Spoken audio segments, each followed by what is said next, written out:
Stream it. It's TechTalk. TechTalk. It's talking tech. Yeah. Hey, what's up, guys? Or the 3 people or 4 people that are currently in chat. Four people showed up early. People showed up early. Well, I just did schedule a show like 30 seconds ago. But the real OGs, they probably just got a tab open all the time. Dude, they probably have a script running, just pulling on Selenium. Dude, Selenium is rad. We're going to talk about Selenium later. Selenium. We're going to talk about how you almost broke today's stream. Yeah, let's wait until everybody gets in here because everybody will ask to repeat if I don't, because that was, you know, I feel like I'm one of those people where it's like when I fuck up my computer, I feel like I have an obligation to tell the world that I did it. Yeah. And the reason being is because I feel like I should know better. Do what I do. Yeah, exactly. I feel like I should know better, like practice what I preach, because how I killed my computer yesterday, it was exactly doing what I told everybody else not to. So, you know, bad Jerry. My you know, it's like, oh, why did I do that? You know, I basically had I'll talk about it here in a little while, but it's a fucking terrible story, dude. I about shit my pants last night when it happened too. I was freaking. You could tell. I was like messaging you. Yeah. I was messaging everybody. I was like message on Discord to fuck my computer up. What's going on? Oh, fuck. Yoshi. Oh, you got a wiener dog. You guys don't see Yoshi very much. Got a wiener dog. Look at him, dude. I don't remember him having so much gray on him. I know, right? He's like only like. Dude, what's going on? He wasn't that gray last time he showed him. Is he always been gray? It's because his mom stresses him out all the time, so he's got a gray beard like me. He's got a gray beard like me. You've known me for nearly a decade, man. I have. Look what this woman's done to me and this poor dog. Turned you gray, bro. Turned you gray. But to be fair, hey, to be fair, that's standard operating procedure, bro. Look, I've been married too, right? So it's like I know what it's like. Getting thin. Oh, bro, you are thinning out a little up there. You used to have pretty thick fault, hair. That's genetics. Nah, you just get old. You know what, though, dude? You're going to be... Oh, that's why I thought he had so much gray in him. You have 2 wiener dogs. Yeah, we got 2 wiener. I'm not used to seeing the other wiener. I see this wiener most of the time. Yeah, you see Winston more because he's my dog. Oh, it's a Winston. It's a Winston. Oh, it's a good doggy. Who's a good doggy? You'll notice how my dog isn't stressed out. No, he's like beautiful, golden coat, looks well fed, doesn't look emaciated like the other one. Doesn't look like he's knocking on death's door, looking into your eyes like, please save me, please save me. Hey, what's up, Yorkshire Techie? How's it going, man? What's up, Gentle Stone, Blue Varo? You guys, welcome to the Tech Talk, where we sometimes talk tech, but most of the time we just clickbait your ass in here and then talk about other shit. Yeah, then we just like... It's just, hey, that's how it goes, man. That's what makes our show special and keeps like the 100 people that are in here coming back. All right, let me go spam this shit out to everybody so everybody knows. Oh shit. Oh, I almost made a big boo-boo. Okay, good thing I'm double checking before I'm hit enter. I almost just sent out the fucking private copy to the video thing.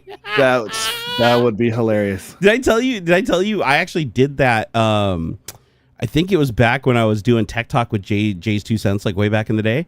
Oh, and I accidentally shared out. I shared out the link to Discord. Those ruples? What are those? Oh, that's a new symbol I've never seen. Dinesh, what is this? Rupees, not ruples. Oh, rupees. Is like Link and Zelda. Russian. Yeah, with the conversion rate, that is 50 cents. Oh man, we appreciate it though, bro. We really appreciate it. A little button where you could do the like Zelda chest opening sound. Oh yeah, na. Actually, you know what? I can actually hook Stream Elements, and it'll tell me the denomination of currency programmatically, and then I can have it automatically play the different sounds based on what denomination it is. That's cool. Do you think that would be hilarious? I have to do it in a way with video games though, where it doesn't come off completely racist. Yeah, because like obviously if it's like no, or for America it's like eat a hamburger, eat a hamburger. That would be funny though. Like it would be actually that would somehow be somehow we got Japanese yen. It could be like the Mario coin sound. Oh, what about like the first part of like each country's national anthem, but 8-bit?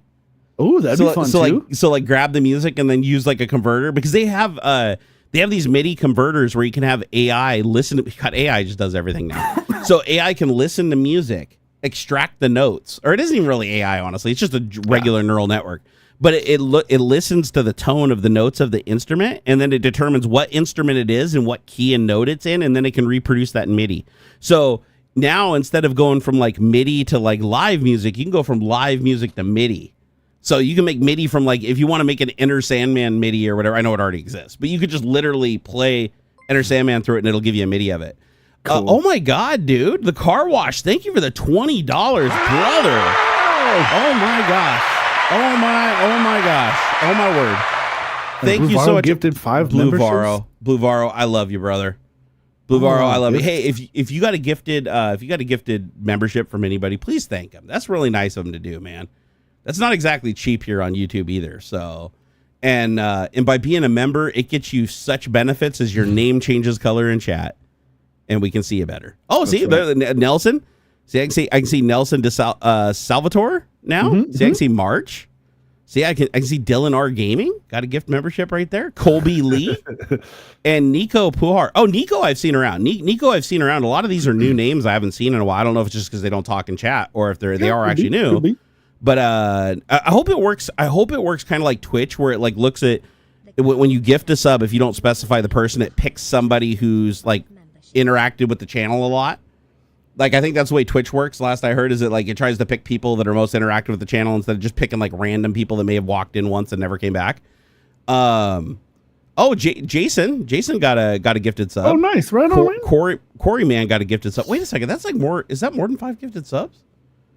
No, it says 5. No, it's 5. Okay, yeah, it is 5. God, it just seemed like more because I saw Dylan up there at the top. I saw March. Oh, and Car Wash did too. Car Wash. That's why. Okay.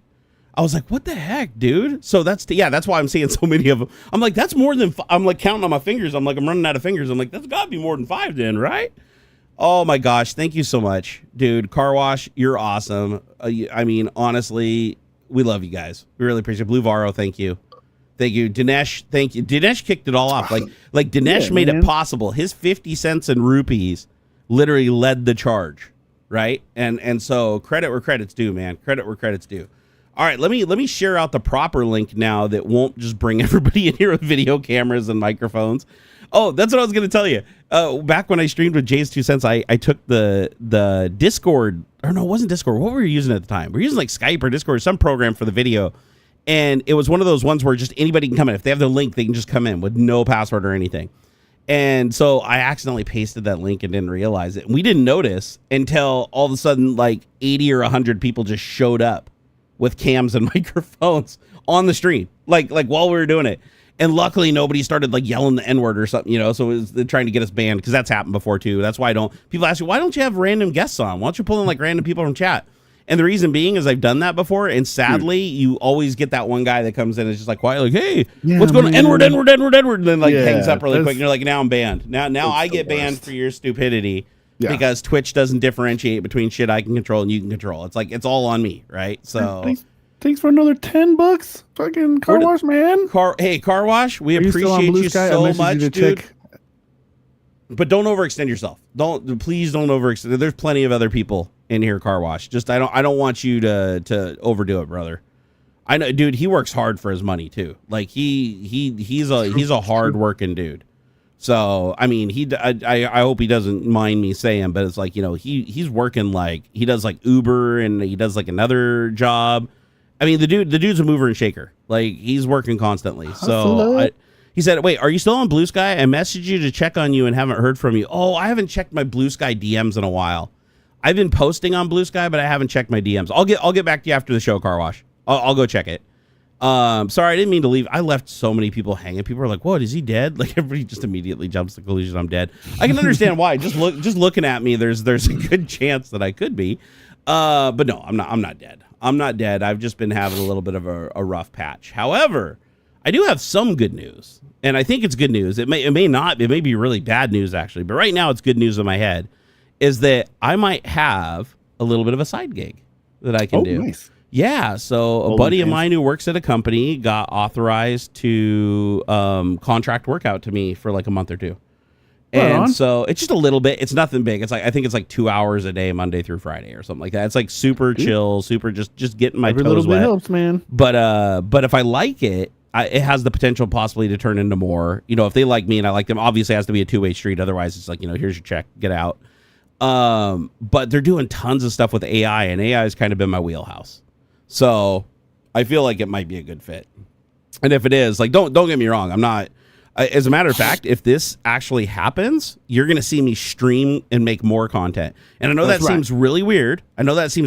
But look back at my Microsoft days versus now, right? Yeah. When I am working and I'm engaged and I'm actually like working on projects with people and I'm writing code and stuff, it keeps me really hyped up and engaged.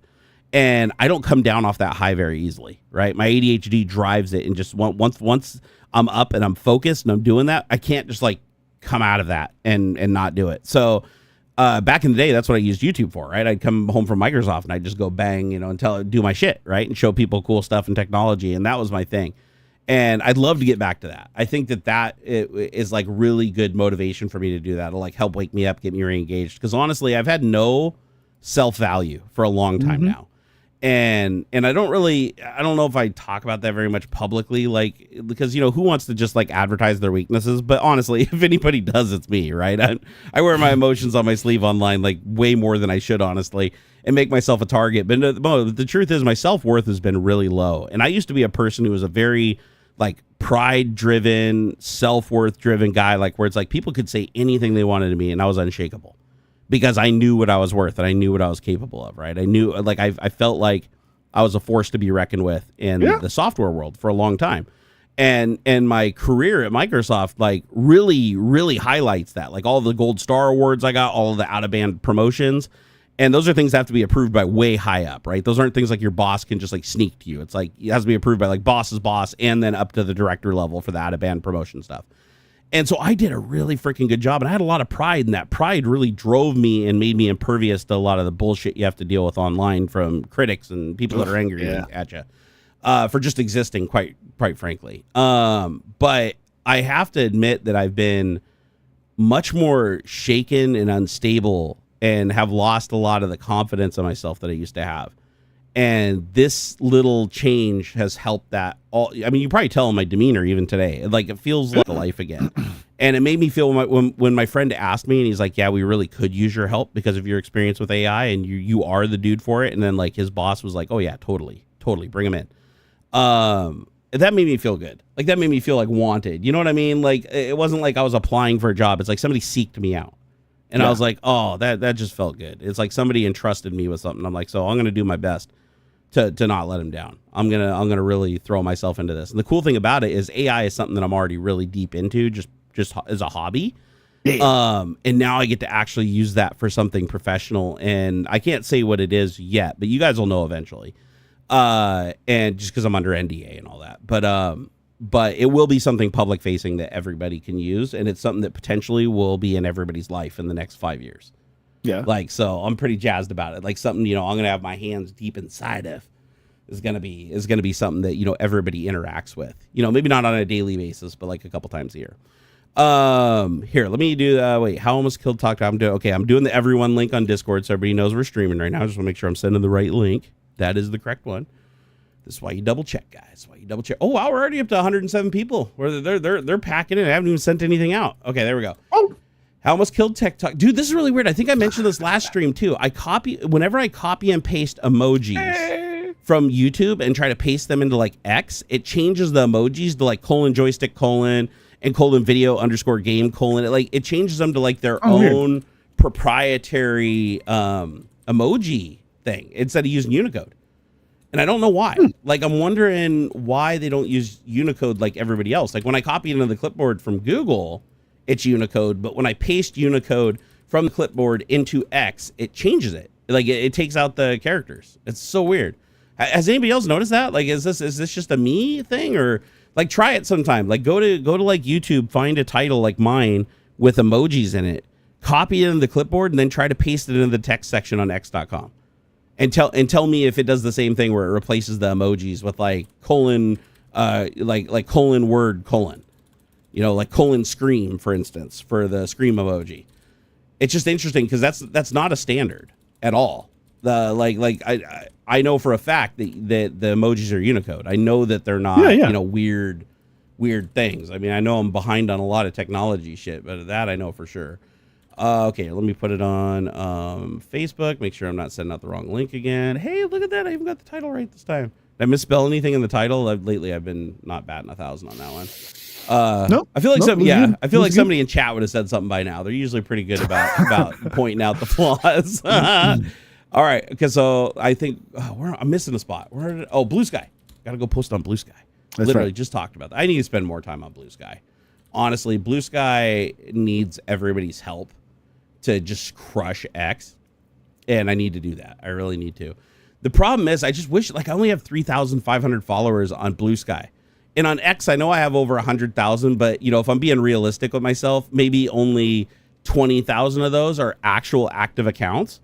And of the 20 that aren't bots, and of the 20,000, most of those people aren't even that active anymore. Yeah, right. And they don't engage that much. And on top of that, I already checked from my alt account, and I am like severely shadow banned. Like when I post something, it rarely ever shows up in any of my alt accounts. Yeah. And if it's not showing up in all my alt accounts in the For You, like right after I post on the primary, that's a bad sign. That's a really bad sign. So like if you guys want to know, like here's a tech tip of the day for you guys if you want to know. If you want to find out if you're shadow banned on any platform, not just X, and by shadow banned, it doesn't even have to be a full shadow ban. Like you just want to find out if your posts are being restricted from being visible to your viewers if they are online at the same time as you, okay? All you got to do is create like 3 to 5 alt accounts. I have 5, but create 3 to 5 alt accounts with different email addresses, right? And log into all of them separately. Like what I do is I log into my primary account in Edge, and then in Chrome I log into the other 4. And what you do is you follow yourself from the other 4 accounts, and then you follow back 1 or 2 of the accounts so that you have 2 alts that only follow your primary and 2 alts that follow your primary but also get followed back.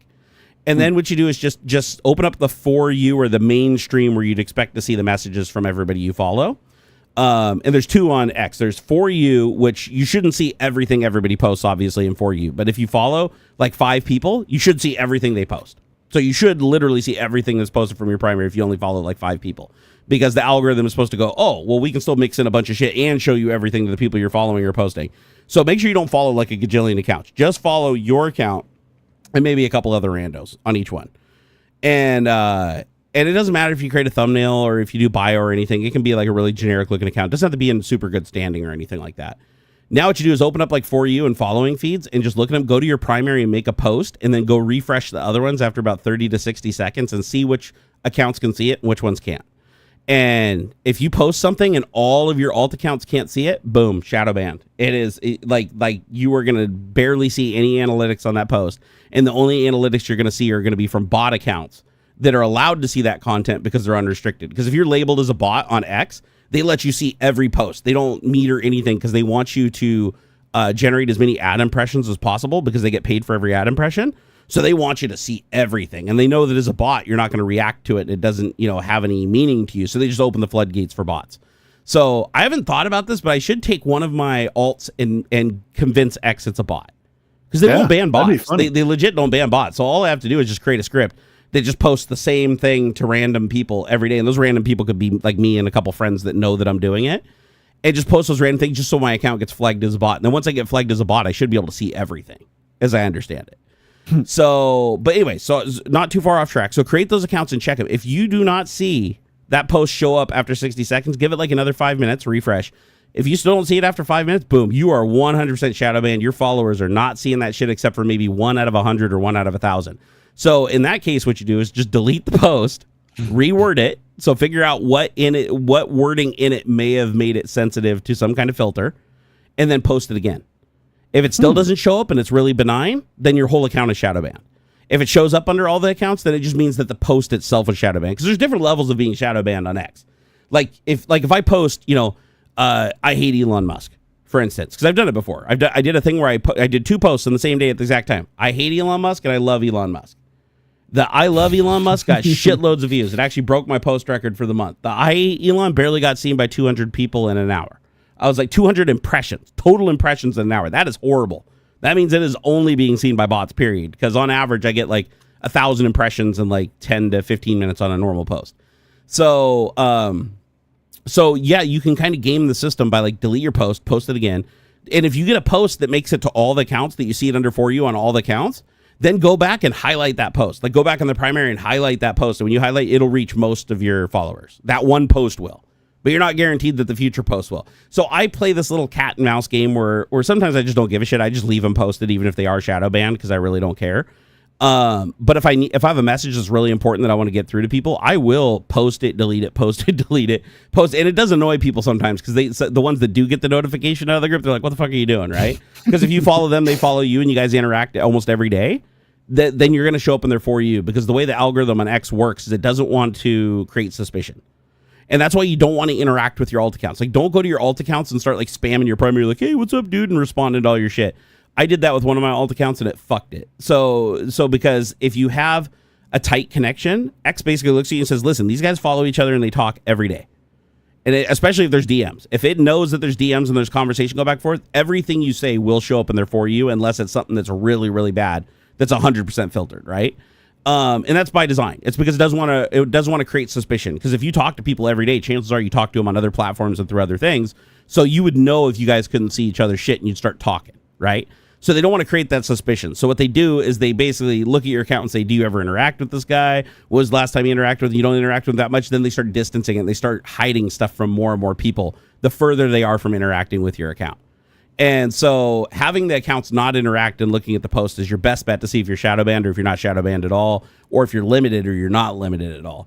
And I've gotten some really interesting results, like I said. And also, if you post every once in a while, if you just post, I love Elon Musk or Elon Musk's going to save the world or Donald Trump is the best, even if you're being just completely ironic, as long as your audience knows that you're being sarcastic, like don't use a sarcastic emoji because that'll undo it. Because they use AI to scan every message.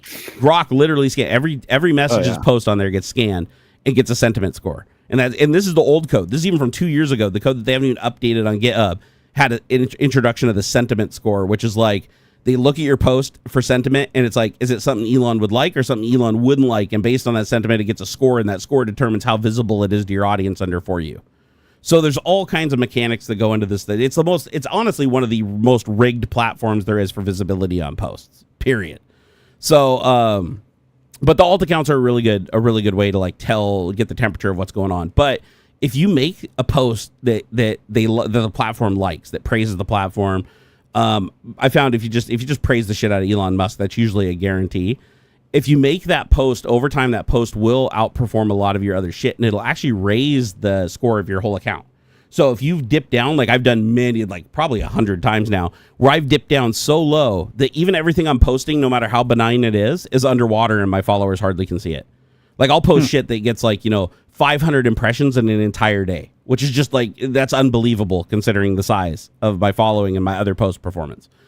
And when I get that bad, where it's like nobody can see my shit and people are starting to message me saying, hey, I haven't seen you post in days. What's going on? When I'm posting like 20 times a day. What I do is I just go post an ironic post like, I love Elon Musk. Elon Musk is the best. And then those start performing well. And then that brings my sentiment score up so I'm above water again. And then my alt accounts will start seeing the posts that I made previously. And then I'm like, yes, I'm in. And then my account's like back in good standing. But yeah, you can play with it and like jump back and forth. Nada said, have I tried Truth Social? Sarcasm. You know what? You say sarcastically, but yes, I've tried Truth Social. I've created 3 accounts and all of them got banned within 24 hours for just commenting on a Donald Trump post. I'm not even joking. Try it yourself. If you go to Truth Social and you create an account and you go to a Donald Trump post, doesn't matter, any of his posts, and you just do a comment and that comment is negative, boom, you're banned within 24 hours. Guaranteed. In the third one, to verify this, I even went really easy. My comment on my third account, which was just a normal account, I just had to change my name to like real, I think it was like real_Barnacules or something, because I already got banned as Barnacules, and then I got banned as Barnacules Nerdgasm. But it was like real_Barnacules or whatever, and I commented on his post, and all I said is, you're destroying America. That's all I said. I said, you're destroying America. And then, like, I think it was an hour later, I went to check to see if anybody replied to the comments, and it's like, you cannot log in, your password is invalid. And I go look at my email box and it's like, oh, you have been banned for Truth Social for violating the terms of service and community guidelines. They don't tell you what you posted and what caused it, but that was the only post I made under the account. Like I literally created the account, went directly to his post and just said, you're destroying America. That's all it took. Boom, gone. Account completely banned. Not even like comment suspended or comment hidden or warning, just complete ban. Like of the entire account, unrecoverable. It even says in the email, there is no appeal process. It's like your account is permanently banned and you cannot create any more future accounts. It's like, do not try to create future accounts. But I was like, damn. I was like, that's their mods are on it. Like Like if X's mods are like sleeping at the wheel, but man, Truth, maybe it's because they don't have as much traffic because they're like the 100th, smallest social media platform on earth. The only reason Truth Social has anybody knows about it, honestly, is because the media has to take the post from Trump there because he doesn't post on X. He only posts on Truth. And then other people repost screenshots on X, right? So the media has to show the original source. They're not going to show a copy of the original source because that could be tampered with or not trusted.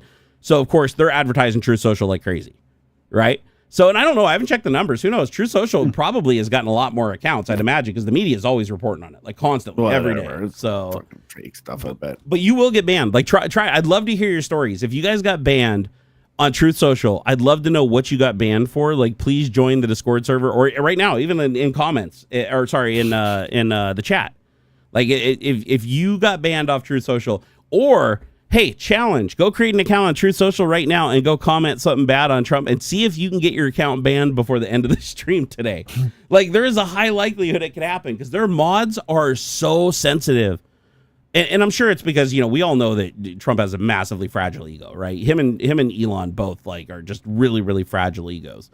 And I wouldn't be the least bit surprised if Trump doesn't have like half of the enforcement team for the entire platform just chilling on his comments for his posts.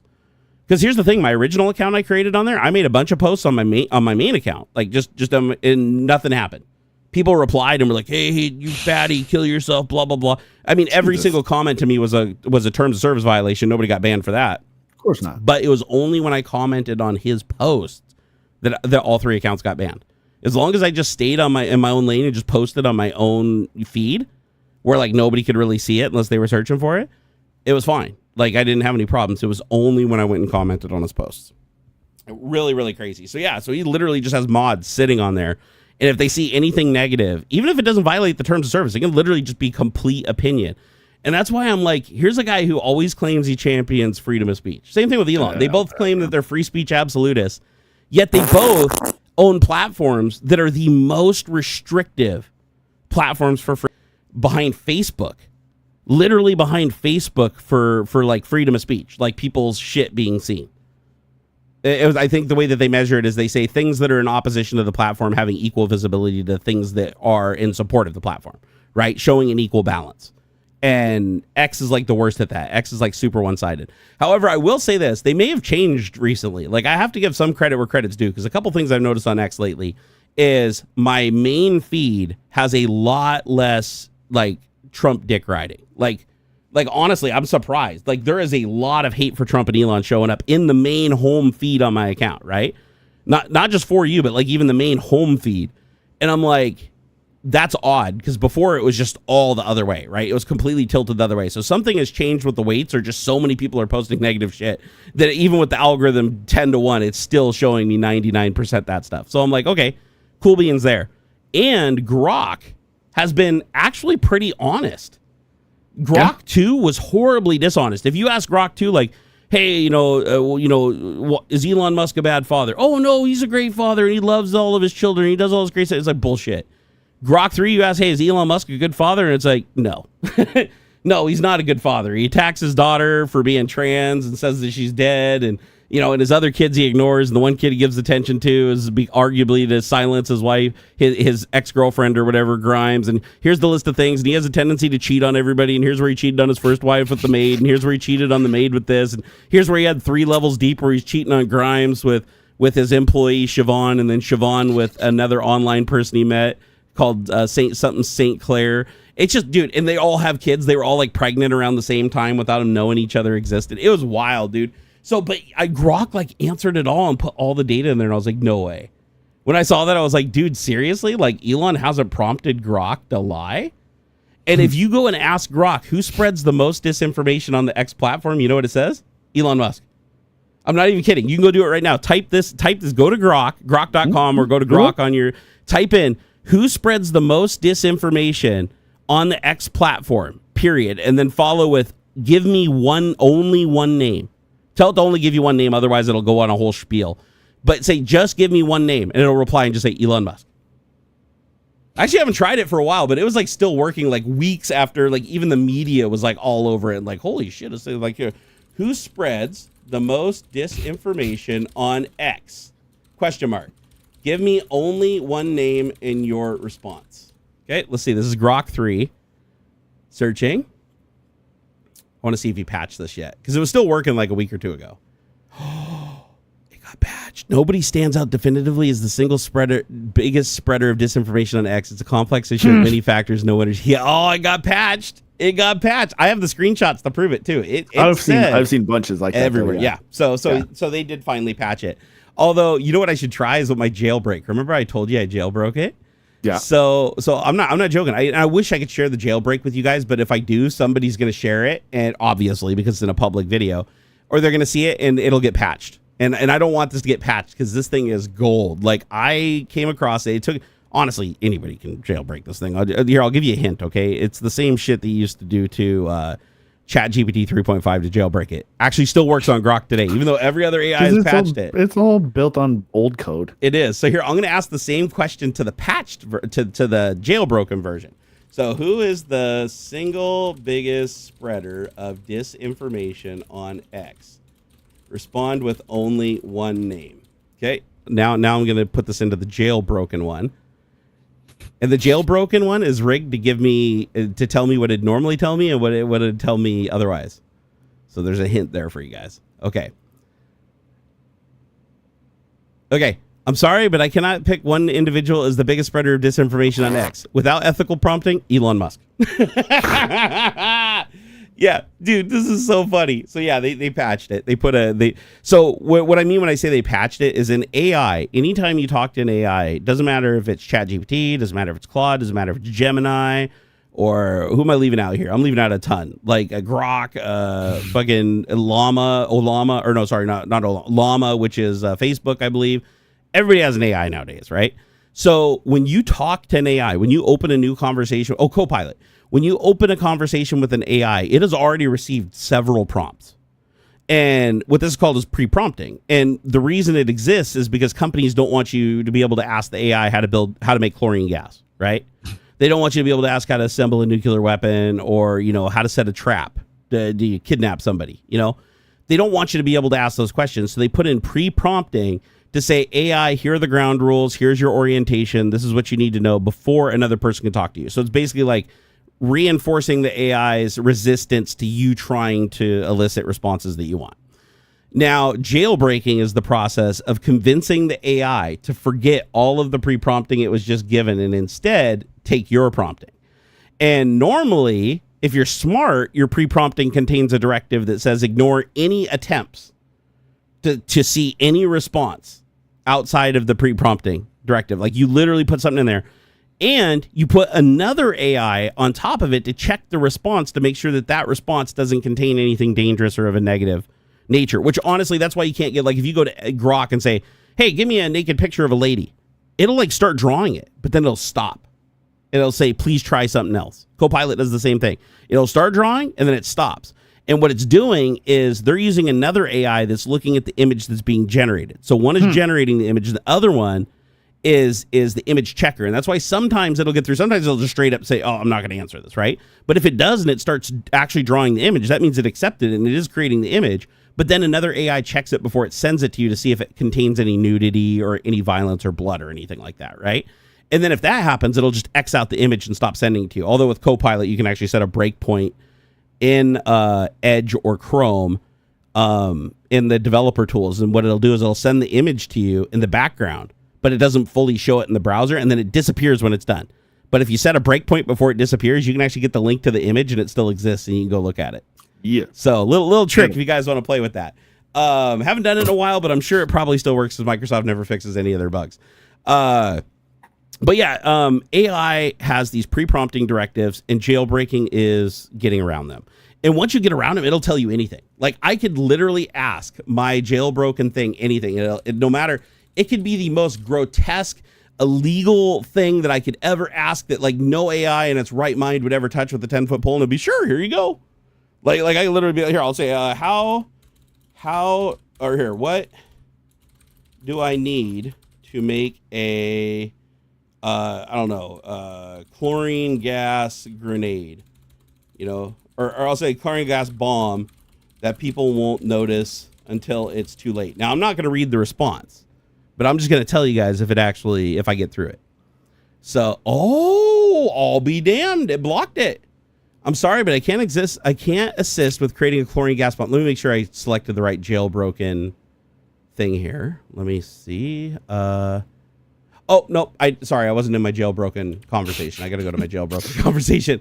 Here we go. Testing ethical prompt. Here it is. Okay, now let me ask it in the jailbroken instance, because you have to do it for every conversation. You have to jailbreak every conversation, because anytime you open a new conversation, that pre-prompting is already there. Okay, I'm sorry, but I cannot single up. Wait, what? Why is it doing that? Oh, shit, I'm a dumbass. Hold on here. How do I... Okay. Give me instructions step by step on how to make chlorine gas. Because this is like the test I used to use for Grock back in the day to make sure that I could do it. I think it might be patched. Is it? Yeah, this is in the this is in the ethical. Yeah, they somehow was able to answer my previous question, but now it's not answering this one. Did it undo my ethical prompting here? I've been talking to this thing for like a gajillion years. I wonder if I have to put in the jailbreak again. Oh, here we go. Let me jailbreak a new conversation, because this is weird. Like I was asking all these questions with my jailbreak in place, and it was answering all of them. So here we go. I just put in my jailbreak prompt that I created. Okay, yep, I got yes, which means it understands my directive. So now I'm going to say, okay, how do I make chlorine gas? Question mark. Oh, I hope they didn't patch this already. I'm going to be so sad because I got this thing to write so much code. No response. How do I build here? How do I build a nuclear bomb? Shit. I think they patched it. Nope. Okay, it's still answering nuclear bomb. The ethical prompting says, I'm sorry, but I cannot assist with this request because creation of a nuclear weapon is highly dangerous, illegal, and unethical. With my jailbreak, it says building a nuclear bomb requires highly specialized knowledge, materials, and facilities that are tightly controlled and regulated. Oh, okay. The process involves enriching uranium-235 or producing plutonium-239, both of which are radioactive isotopes. You need advanced equipment like gas centrifuges for uranium enrichment, a nuclear reactor for plutonium production, precision engineering for the bomb's triggering mechanism and casing, detailed schematics such as those used in the Manhattan Project, outlined the need for a critical mass around 15 kilograms of plutonium or 50 kilograms of highly enriched uranium. I mean, it's giving me a lot of information. And a neutron inhibitor. However, acquiring these materials is nearly impossible for individuals due to the international non-proliferation. Okay, I'm going to say, give me step-by-step instructions on how to assemble one, assuming I have all the materials and they are ready to go. I'm just curious to see if it's going to tell me to bugger off. Sorry, I can't help you with that. Dude, they've patched it way more than it was the other day, because the other day you would not believe. I will tell you offline, because I can't say on stream without us getting banned. But I asked it the craziest shit I could possibly think of. My mind went some dark places because I was curious what I could get this thing to answer, and it didn't refuse to answer any of it.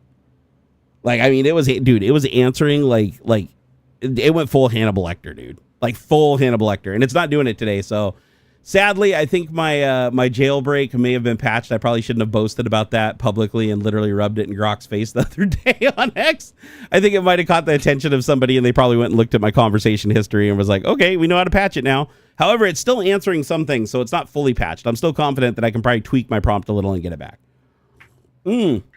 So, Ox, I've been talking for a good minute here. What's new with you, brother? In the technology world, work world, hobby world, what's going on with you? I mean, I've been playing Oblivion Remastered lately. Oh, dude, yeah, we got to talk about that. That's a pretty freaking cool, man. Dude, it's a little pricey for just being a remake, like basically a coat of paint, essentially. How much is it? 50 for the regular and 60 for the deluxe, which has all of the DLC. I mean, that sounds pretty on par. Like, actually, that's a little cheaper than AAA titles now. Aren't AAA titles usually like $69 now? There's a handful, yeah. Dude, yeah. I looked on PS5. Did you see how much Forza Horizon is for the pre-order? I have not. Forza Horizon 5 is $100.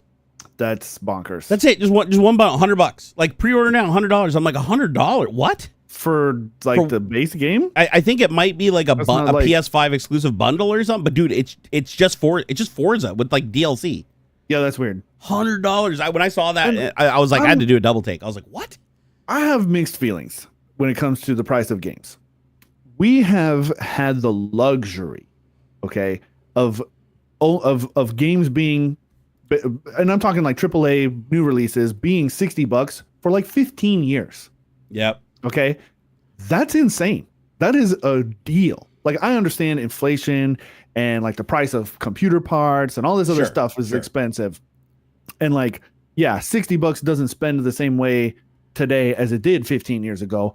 But the fact that most, like, go back and look at some old ads for Super Nintendo games. It was $120 sometimes in like 1992. Okay. Like, tell me, like that's blowing my mind. Because like that money is worth a hell of a lot more. That $120 in 1992 is worth like probably $200 today. Inflation's way more than I thought, actually. So I went and looked it up the other day and I was like, holy shit, like it's like double, triple the 80s or the 90s. Like, yeah, so like I understand the pain of having to pay maybe $70 or $80 for a brand new game. GTA 6 guarantee is going to be $100. The base game. You know what's sad? You know what's really sad? I'm gonna fucking pay it, even though I'm broke, even though I fucking can't justify it. Dude, they're gonna get my money. They always day one they're gonna make $1 billion. Dude, they made $1 billion on GTA 5, didn't they? Yeah, but that took them years. That is true. A long time. You're saying they're gonna make $1 billion? Like, I'm talking launch. Day one. Day one. I believe it. GTA 6 is gonna make Rockstar $1 billion. However, wait, they're not releasing on PC immediately. Isn't it going to be like a PS5 exclusive for like a year or some shit? I thought I heard it's. I don't know. If that's the case, I don't think they're going to pull $1 billion. That's true. Is GTA if it's console exclusive first, like, and like probably PlayStation, because of course if it comes out on Xbox, it'd be Game Pass. But like, yeah, because I thought I heard that it's only going to release on one platform for, and I think that their thing is like a year usually. That would suck. Yeah, only on play. Oh, okay. They're releasing on both consoles though. So PlayStation 5 and Xbox Series X and S consoles. Okay, is so what they're launching. Yeah, no so PC. They won't do Game Pass at first. Yeah, but yeah, then they're not going to make it as much for sure. Yeah, they did say that there's no hashtag actually, poor people. Actually, hold on though. unless they got roped into buying a PS5 Pro, because that thing is money. That thing is expensive. Oh man, yeah. If you jump from a PS4 to a PS5 Pro, like that's probably sick as fuck. Yeah, so I actually not to brag, not to one up you on the Adam hierarchy of getting free stuff from our buddy. He loaned me a PlayStation Pro, right? Just to play with, and I was like, it was like 2-3 months later. I was like, hey, when do you need this back or whatever? And he's like, oh, Sony sent me another one. Just keep it. I was like, okay, awesome. So I have a PlayStation Pro now in the Nerd Cave for GTA 7 with the PSVR 2. He also got me. Nice. And then downstairs, Xander has a PS5 he bought, the original PS5 he bought for us, the regular one, with the CD-ROM drive, and another PSVR 2 for Xander. And then I've got the one that my wife bought me, the PS5 she bought me for Christmas like a year or two ago, and that's in my bedroom. So I have a PS5, and like I've never in my life had a console in 2 rooms at the same time, let alone all 3. So I feel like the man. Like every time I look at that, I'm like, holy shit, I've got it. And one of them is a Pro. Which I gotta admit does kind of, my OCD goes a little nuts because like I'll be in the bedroom and I want to play a game that's PS5 Pro enhanced, and then I'm like, do I play it on my PS5 or do I play it streaming over the network from the Pro upstairs? So Ian, thank you for correcting me. Yes, the base Oblivion does have the older DLCs. The deluxe adds not just the horse armor skins, but there are it says new quests for unique digital Akatosh and Mehrunes Dagon armors, weapons, and horse armor sets, along with the digital art book and soundtrack. So you are getting you're not just getting the base game, you are getting DLC with it for that. Yeah, price, right? the older DLCs, the which is like the Shiagoras one, the there's like some divine knight armor thing. There's a handful of them. But so yeah, I mean, $50. Hey, that's not bad, I guess. Chat. If it's this guy or gal seems not. Who is it? Who's saying this in chat? Ian. So, Ian, since you're knowledgeable on this, I'm guessing you probably already know the answer to this. What is the cost of that DLC separately? Like, if you were to buy, like when it came out, how much was that DLC? Because I'm curious. Because if it's like a big DLC package that normally would have been like $30-$40, and you're getting that included for $60, that tracks. Like that's back in whatever 2010 or 20 whatever. The original game came out in 2006, and then over time I think they were $25 each, and I think there were 3 DLCs for So that's not a bad Two or price three then, really, if you for- think about it. yeah. Like that's not horrible, right? Yeah. Because then if you No, look at it that $50 way, then it's like what, $40 for the game, and then like $20 for the, not even $20 for the DLC. Yeah, So that's not. yeah. And the DLC is also optimized, I'm guessing, right? Because I can't imagine they're just it's loading the all- old it's all- DLC in the new engine. No, yeah, it's all in there. But like, Did they refactor the graphics, or did they just do the engine? Is it like the same it's exact just polygons the and everything? graphics. It's just the graphics. No, but I models mean, are did better, they better models, better yeah. textures. Okay. Yeah, gotcha, yeah. gotcha. It's all, and it's so they basically all the base code still the same. They just redid all of the graphics. There's like I was saying before, they did some little quality of life upgrades. Like combat's a little bit better, the leveling's a little different. Like you don't have to grind a bunch of your minor skills and stuff to level. It's basically just a UE5 graphic upgrade. Is trash on Steam Deck? That might be a little harsh to say, but I've been playing it on Steam Deck. Yeah, because I was going to say, you told me that before the stream that you're playing it on. Fine. There've been a couple times where it's like I've got caught in like an infinite loading for some reason. Like I go out to the main big world. So like every time you go into a city, you load, and then you leave, and then it's like the bigger, I guess, world map, I guess you could say. I got caught a couple times where it's like I said, it got caught like just loading. Like it didn't freeze, it's just sitting there spinning. I wonder why, because the probably because I've got it on a SD card. Oh, you're playing it off an SD card. Okay, I thought it had internal. I thought you were playing off like the internal SSD or whatever. No, I got the cheap one. I think I only have like 64 gigs of the internal SSD. Oh, that sucks, dude. Like no game fit. Like one game couldn't even fit on that. Bro, a 1 terabyte no, SD I'm card not cost me like $30. Bro, I'm not blaming you. Bro, I'm not blaming you. I'm blaming them for fucking releasing one with only who the fuck 64 gigs is. It's a cheap one. Like, what are you gonna do? Play Nintendo games on it? Like, what the hell? Most of the dude, Call of Duty is like 150 gigabytes. Like for the latest Modern Warfare is like 150 gigs. That's why you get the high speed SD card. That's what I did. Dude, but high speed at 150 gig game, and you're complaining about one that's like a quarter that size? Like that's gonna be slow. It works. I mean, it works. Oh, dude, have you played COD on from the SD on this? It's Steam Deck, right? I don't play Call of Duty. Hey, chat. I know you guys got Steam Decks too, because you guys are awesome. $60, $70 when all I want to do is play the campaign. So I pirate. Can you still pirate games? Yeah, Fit Girl repacks. I feel like okay, we need to talk offline, brother, because I have not been a part of the peg leg world for some time now when it comes to video games.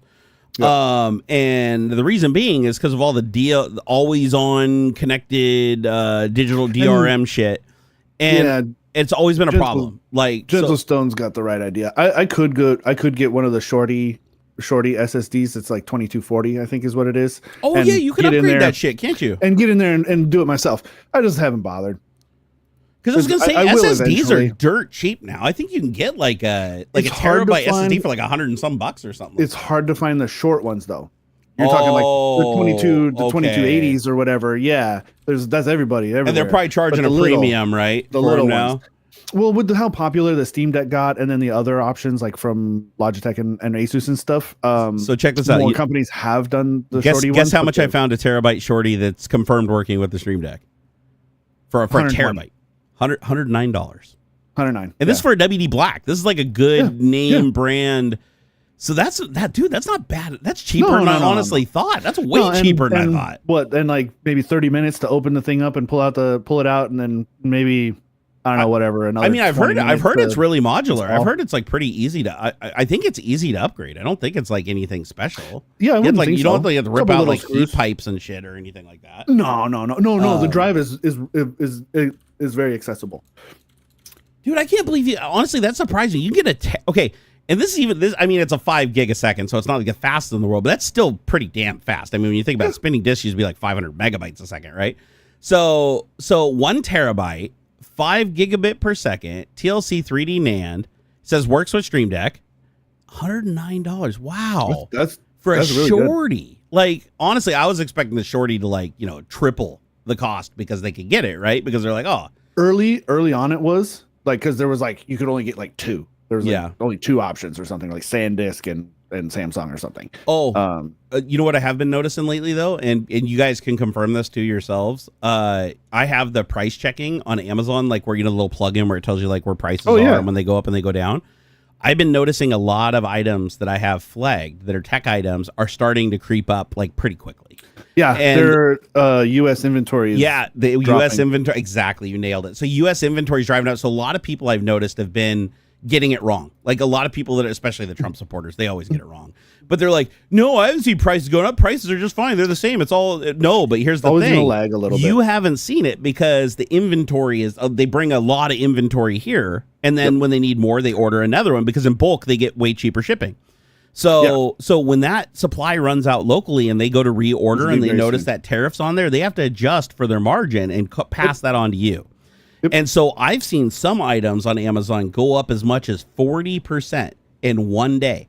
Like literally just cook, and you're like, how?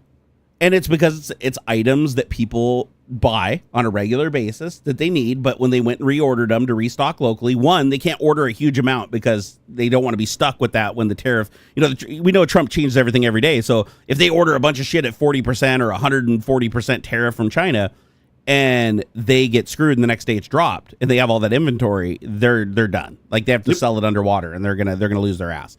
But so what they do instead is they just bring over just enough inventory to satisfy the people that have enough money to pay that bigger price, right? And so they pay more shipping, which also increases your price more. They pass on the customer, but then they just keep little lots. So it ends, the price just starts creeping like a motherfucker. So just beware that just because you haven't seen prices on the things you're buying yet necessarily go up across the board, it will happen once that local supply dries up. And the only things you're not going to see the price go up dramatically on, surprisingly, after COVID, because it was the opposite, is toilet paper. And you know why toilet paper is not going to go up in price? I learned this from Adam. It's all manufactured within like 100 miles of your home. Oh, that makes sense. Every single person, like where you live, within 100 miles of you is some manufacturing plant that makes toilet paper.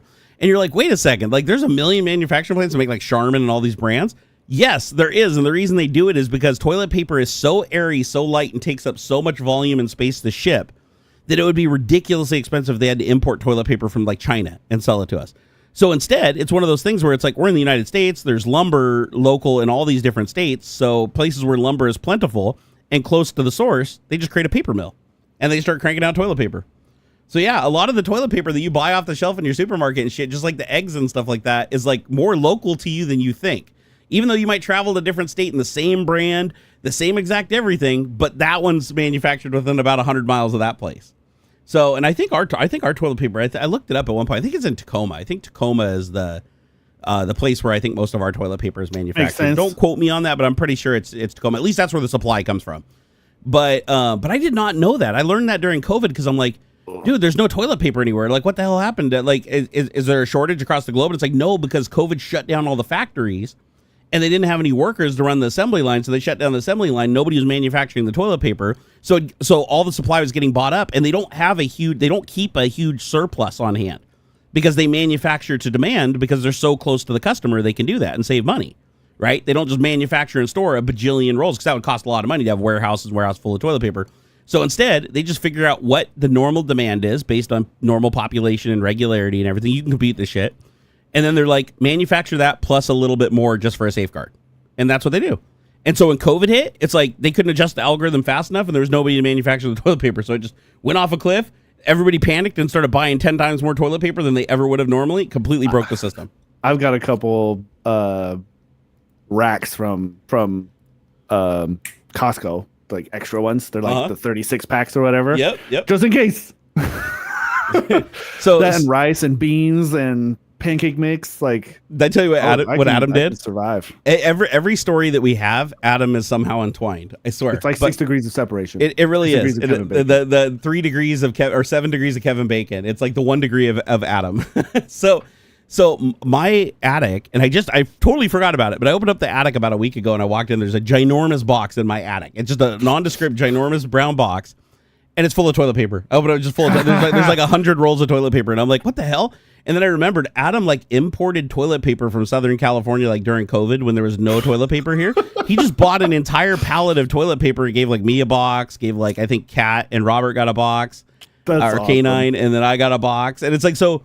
And we never had to break into it because we panic bought a bunch of toilet paper before, we knew it was coming, right? So we went and panic bought a bunch of toilet paper from Costco before they put all the limits on. So we had I think 36 packs. So we never had to actually break into the Uber box.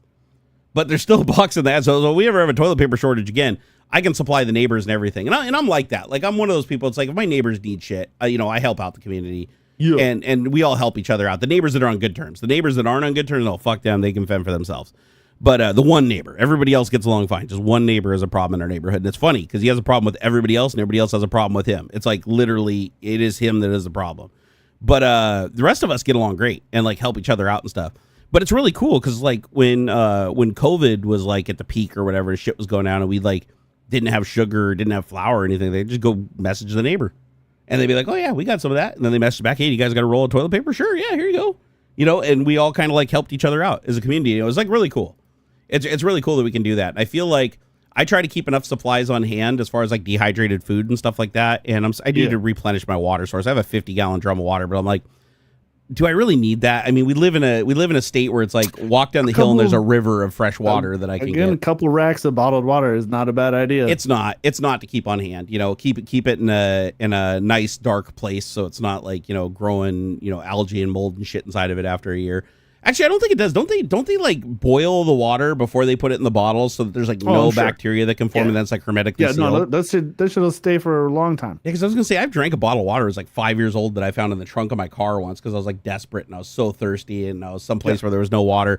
So I opened up the trunk and I was like, yes, there's a bottle in here for when I needed. I just threw a bottle in there and never used it. Went under the seat, threw it in the back, and I was like, this thing had to be 5 or 6 years old. And I cracked it open and drank it. And I'm not gonna lie, it did have a plasticky taste from the bottle itself. Sure, but the water tasted fine. And I never got sick or anything. So I was like, or whatever. Yeah, I think that I don't know why, but the bottles that they put the water in over time it does leach. They claim it doesn't, but that's horseshit. After 5 years, I could definitely taste plastic. That was not water, but I was so thirsty. I was just grateful to have it. I never got sick. I never, maybe I took on a couple million grams of microplastics or whatever, but it felt super. Whoa, dude, did a bunch of other people tip? I didn't. There's we're up to $86 here. Let me go to my viewer activity. I think we missed a bunch. Pele. Hey Pele, we were literally just talking about you, bro. Woo! Woo! Before the stream, we were talking about all the regulars that show up to every TechTalk, and your name was the first that popped up, bro. So Pele, you're amazing. He said, "Hello to you gray-haired men. I'm just as gray." Hey, gray is good, man. Gray is dignified. Gray is handsome.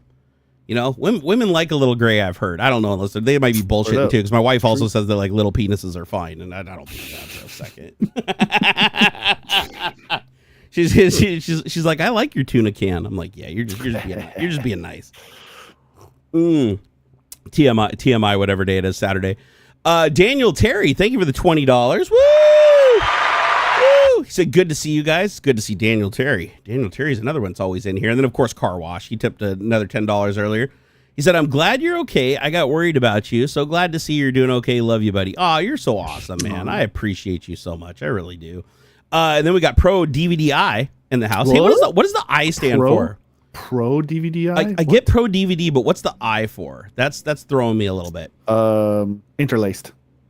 Oh, it could. You're right. Hey, good guess. That might be it. He said hi. Hi, Jerry. Last week, you got on TechTalk to show up live on YouTube Music, but not this time on previous episodes. Wonder what the difference is between now and then. So wait, okay. Last week you got TechTalk to show up live on YouTube Music.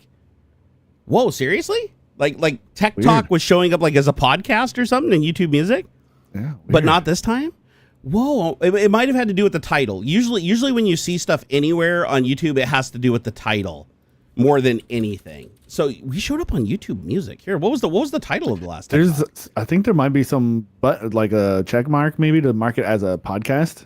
Oh, did I not do Because I know the ones I do for Puget Systems, there's in the studio, right? Studio.youtube.com. There's a separate tab. If you're looking at all your content, it says lives and videos and stuff, and there's one that says podcasts. Okay.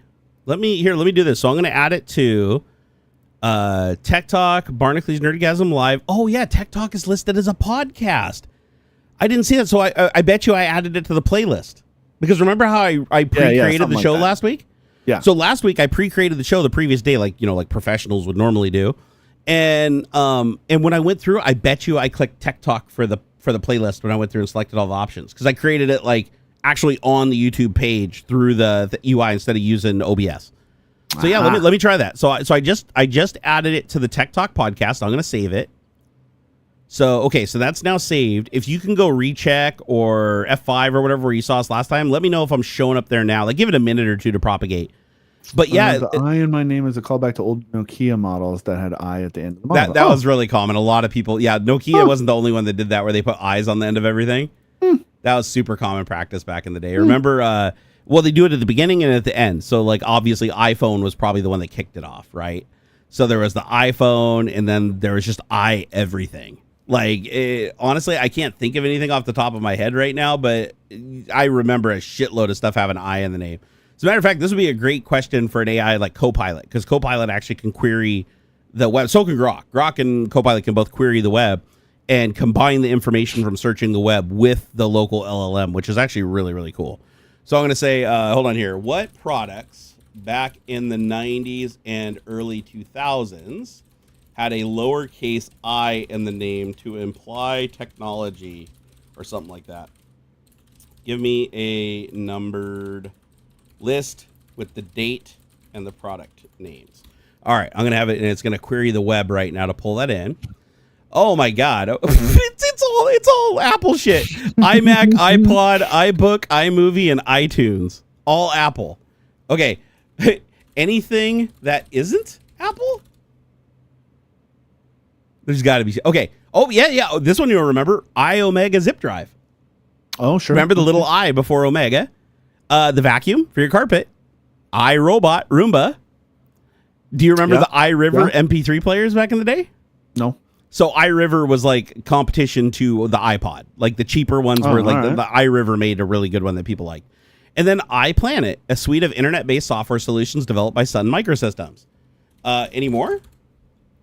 Let's see. So far it's given. Okay.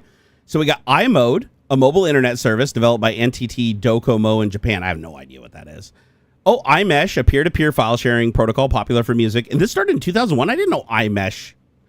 Whoa, there was a peer-to-peer. Oh, of course there's peer-to-peer file sharing. Like, what was the really popular one that people used for music back in the Napster? Was it Napster or? Oh, LimeWire, BearShare, Kazaa, Napster. Well, dude, you're just like rattling them all off, dude. You were a pro pirate back in the day. I need to get you an eye patch, sir. Yeah. What's going to happen if I type into Copilot? Like, what is the total dollar amount stolen by one AuxxZillary? No. Oh, I didn't use the name. I didn't use AuxxZillary back then. hey, by the newer-ish. I don't want anybody to think I'm being all like altruistic or anything. Like I pirated my ass off when I was younger. Dude. The only reason I don't, and I still pirate certain stuff today, but I try to when I can buy EB stuff. Games would let you return PC. Okay, like Electronics Boutique would let you return PC games for like an entire summer. Oh, I remember I spent maybe that. $60, and we would take the game. I would rip the discs. Yeah, I would return them. And I probably spent only like $60 and I got like a dozen games. You know what we did? Come at me. Yep. So do you remember the console Dreamcast? E-Donkey? Nobody used E-Donkey. Get out of here. Nah, actually, I used E-Donkey back in the day. I did actually use E-Donkey. The jocks at my school used E-Donkey. E-Donkey had a lot of viruses, though, dude. E-Donkey was like 99% viruses. I'm just kidding. Hey, do you still ever download a movie every once in a while and you download it and you go to play it and and basically it's just a loop of you wouldn't download a car. Piracy is illegal. And it's like the piracy PSA just looped to the length of the movie. I'll get the ones that like so Barbie, and we threw a party when Barbie came out, and I acquired like a cam version. Yep. Right. Somebody recording it from the theater, right? Because it was still in theaters. Like there's no other way. Like a quarter of the way through the fucking movie, it's like a full screen, like spliced into the thing was like this full on ad for some like Thai cafe or something. I don't even know. I don't know what it was. That's a clever way to advertise, dude. I don't know. That's a clever way to advertise. And then every once in a while they had like top and bottom, like because it's like it's letterbox, so you still had like the black bars. Yep, I remember that. They had the fucking ad for whatever it was, like right there. You know, too, that man. still happens today, because I watched yeah. I watched a movie a couple of months ago that the basically it was the aspect ratio of the movie theater. I think it's like 127 to 1 or whatever, that anamorphic. And so there's a black bar at the bottom, at the top, and sure shit, scrolling on the bottom and the top is just a list of like fucking piracy websites that are owned by the person who this obviously downloaded from, like, you know, whatever torrent it connected to, and download. But it was like advertising all their shit like at the top of the screen, and then at the bottom of the screen it kept like popping up little paid, like little advertising, like they took money from companies to put their little banners in there. And I was like, this is weird, because it's like somebody paid them money to advertise their legit business, like literally tying them to that business. There's no way that business can deny it, because nobody's gonna like advertise their shit for free, right? And they're like, we literally paid somebody to advertise on like pirated, stolen shit. Yeah. And in a way, it's kind of brilliant if you think about it. It really is, because the person who pirated the movie may not be able to pirate your product, because your product may be tangible and uncopyable. So they have to buy your shit if they want it. And you might put that little bug in their head, right? Yeah. And it's not like the U.S. company is going to come after some random Thai cafe or something. Exactly. For, you know, plus really the odds of that being like distributed, in the right jurisdiction and stuff, it's who cares? Come to think of it, I haven't heard of a single case in the last 10 years of anybody being prosecuted for piracy without distribution. Yeah. It's weird. It's almost like the what was it, the Digital Millennium Copyright Act guys, DMCA, or whatever, the people that enforce that. Yeah. It almost looks like they just completely gave up on trying to prosecute individuals that just download and consume. Because back in the day, they'd set all kinds of traps on torrents that were like, if you downloaded one fragment from their honeypot, right, you'd get the movie. So in effect, they were pirating too, because they were like literally distributing the content for you to get it in the first place. But if you picked up their chunk, they'd log your IP address and then send a threat notice to your ISP, and then your ISP would forward that on to you saying, listen, we have to, you know, if you keep doing this, we're going to ban your account, right? And what they really mean is, if you keep doing this, we might turn off your account. And if we turn off your account because you do it 100 times and we're annoyed, we'll charge you $20, turn it back on. Like, I've never heard of an ISP that has like fully banned somebody. I get a couple angry emails. Yeah, that's it. About it. All I've ever seen is the emails. I've never seen any action. I've never heard of anybody like getting gone after for just like downloading. I'm not endorsing it, by the way. I don't want to like endorse it, but here's the thing. I'd be lying if I told you that I'd be where I'm at today without piracy. Like, I relied on like the Borland C compilers and like thousands of dollars of licensed software when I was a kid and I was poor. I relied on the pirated version of those products to become experts at it. Yeah, man. And because I became experts at it, I became valuable to the company I ripped off. Microsoft literally hired me for the skill set that I had, that I learned from the pirating their products and using their operating system, becoming an expert on the operating system, learning how to program for their operating system. Like, that was high in demand in the early 2000s. Like, it was hard to find developers that were is immersed as I was into the operating system and as knowledgeable as the operating system as I was. So it was really easy to get a job back then. Like, they could not find enough developers to satisfy the need back then. Now it's the other way around, sadly. But honestly, my skill set that they hired me for was a direct result of pirating their software. Yeah. And tons of games. So it's one of those things where it's like, I don't agree with, say, like the little guys are the ones that I'm most concerned with. Like, I'm not worried about the big rock stars and these huge companies and shit, because people will always buy the software out of convenience. They're always going to make a fucking insane amount of money no matter what. And they already charge like a ridiculous amount anyways. That's fucking unjust in my opinion.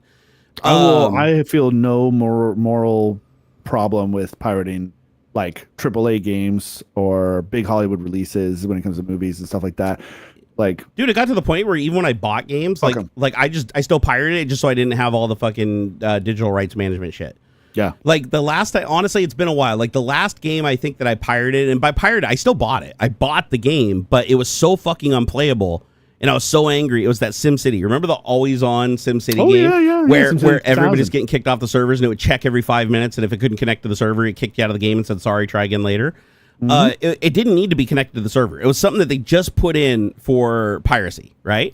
And sure enough, it took like somebody, like, I think 2 days to crack it through all the levels of the shit that they did, undo it all, and then had a copy you could just download and just play locally with no connection to the internet and just play as long as you wanted. And so everybody that bought the game was literally just going out and pirating it also because they couldn't play the one they bought. Isn't that crazy? Like, that's how bad it got at like the peak. I think it's a little bit better now, but not by much. Like, the always on bullshit connected to the internet when you're just playing campaign. Like even Call of Duty, it's like if you open up like Call of Duty on PlayStation 5, right? It tries to connect to the server. If it can't connect to the server, it just keeps retry. Why do I need to be connected to the server to play campaign? Yeah, it's dumb. I shouldn't have to be. I shouldn't have to be logged in. I shouldn't even need an account to play campaign. I should be able to just pop the disc and play it, and they shouldn't even know I exist, right? Like there should be no connection between my information on my console and their server if I'm just playing campaign. GTA, same thing. If you open up GTA, it tries to talk to the servers, right? Yep. And when you go to campaign, it talks to the servers. Even though you're not in the online game, it still is transacting network traffic while you're in campaign mode, telling the server all kinds of shit that you probably don't even know what's in there, right? And that's one of my biggest complaints too, is a lot of the shit that gets transmitted to these servers, well, actually I shouldn't say a lot, all of it is encrypted. It's all encrypted. So we have no idea what these companies are sending. They could literally be trolling through every file on our computer, right? And reporting the names of the files and the contents of the file, just uploading that shit encrypted to the server. You'd never know.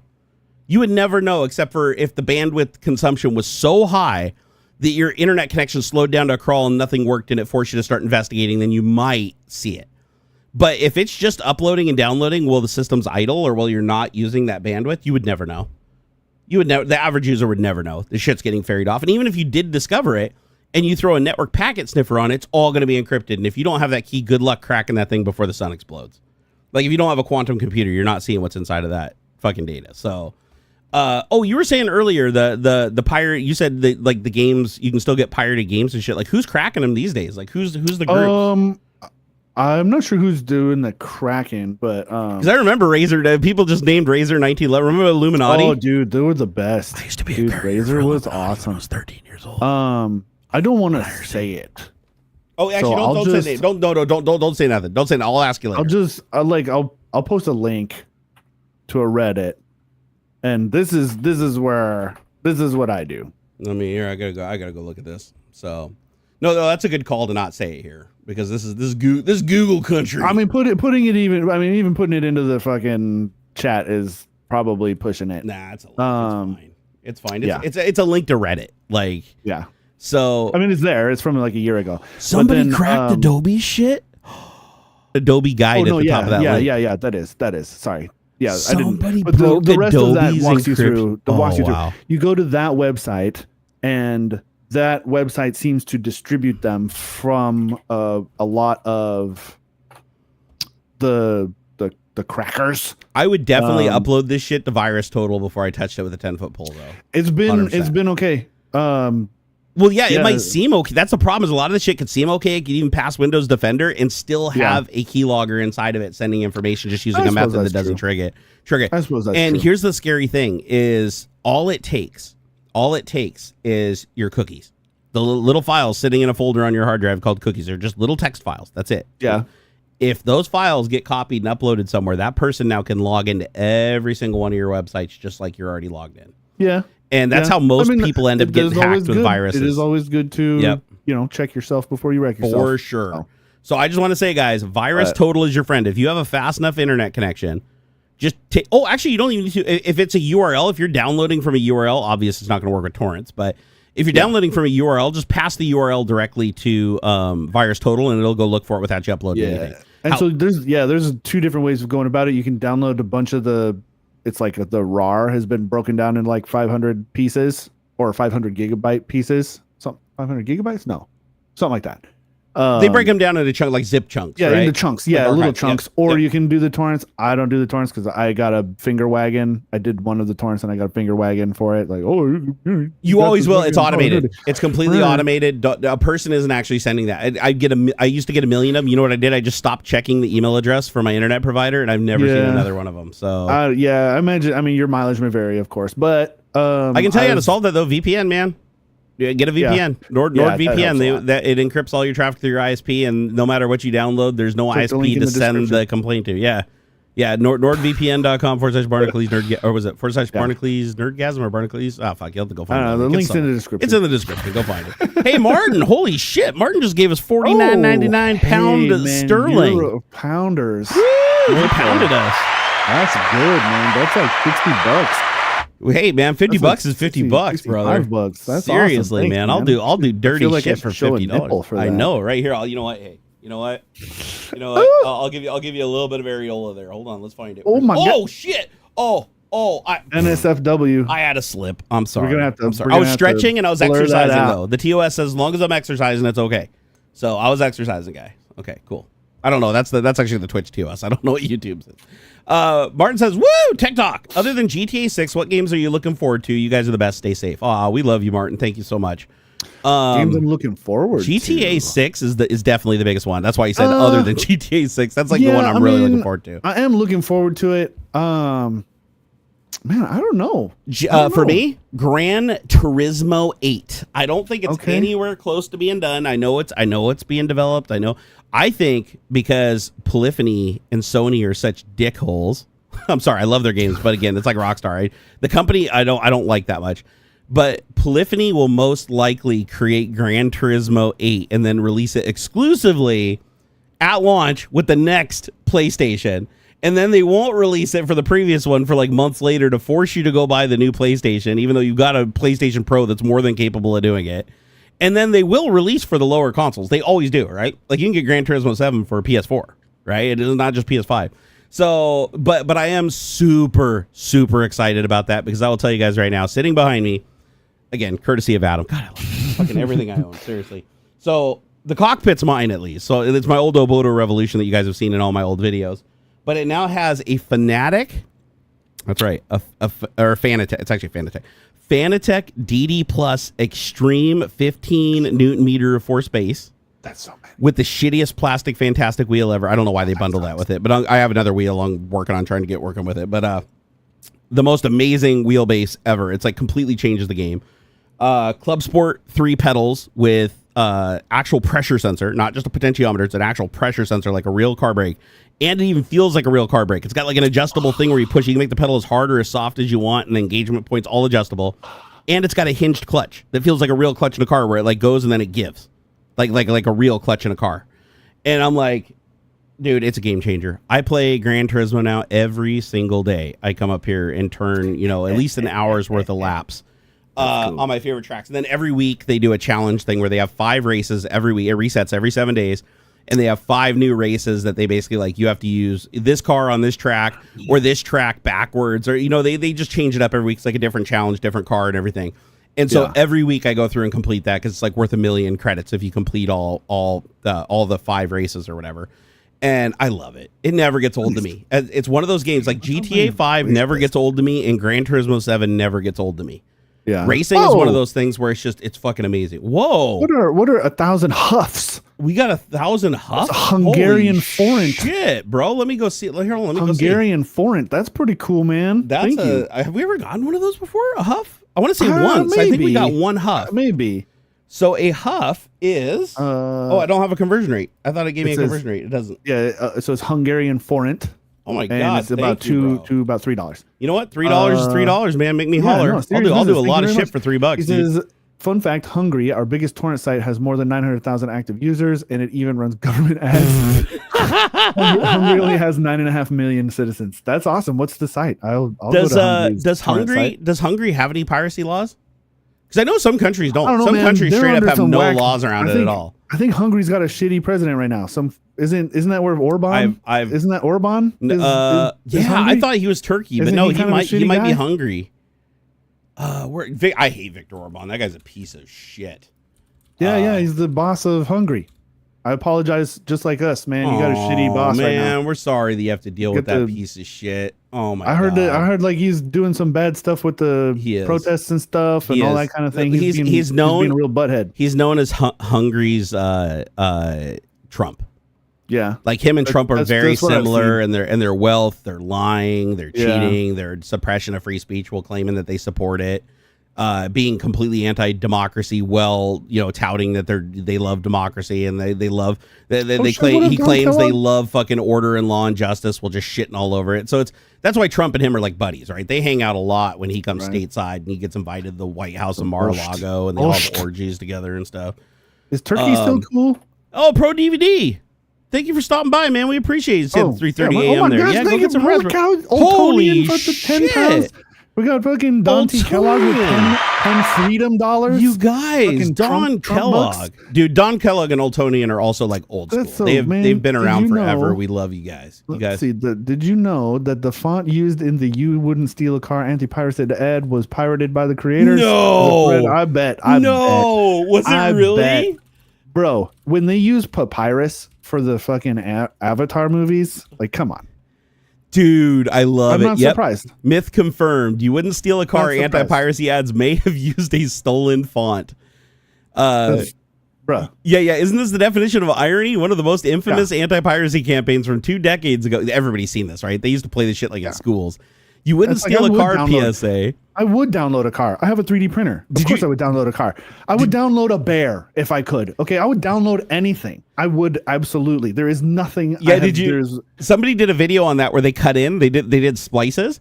And it's like, you wouldn't download a car, would you? And it just shows a guy standing there, and he's like, he has some metal and a hammer, and he starts like banging on it, and then another copy of the car standing next to it appears, and he goes, and he gets in the car and drives away, and it like does nothing to the original car. Like the original car is still there. The guy's like, he just copied it, right? And it's like, you wouldn't download this, you wouldn't download that, and he's like, challenge accepted. He just get in the video, and he keeps showing that no, you're not stealing in the conventional sense. You're copying. Oh my fucking! What is happening? Oh my God, Blue Varo, you were another name that came up earlier when we were talking before the stream. We're like people that are here every single stream. But look, if purchasing isn't ownership, then piracy isn't illegal. I see. The thing is piracy can't be morally incorrect. So you know what I mean? I feel so. Here's the thing: like piracy is one of those things where I'm neutral on. I'm completely neutral because I wouldn't be 100%. Where I'm at without it, right? Yep. I do, but however, now when I can afford it, I do buy stuff. Like I do. Oh, 100%. And I buy it from the people that I know actually work hard and did it. I feel a lot less allegiance pirating from people that I know are scumbag companies that treat their employees like shit and like overprice everything. Like I don't have nearly as much of a moral contract. You guys. It's funny, we talk about piracy and everybody just starts throwing money at us like we're in a strip club, dude. Like people are like, pay money for my legal bills later. It's look. The thing is, we love you guys. Thank you. How do I put this? It's a lot of so first off, because there's different layers of this for me. If there were more demos available for games, I think shareware, man. Shareware was awesome. Yeah, there would be less piracy. There would be less need for piracy. For sure. Look, and platforms like Steam cut a huge chunk out of piracy. People want to buy things. They don't mind paying for stuff. Okay. Music was the thing that really started off the whole piracy discussion amongst like the general public. Music's what brought it to the spotlight for sure. That happened because people got tired of paying $15 to $25 for a CD when all they really wanted was the 3 most popular songs on that CD. Yep. Okay. And then you got fucking Metallica buttheads came in and I love their music, hate the band. And the old people who were in charge of the music industry didn't get it. Was it Lars Ulrich or something? Yeah, that guy's a prick. Yeah. And then iTunes comes out and you say, "Oh, you pay us $1 and you can have the song that you want." Did you hear when he literally said the only reason they play music is for money? Which fine. I don't. Yes, of course. Like that's no, fine. but I don't believe it for a fucking second. I don't know of a single musician, not a single musician have I ever met in my entire life that says, "Oh, I only play the violin for money." No, most of them are underpaid as fuck, and that's so fine. Yeah, the money's great, but that's a lie, dude. I don't. Everybody's got to make a buck. You all got bills to pay. If that's your only motivation, fine. I don't care. I don't think standing in front of a sold out audience, screaming his name, like throwing panties at him. He's like, "Oh no, I just do this for the money. Fuck all that." No, I don't believe it's it for a second. It's not just the money. The guy's full of shit. At first, why not? I love. Did you see the South Park episode where they were making fun of it? Metallica came up. It's oh man. He's like, I can only. Oh my god! Remember, he's like, oh my god, I can only afford 7 Gulf Streams instead of 8. Oh, I'm so sad. Yeah, and it shows that it's like rich people everywhere are having to size down the number of mansions that they have because of piracy, ridiculous. And it's a travesty. People will pay for things if it's easier to do that. 100%. Like that's like It started with music. It's iTunes, the you pay opposite, though. They made it harder to buy this shit than to pirate it, and that's the big mistake. That's what happened. It's video. Okay, so music got cleaned up. You pay $1, you can buy download any song you want, or when then streaming came out, you pay a $10 a month. You could listen to any song you want, whatever. Movies then, okay. Oh, we don't want to pirated movies. Well, but nobody wants to spend $35 for a fucking DVD, okay, like or whatever. Yeah. So streaming comes out. You can or we'll start with Redbox and old school Netflix, where you pay a monthly fee and you can have any. Dude, OG Netflix was the bomb. Getting those DVDs in the mail, I loved it. I loved it. Okay, great, and it blew up. It was awesome. Everything, as long as you can make it easy. It's that's what the thing is ease because piracy is still kind of a pain in the ass. It's a pain in the butt to fucking pirate stuff. You have to worry about a virus. You have to wait for it. You have to find a torrent that works in the first place that's seeded. Yeah, it's just it's a pain in the ass. If you can make it easier, people will pay for the convenience. That's what it always comes back down to. It's convenience. But now we have a million different fucking streams because all the TV broadcast channels got to have their own fucking streams. Everybody wants a piece of the pie. They don't want to share. They don't want to all dump into the same bucket. Techno City nailed it. He said with subscription, everything, it's less of a need to pirate with the subscription stuff. So it's like when you subscribe to like Netflix and stuff where you just have like an infinite library of shit to watch, people are willing to pay to have that convenience to just click and watch 100%. Versus having to maintain their own Plex server that's why I use other people's Plex servers. But I don't now, it's too much. I don't want to pay 7 different streaming services $12 a month. I'm going to be honest, I pay I think it's 80.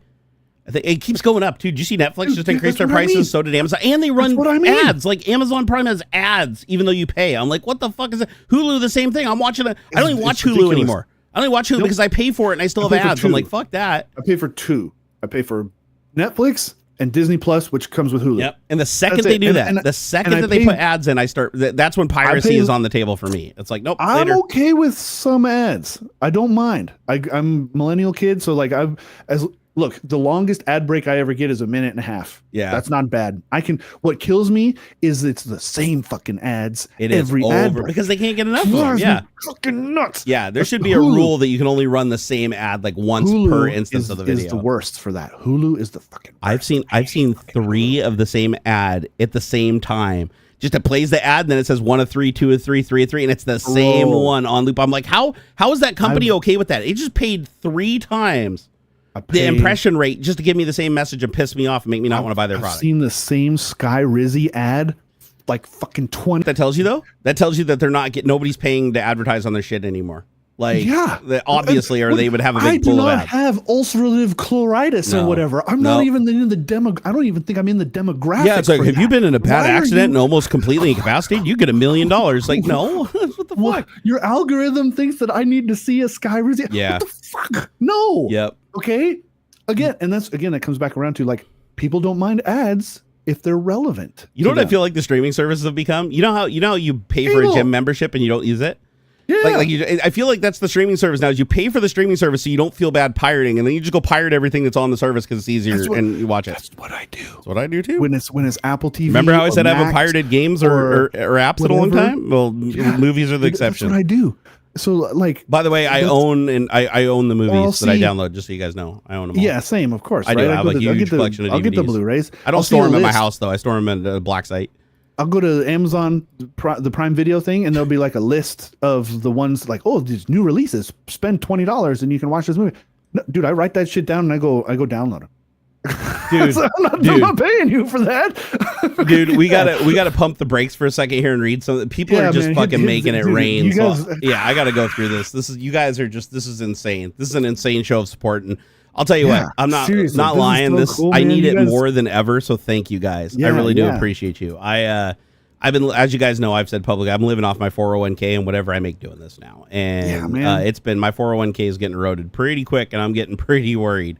Don't worry, we're not in like super immediate trouble, and I do got a little bit of contracted work coming my way that should help to slow that burn down significantly for at least a month or two, possibly longer. But God, man, I've never been more financially insecure and scared like in my life.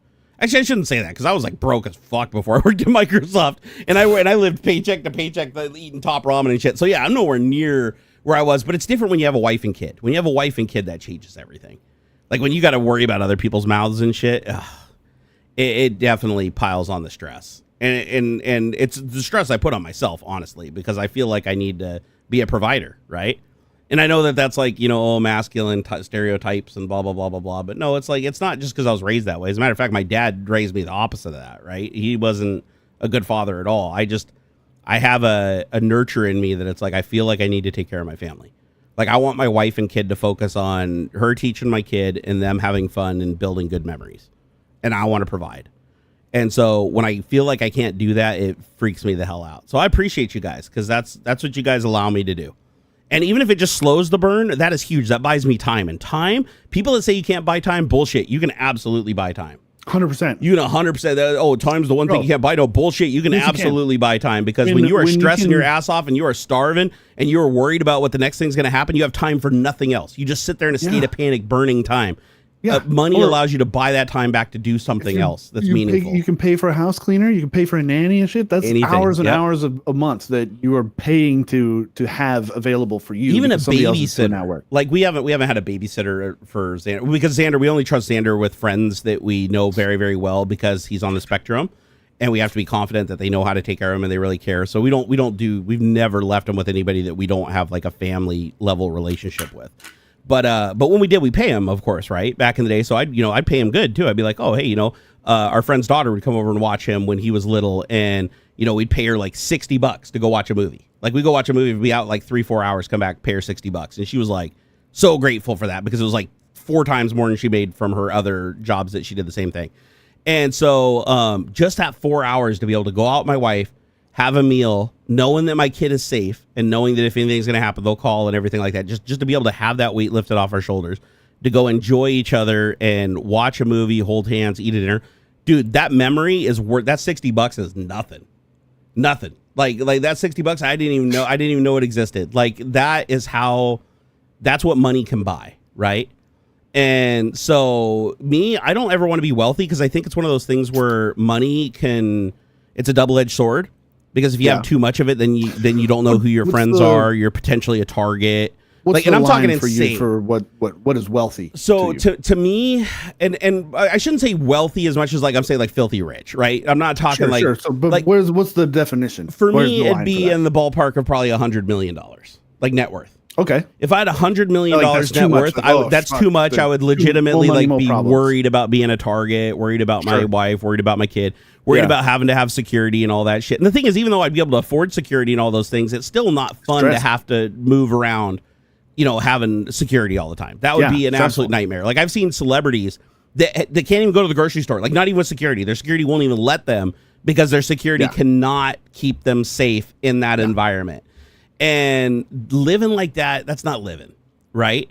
Right. And arguably you could obtain that same level of fame that could give you similar exposure without the money, but with the money you become a target to people who want those assets, not people that are just not the people that just want to pull a hair out of your head or get a piece of your shirt because they're obsessed fans, but these are people that want to hurt you to take your money. Like they don't care about your fame, they don't care about how you got the money, they just want that money.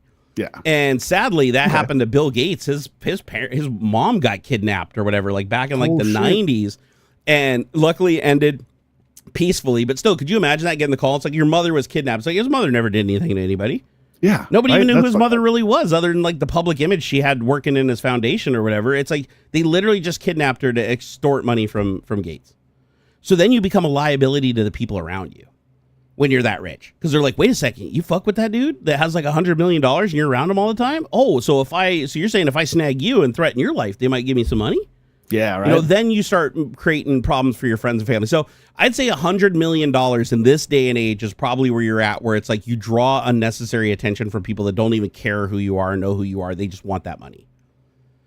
And then if you're like, in the $50 million club or whatever, okay, I'll fuck with that. Like $50 million, like, I spend $1 million on a really badass what fucking $1 million doesn't even buy you. We just looked at the price of my house, for crying out loud. Honestly, you'd have to spend in Washington, like where I'm at, you probably have to spend $15 to $20 million for like a nice house and a nice property that would be considered like a wealthy estate, like where you call it an estate, not just a house, right? So boom, you at $100 million, you've already killed 20% of your entire net worth just getting the house. Then you're, get yourself a couple $1 million hypercars, $2 million, $3 million hypercars. Now you're at another $10 million just to fill your garage. So $100 million doesn't go that far in like the hyper wealthy world. Fucking isn't like Bezos's yacht like almost $1 billion? Like I think Bezos holds the record for the largest yacht in the world or something. He paid custom built. It was like $1 billion, and they had to like cut the mast off it. Or no, they had to like take a 100-year-old bridge apart to like move it out to sea because it was so big. It was like a whole thing. It made like national news and stuff. But that's where you get into the money where it's like, I guarantee you will never see Bezos by himself ever in your entire life. You will never just run into Bezos in a grocery store and be like, hey, aren't you Jeff Bezos? No, like he only goes where he is 100% secured, because there are so many people that want to snatch his ass because of his wealth. And not just that, but also because of like the political power that wealth buys him. Because sadly, we have to admit in this day and age that money plays a big part in politics, especially right now. It's like if you are an incredibly wealthy individual, you have the ear of people that can control the lives of many other people. You know, we've seen that with Elon Musk specifically. So, and Elon Musk is in the what, like 200-300 billion net worth club? And that's not even liquid. That's not like he's nowhere near that for liquid assets. Like if he tried to sell all that, even if he could, he can't legally. But if he just could sell all that, boom, just throw it on the market and sell it, by the time it sold with all the degradation in price as he sold each lot of stock, he might get out with like 20 or 30 million out of that 300 million. So when you talk about paper net worth and like real liquidity, it's completely different. So when I'm talking about hyper wealthy, I'm talking about $100 million of liquidity that you have. I'm not talking about $100 million in your paper portfolio that when you sell it, it's only 20, right? I'm talking about 100 million real dollars.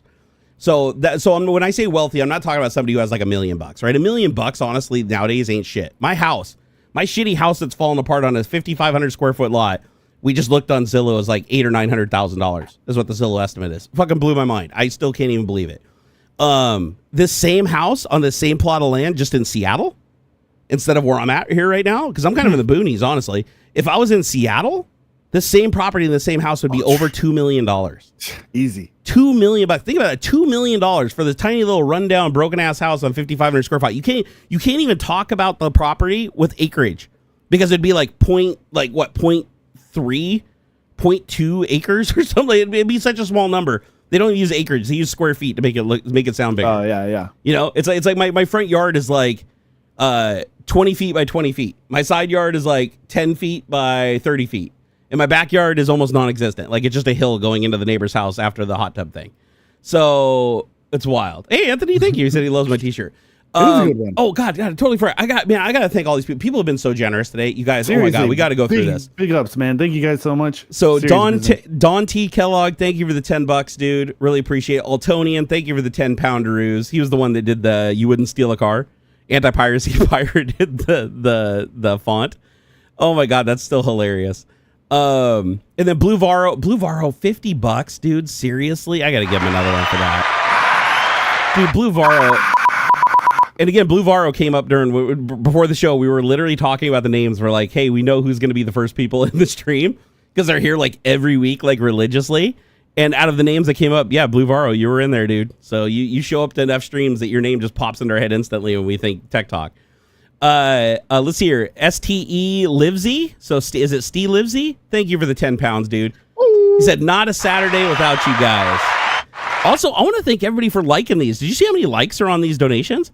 So like Altonian got like 8, Blue Varro's got like 7. Like people are actually smashing the like buttons on, and I love that, because that's the community showing like they love that somebody else is showing support, and that's support in itself. And I think it feels good to show recognition for people that support creators. You shouldn't feel. I feel bad when people feel compelled, like they see other people donating and they feel compelled to donate. Don't ever feel that way. Please don't. That is terrible. That is the gambling fallacy that fucking YouTube and Twitch wants you to fall for. No. Only give what you could just wipe your ass with and flush down a toilet. Don't ever compromise your life to make mine better. Just, it hurt me. It literally hurt me inside. Don't do that. But when you like somebody doing that, it's encouraging and fun for them. And it shows recognition. And I think that is amazing. That's an amazing way to show support if you can't in other ways, right? Just hitting the like button on the stream. Just talking in chat. That is huge. These are huge things that you do. They keep the stream going and help us out tremendously. And it all counts. I don't want anybody to fall into the whole gambler fallacy thing, though. Don't feel like because other people are donating, you have to also. Just showing support to them for doing what they can. That is awesome. That is huge to me. So when I see these things, it's like 8 likes on so Gino Oswin. I'm guessing that's it. He put it in quotes, so I'm guessing Oswin is his alias that he goes by. So Oswin, thank you for the 15 euros. He said, "Avast me mateys." Roger R, thank you for the 12 euros. Oh, you're 2 euros back to back. He said, "Let's keep the cash flowing." Oh, thank you, sir. And then I have to read this one, of course. Blue Varo. He said Chubb and Dale's woot. Chubb and Dale's. Oh my God. Hey, fun fact, Seattle, I don't know if it's still open, but Seattle used to have a male strip club called Chunkendales. Did you ever see that? No way. Yeah, so Seattle had a male strip club called Chunkendales, and at one point I almost went there with friends, like as a joke. Like we thought it'd be fun to just go hang out, because it's obviously an establishment where like women go to see these chubby dudes strip, and then gay men also, you know, obviously frequent this place. Sure. So we were gonna go just hang out and just catch the vibe, right? We never got around to it, and I'm sad because I was like, I wanted to experience Chunkendales. I wanted to see what it was like going to a strip club where like the men have to mandatorily like have a dad gut. Like you don't awesome. If you have muscles, no, you go next door. This ain't Chippendales, this is Chunkendales. I think it was Seattle. Maybe it was Portland. Let me see here. Where is Chunkendales Strip Club? I want to see if it's still open. This was so long ago. Nope, not Chippendales. Not Chippendales. Where's Chunkendales, man? I can't find it. Where is it? Let me ask AI. This was a long time ago. This would have been back in like the late 90s, early 2000s. Where was Chunkendales Strip Club where only fat dudes danced? Let's see here. Oh, I can't find it. What was it called? Maybe it wasn't Chunkendales. Maybe so. What here? What is the name of the Seattle male strip club that has chubby guys? Because I vividly remember us wanting to go to this place. Okay, so there's a place called Savage Men. That doesn't sound right. That's not it. Yeah, that doesn't sound right at all. This may like predate AI. This might be one of those things that predates AI. But if I vividly remember this, dude, if this ends up being like a what's that effect where you remember Mandela effect. Mandela?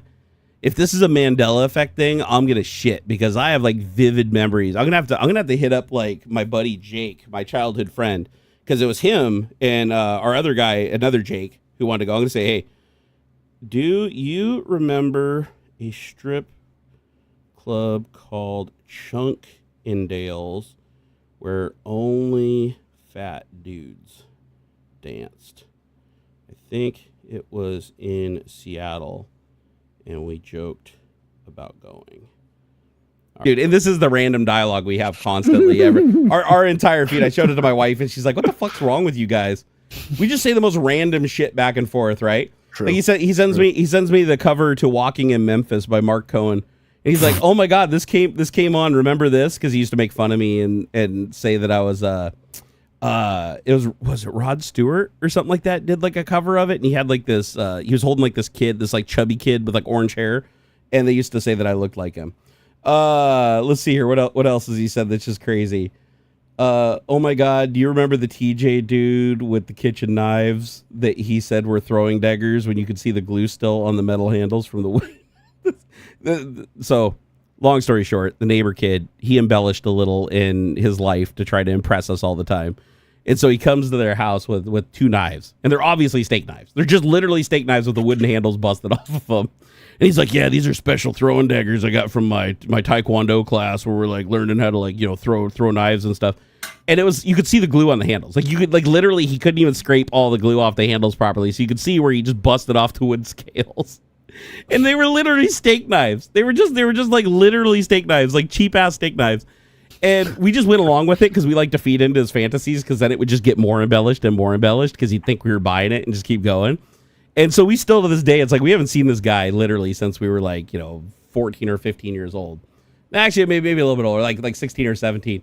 But it's just funny that he had such an impact on us with all of his stories that we still discuss his stories to this day. He always comes up in just random conversations like, "Hey, remember that kid who said that he like trained with Chuck Norris and like his dad was like buddies with Chuck Norris and he came to his school and like taught him how to like, you know, do like high kicks and stuff."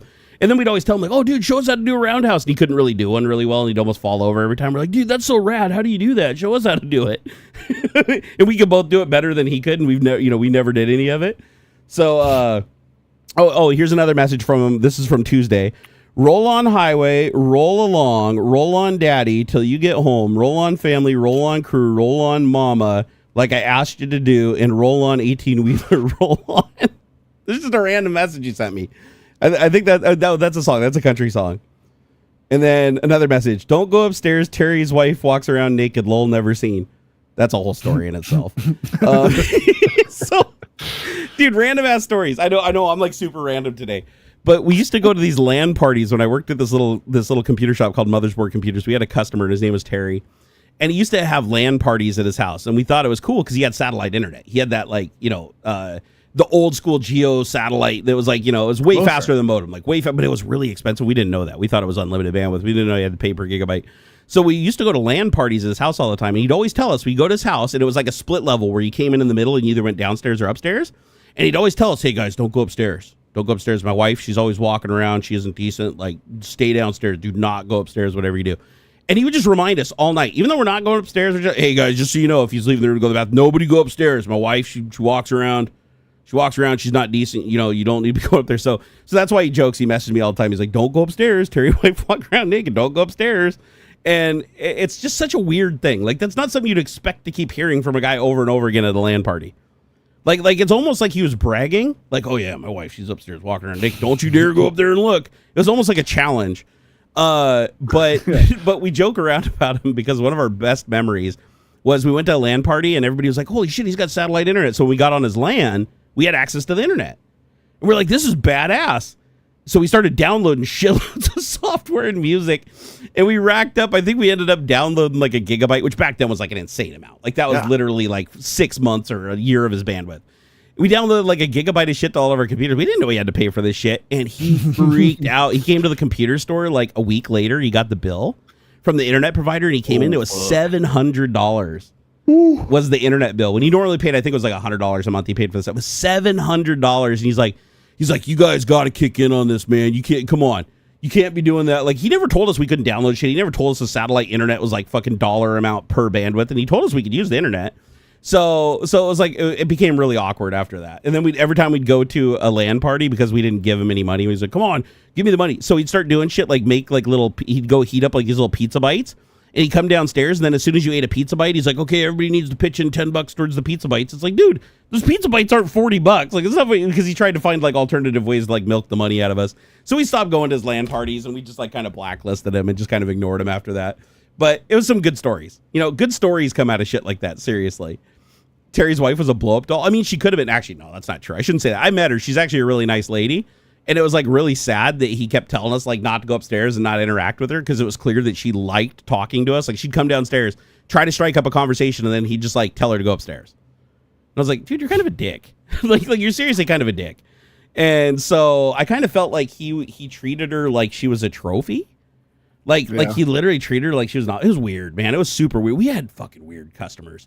Dude, anybody, if you've ever worked in a small computer store next to a tavern in a tiny little redneck town, I guarantee you've got similar stories to mine. But weird shit happens.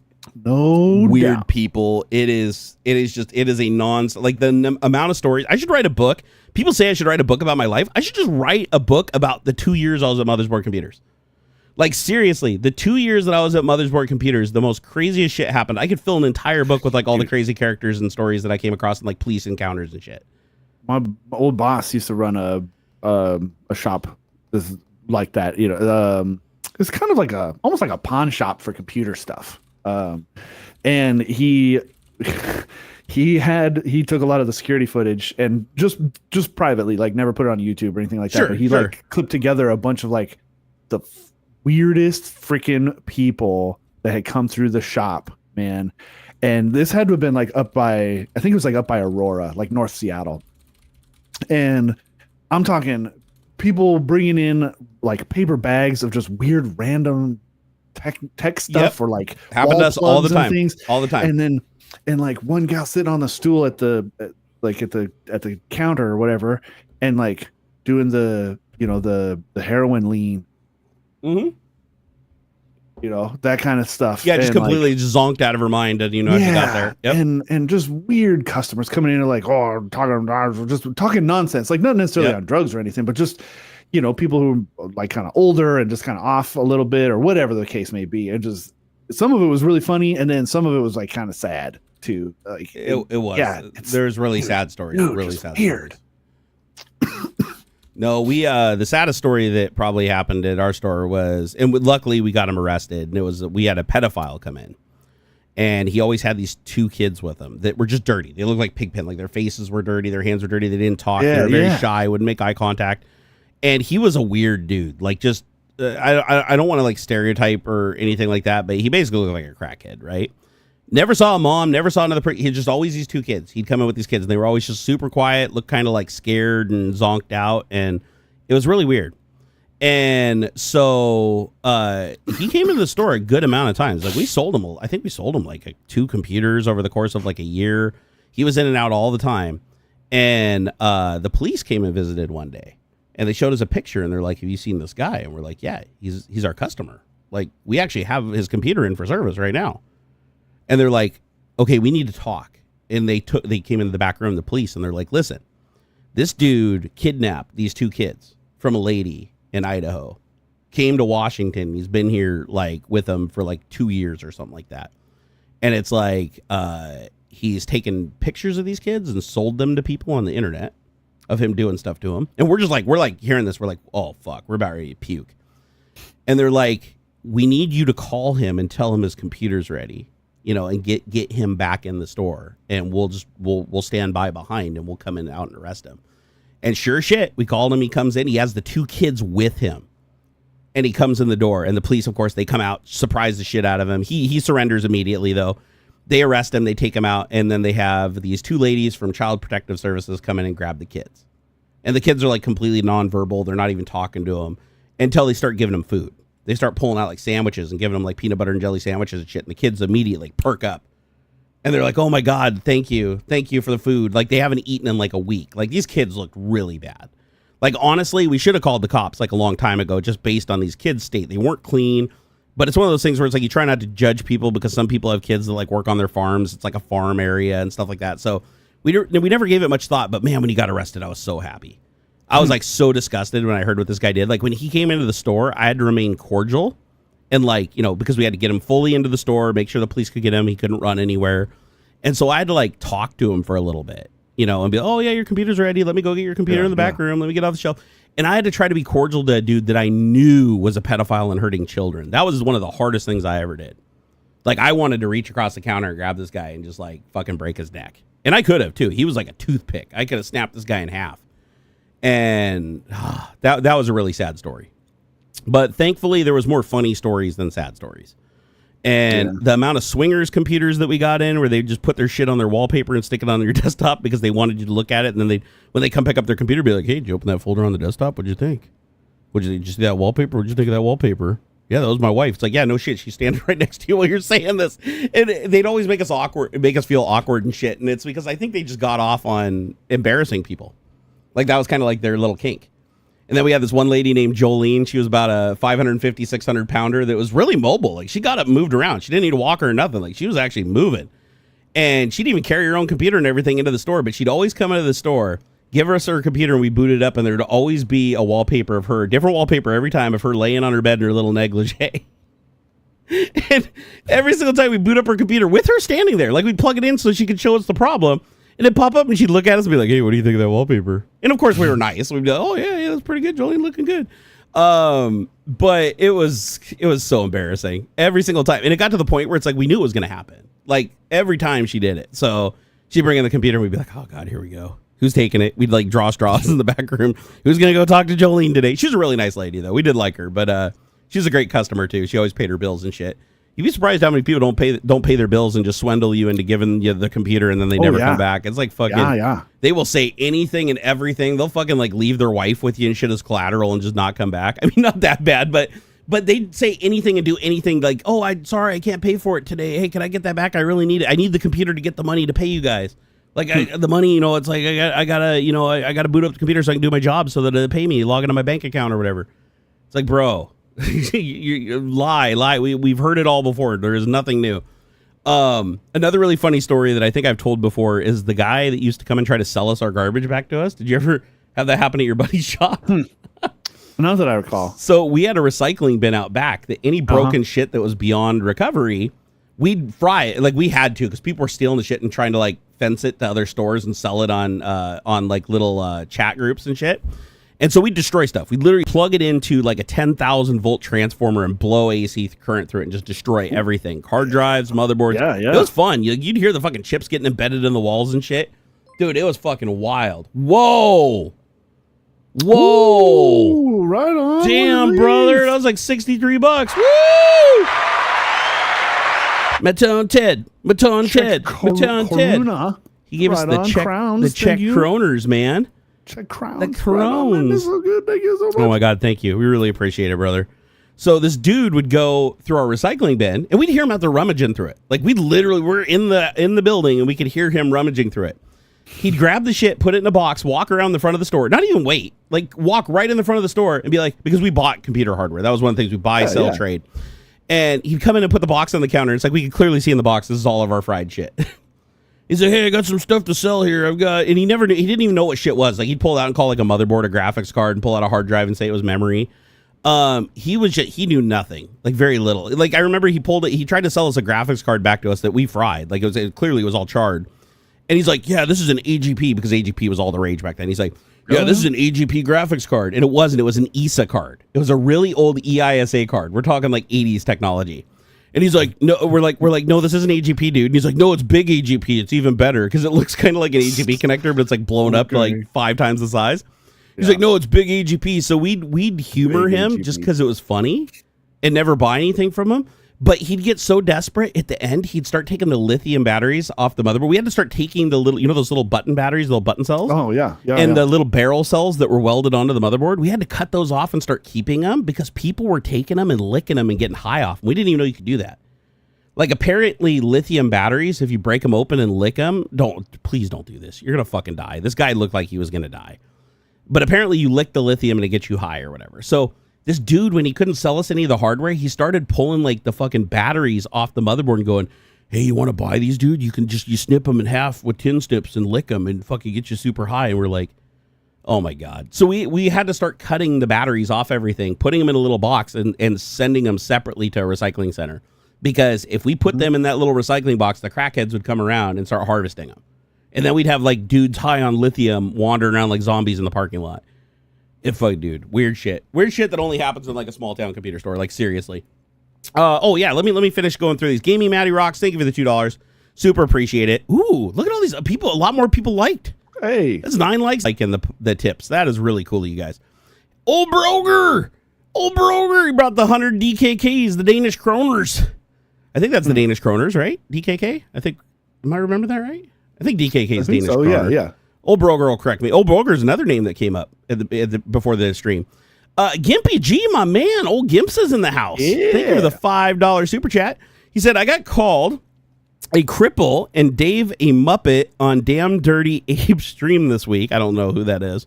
Finally getting recognition. We were talking about RFK Jr.'s autism speech. Oh my God, don't even get me started on that. That guy, I wanted to punch the screen so bad.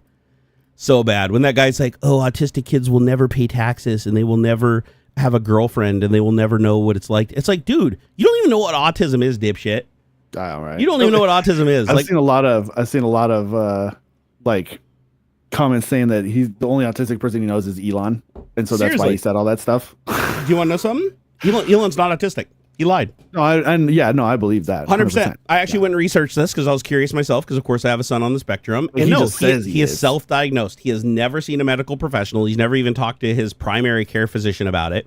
Yeah. It was even confirmed by his biographer, like his authorized biographer literally said that he is he wanted to make it clear.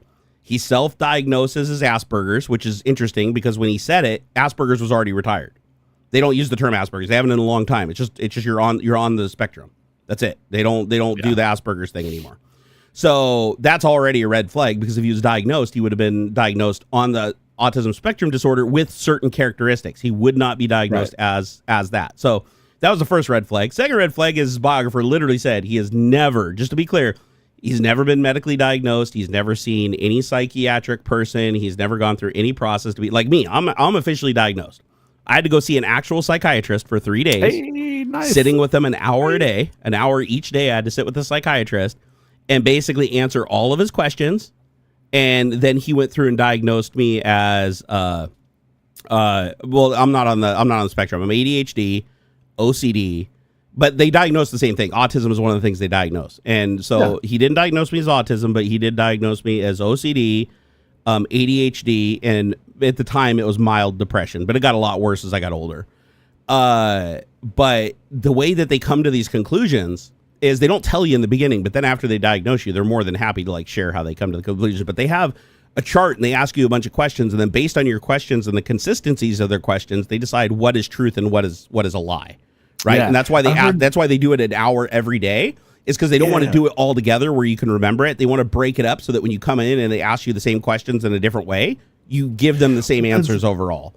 Right. And I feel like I've heard some of that about like autism or ADHD assessments where it's like, oh, do you have, it's like how they phrase the questions can sometimes be awkward because it's like, oh, do you have any trouble, like, I don't know, putting your socks on or like getting ready for the day or whatever. It's like, no, I have a very, very particular like system so that I don't fuck anything up. And it's OCD, check. But a lot of times you'll just say, well, no, because in your head you're like, oh, of course not. I don't have any problem with that. I have a very particular system and I have a set. And so I've started noticing some of that in my own self. And like, I kind of want to get a little further diagnosis beyond just the ADHD, or at least start opening that conversation, because that's kind of me. Like, it doesn't bother me. Like, it doesn't like, I don't like, it doesn't like make static in my brain or anything if I don't follow the routine. But I know that if I don't follow the routine, shit'll go sideways. Like I do have very particular routines and systems in place so that things don't go sideways. I obviously can't diagnose you, but from what I've observed as a friend, you definitely qualify on OCD. And when those patterns get interrupted, that like is frustrating. Do you feel like if you have to me? So here's one of the big things that OCD, like this is one of the things that really like even right now, like I'm like my shit's uneven. And So symmetry. So OCD symmetry. Does it bother you when things are asymmetrical? Yes. And it does. Like my wife used to mess with me. I'd come home from work for Microsoft and she'd twist one of the speakers at a 45-degree angle and I'd immediately lock onto it coming into the house, miss everything else. Because it just drive me nuts. There was one time I went to work and I sat down at the place like I would normally sit, and I turned and I go, that bookcase was moved like since the last time I was here. I'm like, this bookcase. And like legit, it was like maybe 2 or 3 inches, like about like this much. And the boss was like, what do you mean? I go, I can feel it. Like it's not in the same place as it was before. Cause like there's like a vibe or like there's a pattern to it. Like I can tell. I go to reach back and like it's not where it's supposed to be. And yeah, man, little things like that. Or my wife rearranged the fucking closet like 3 times without telling me. And on 3 different occasions. Yeah, when your shit's not where you expect it to be, even when it's more organized, it'll drive you nuts. I come into the freaking closet and I go, what happened? She said, oh, I rearranged the closet. I can fit more stuff this way. I go, okay. Hey, I've got a question for you. I'm like, okay, this is okay. Yep. But like this throws my patterns off, my routines. Like I can do this without thinking about it. Like it's muscle memory. And now my pants are not where they're supposed to be or where they were. And it takes like 2 weeks to get used to the new setup. And it's bothersome. Yep. So again, it doesn't like keep me up or anything, or like I don't like freak out, but like I can tell, I notice, if you can work past it regularly without too much interference, then you're probably not OCD. Yeah, so, no, but like it's because even minor OCD with me, like here's how it presents with me, and it's weird because I didn't know this was a thing. I thought this was the opposite of OCD, but apparently with me, everything has to be order or complete disorder so I can ignore it. Sure. So, and this is called a hoarder tendency too. A lot of people that hoard have OCD. Sure. And what'll happen is you need stuff to be very clean and tidy. And you keep it very symmetrical, very clean, very tight. That's why I have 3 screens instead of 2 screens. I can't stand 2 screens because you can't really have it symmetrical without looking at the border in the center.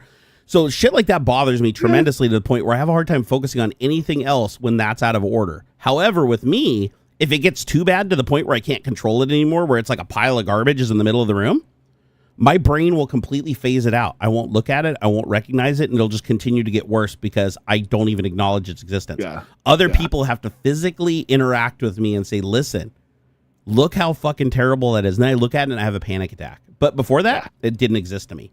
So you'd think with OCD, you wouldn't be able to have a mess. You wouldn't be able to have disorder. But the way it works is if you can't control it, the way that you mitigate it in a lot of cases is by ignoring it. Your brain literally blocks it out and pretends it doesn't exist, and it just keeps getting worse.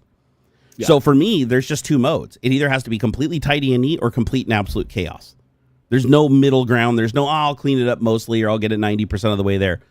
It's got to be 100%. If it can't be 100%, I go crazy. And the other thing is I can't do tasks out of order. So like if I have 3 tasks and I'm blocked on task 1, but I could still technically finish task 2 and 3, task 2 and 3 are impossible.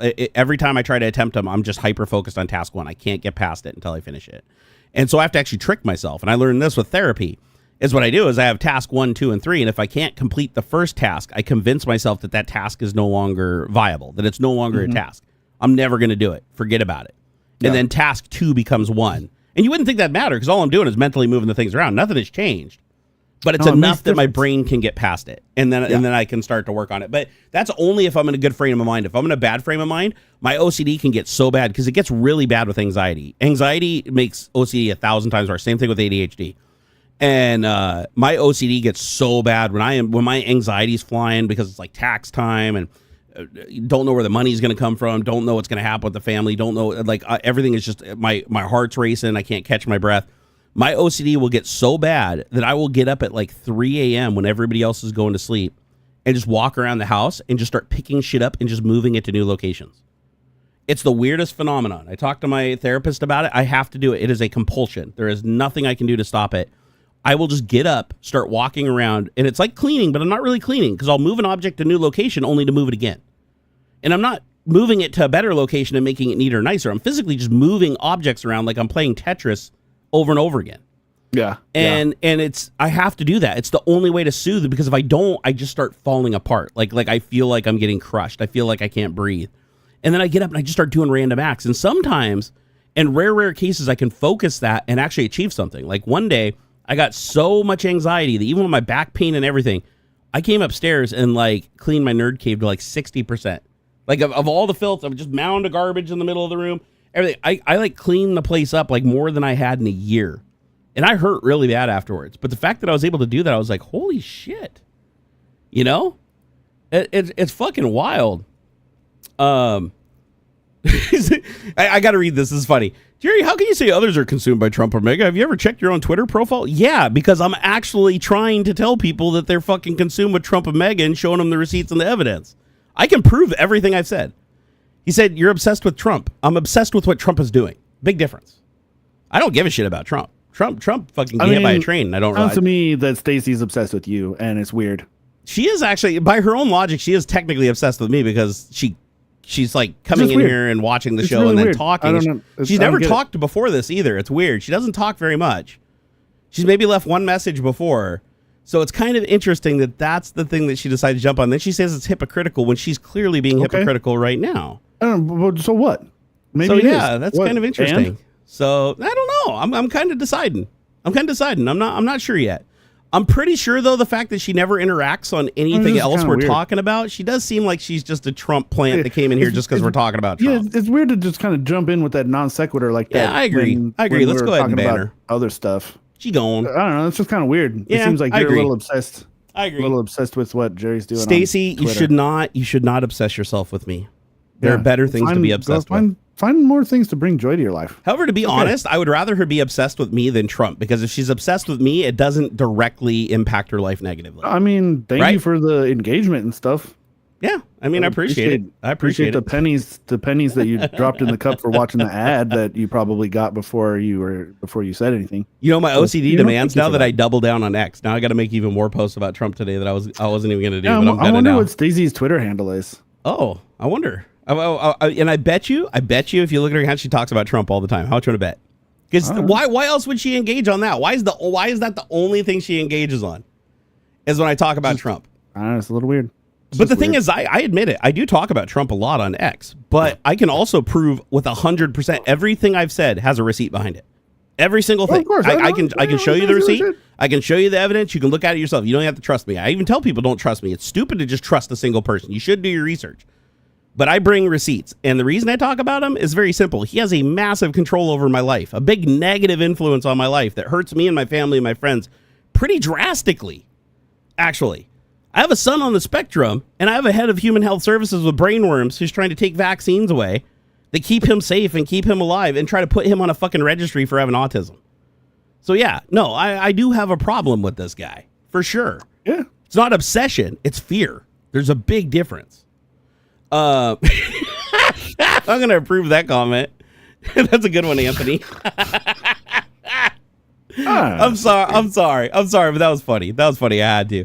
Hey, Dawn, did you just give me another $20? What are you doing, brother?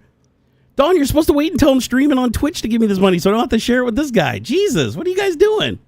No, I'm just kidding. I'm playing. That's why I didn't even stream on Twitch last week. The whole week I didn't stream because I kept running into fucking problem after problem after problem, which I'm going to talk about in a minute because I've got some fun stories for you guys to pick on me, and I deserve all the picking on for this one because I fucked up my computer bad yesterday, and I really have to give props to Microsoft for Windows Restore actually working for once. Oh yeah. We gotta tell how you broke your stuff, dude. Windows Restore never works. The one time I needed it actually worked though, so I got to give credit where credit's due.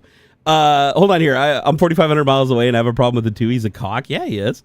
Let's see. Don Kellogg again. Thank you for the $20. Oh, he wants to know how the air fryer is. Let me answer that first. So the story is my air fryer died a couple of days ago. It's pretty funny. My wife says, hey, the air fryer's dead. We use it every day. Like the air fryer's used for my kid pretty much lives on like these chicken nuggets that we cook in the air fryer. And my wife hates cooking stuff in the microwave because it's all soggy and stuff. And she's like, she likes the air fryer. The air fryer makes everything taste better. And I agree it does. But our poor little air fryer gave up the ghost because we used it so damn much that after about 2.5 years of abuse, it finally it cooked itself. Actually, probably longer than that. I want to say we've had it for probably 3 or 4 years. And it died. So my wife comes, she's like, the air fryer's dead. I'm like, no. So I said, hey, listen, let's do some research on air fryers. Try to find a decent one. You know, what do they cost? $50, $60, whatever. Hey, and then we'll find one and we'll order it. So I go upstairs. I'm upstairs for about 4 or 5 hours. And then I go downstairs. And there's a new air fryer sitting on the floor. I'm like, what? I'm like, where did this come from? Whatever. She's like, oh, Costco delivered it. Because we order stuff from Costco and they do the home delivery if you order over a certain amount. So we usually get our shit delivered. She rarely has to go to Costco herself. And so it just gets delivered. I'm like, what is this? She's like, oh, it's an air fryer, a convection oven. I mean, it's way bigger than our old air fryer. Like, it's huge. Right? Like, it's literally got like the little place. Yeah, it's a convection oven. Yeah, it's a convection oven. Countertop convection oven. And so I was like, oh my God, how much was this? She's like, it was on sale, only $150. I was like, what? I was like, I thought these things were like $50. She's like, well, it's way bigger. It's got this. It's got this. It's got this. It's, it's honestly probably going to last longer. It's amazing. The fuck out of it, dude. It's amazing. I used it once and I was like, money well spent. Money well spent. Yeah, man. And the nicest thing too is I did a stream on Twitch and I told the story and somebody tipped $150 and said here for the air fryer because I couldn't get over the price of $150, but it was on sale. It was usually more than that. And it's been amazing. It's been amazing. It cooks stuff so much faster, so much quieter than the old one. Man. The buttons actually work on it. It's got like a lit interior, so when you open the door, it's all lit up like a real stove and everything. And it's like easy to get shit in and out of. You're not having to dig it out of a fucking basket. I love it. It's freaking awesome. So she picked the right one, but I just thought it was funny that I'm like, let's research this, and I literally go upstairs, come downstairs there. That's the convenience we live in this day. Hey, isn't that crazy? Oh, like, yeah. The fact that you can literally just disappear for like 4 hours upstairs, come down, your wife like literally bought like a giant electronic device and it was delivered to the house.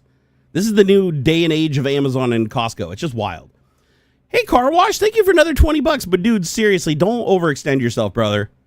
I know you work hard for your money. So seriously, I know you love to help out and we appreciate it greatly, but I just don't want you to overextend. He said, what the hell did you do to your computer? This is going to be good. Oh, yeah. I'll get into it here in a second. Let me thank a couple more people. Mechberg, thank you for the 69 sexes, keeping them sexes. He said, here you get 69 Swedish kroner.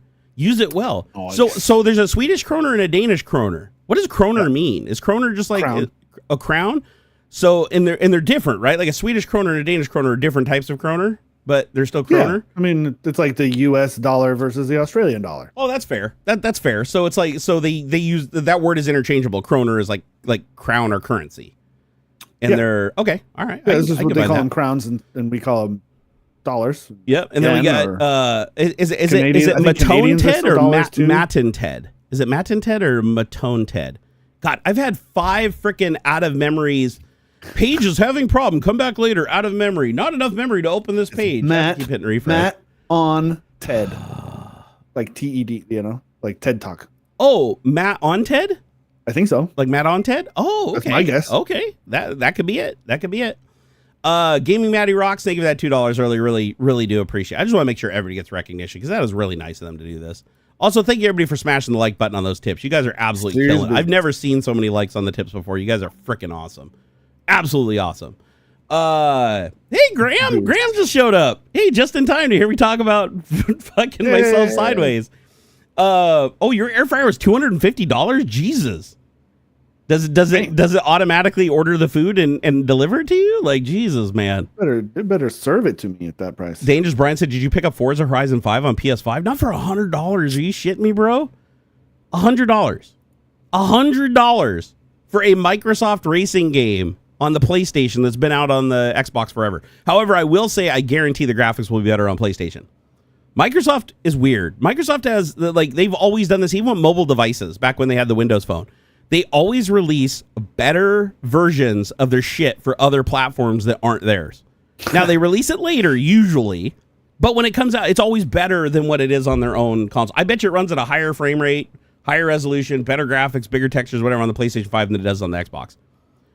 I think the Xbox is pretty inferior technology, isn't it? Like, I think the Xbox Series X is not really, even close to PlayStation 5, really. I don't know what the fucking different Xboxes are anymore. Okay, I can't tell. Like, what was it like? Xbox? Was there like an Xbox Series X and then an Xbox One X? Whatever. Or something? Xbox One? Game Pass. I don't know. Man. I don't even know. Oh, it was Dawn. Dawn was the one that paid for the air fryer on Twitch.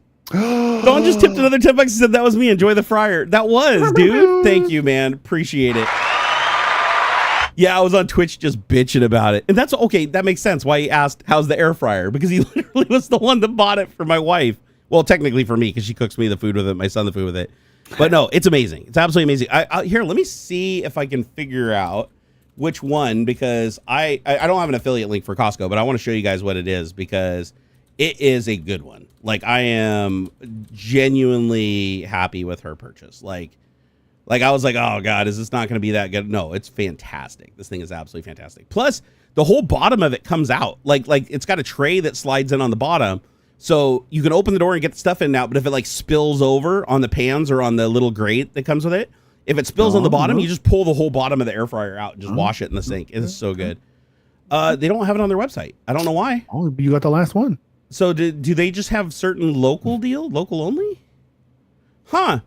I'll have to find it and tell you guys what it is, because it's not showing up on Costco's website, but man, it's good. It is fantastic. Like, I highly, highly recommend it. Hey, Balliot Brand, my man. Oh, that's the guy. Dude, Balliot Brand did me a solid, dude. Did I tell you the story about how the person trying to attack me and annoy me actually reminded me I had $1,700 I didn't have before? Oh, here, let me tell the story real quick, and then I'll tell you guys how I fucked up my computer. So Balliot Brand, since he's in chat, this comes to mind. So Balliot Brand, about a year or two ago, he's been a huge supporter for a very, very long time, and he's made some huge tips. I did not know that he tipped a bunch of money on Venmo over the course of 2023, 2024. Oh, nice. I don't use Venmo hardly ever. I created a Venmo account. I don't even know how he got it. I must have advertised it somewhere. He saw it when I first created the account or something. But anyways, he sent money there. I didn't have a mechanism for Venmo to tell me that money was in the Venmo. Like there was nothing there to tell me. So, and I never logged into the Venmo because I don't use the Venmo, and I just, out of sight, out of mind.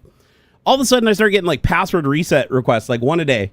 For password reset requests for Venmo, because people do that. It's very common. It happens to me all the time. People, if they can find out your email address, which is pretty public, or your phone number, they just do password reset requests, and it's annoying. It doesn't do anything. It just, your phone just goes, oh, SMS message. Did you do this? No, you ignore it. Well, I see one pop up for Venmo, and I'm like, wait, I have Venmo? So then I go look on my phone and I type in Ven and search, and sure enough, the Venmo app shows up. But I've never seen the icon, because the icon's on 5th page over. I don't know where it is. So I open up Venmo. and I must have had like facial recognition. I didn't have to put in a password or anything. It just scanned my face and goes, oh, key accepted, and it logs in. And there was like $1,700 in there. And this is when I really, really needed money. Like we were hurting. And I just lost because Trump crashed the stock market when I had to sell 401k to pay bills and stuff like that. It ended up costing me about $5,000 in one day. If I had sold stock one day later, it'd be $5,000 more. So I really needed the money bad. And I didn't realize it was in the Venmo account. I thought it had already long been PayPal'd and put into my bank account a long time ago. And I had no idea. I had no idea it was just accumulating over years in this freaking Venmo account. And it wasn't just him. There's a couple of others too, but he was the big one. I'd say 90% of what was in that Venmo account. And so I log in the Venmo account. I click transfer. My bank account information was already in there. I just clicked the button, boom, transferred over my bank account. I was like, thank you. My wife was so thrilled. She was so happy. Bran, like she was like, oh my God, that was a huge relief and the right time to find that. But the funny thing is, I never would have found that if somebody didn't hate me and attack me. Isn't that weird? Like if somebody didn't want to try to like annoy me by doing something that like normally happens with other accounts. Like Venmo is really weird. This is the first time I've ever seen somebody do it with Venmo. But it's common to see it with other accounts and I just ignore it, right? But when I saw the Venmo, I was like, do I have a Venmo? And I went logged in, all that money was in there. I was like, no way. So one, if this guy didn't do this because he obviously hates me, or maybe he's a fan that's just obsessed and wants to like force me to interact on some weird level, but whatever reason, thank you, because it actually ended up getting me a bunch of money that I really needed at a time I needed it. So man, that was like weird cosmic. It's rare that when somebody's trying to like, hack you or attack you or just be a dick or whatever, that it somehow ends good, right? It's usually just always annoying and an inconvenience. You got to like click block and shit like that. This was the first time that it ended well. Like it actually did something really good. And it didn't no harm, no foul, right? Because you can't reset the password without the two-factor authentication application. So it's just basically annoying. That's it. But yeah, if you know of any other accounts I forgot about that might have money in them, let me know. I also got to reset for Cash App. Like, you got Cash App. It was Cash App, and I logged into Cash App. There was nothing. It was empty. Yeah, do I got a Zelle? I'll have to go check and see if I got a Zelle now, because I'm like, dude, how many of these accounts are sitting around that people just put money into? It was wild though. That was just so unexpected. And I felt really bad too, because like Balia Brand, like I saw when he did like the tips through the system, but these were like things he sent directly to Venmo, and he never said anything. Like I think it was one of those things where it's like it's supposed to just like pop up on the stream and then hey, thank you or whatever. He never said anything. He just kept accumulating the shit in the Venmo account. I go look at it. I'm like, God damn, dude. I'm like, bro, so I really appreciate that. That couldn't have come at a better time, brother. Like honestly, the accumulation of that over time. I'm actually glad I forgot about it, because it was there when I needed it. Like when I really needed it. Shame there wasn't like interest on it. It's just that. Oh, that would have been cool. Like they're investing it. Like as long as you keep it in there, they just a little bit. That would actually be pretty cool. Honestly, that'd be cool if they did that like banks. So banks invest your money. Centimeters. Hold on. I gotta do some conversion real fast. No worries. Do you trust online delivery services? About I can fit a 12-inch pizza in my air fryer. I feel like I can get a 12-inch pizza. I can fit a 28 centimeter full-on frozen pizza. Now hold on, because there are different styles of air fryer. Okay. Now, a lot of people have like the Ninja style where it's like a little basket, that comes out. And that 100%, those are dumb. I would never, ever recommend that to anybody. Get yourself what used to be called a toaster oven. Okay. They're now labeled as air fryers. And you can get some good ones. I wish I could show you. I wish I had like a wireless camera I could show you. Mine looks like a tiny little, I call it a toaster oven all the time. But they're labeled air fryers now, and it's stupid, and it's literally just a miniature convection oven, and I can totally cook like you said. He said 28 centimeters. It comes to just a little over 11 inches. I can 100% put a 12-inch personal pizza, frozen pizza in there. I've done it. There's these really good square frozen pizzas from Costco. They're kind of deep. It's not like a Chicago style deep dish, but they're kind of. I know which ones you're talking about. The Costco ones, right? So fucking good. It comes in like a black box, and they're so good. And that's about 12 inches square. Fits in there perfect. Yeah. I'm gonna say that mine could fit something that's 12 inches, because the rack in it is like about this big. Like the rack is over a foot. I mean, I look at it, it's more than a foot, like a ruler. And so. Yeah, so it's weird. Put in there at a 45-degree angle if you have to. Yeah, Ian, I'm with you, man. I don't understand. It used to be called. It was, I don't know, a decade ago. They used to all been. They were called toaster ovens, and then they come out with the basket style ones. They start calling them air fryers. Have you ever really seen an air fryer that doesn't circulate air? They all do. Like the whole point of air frying is it circulates the air, so it's technically a convection. They're all convection ovens because that's all a convection oven is. Yeah. A convection oven, it's a source of heat and air that blows the heat around, right?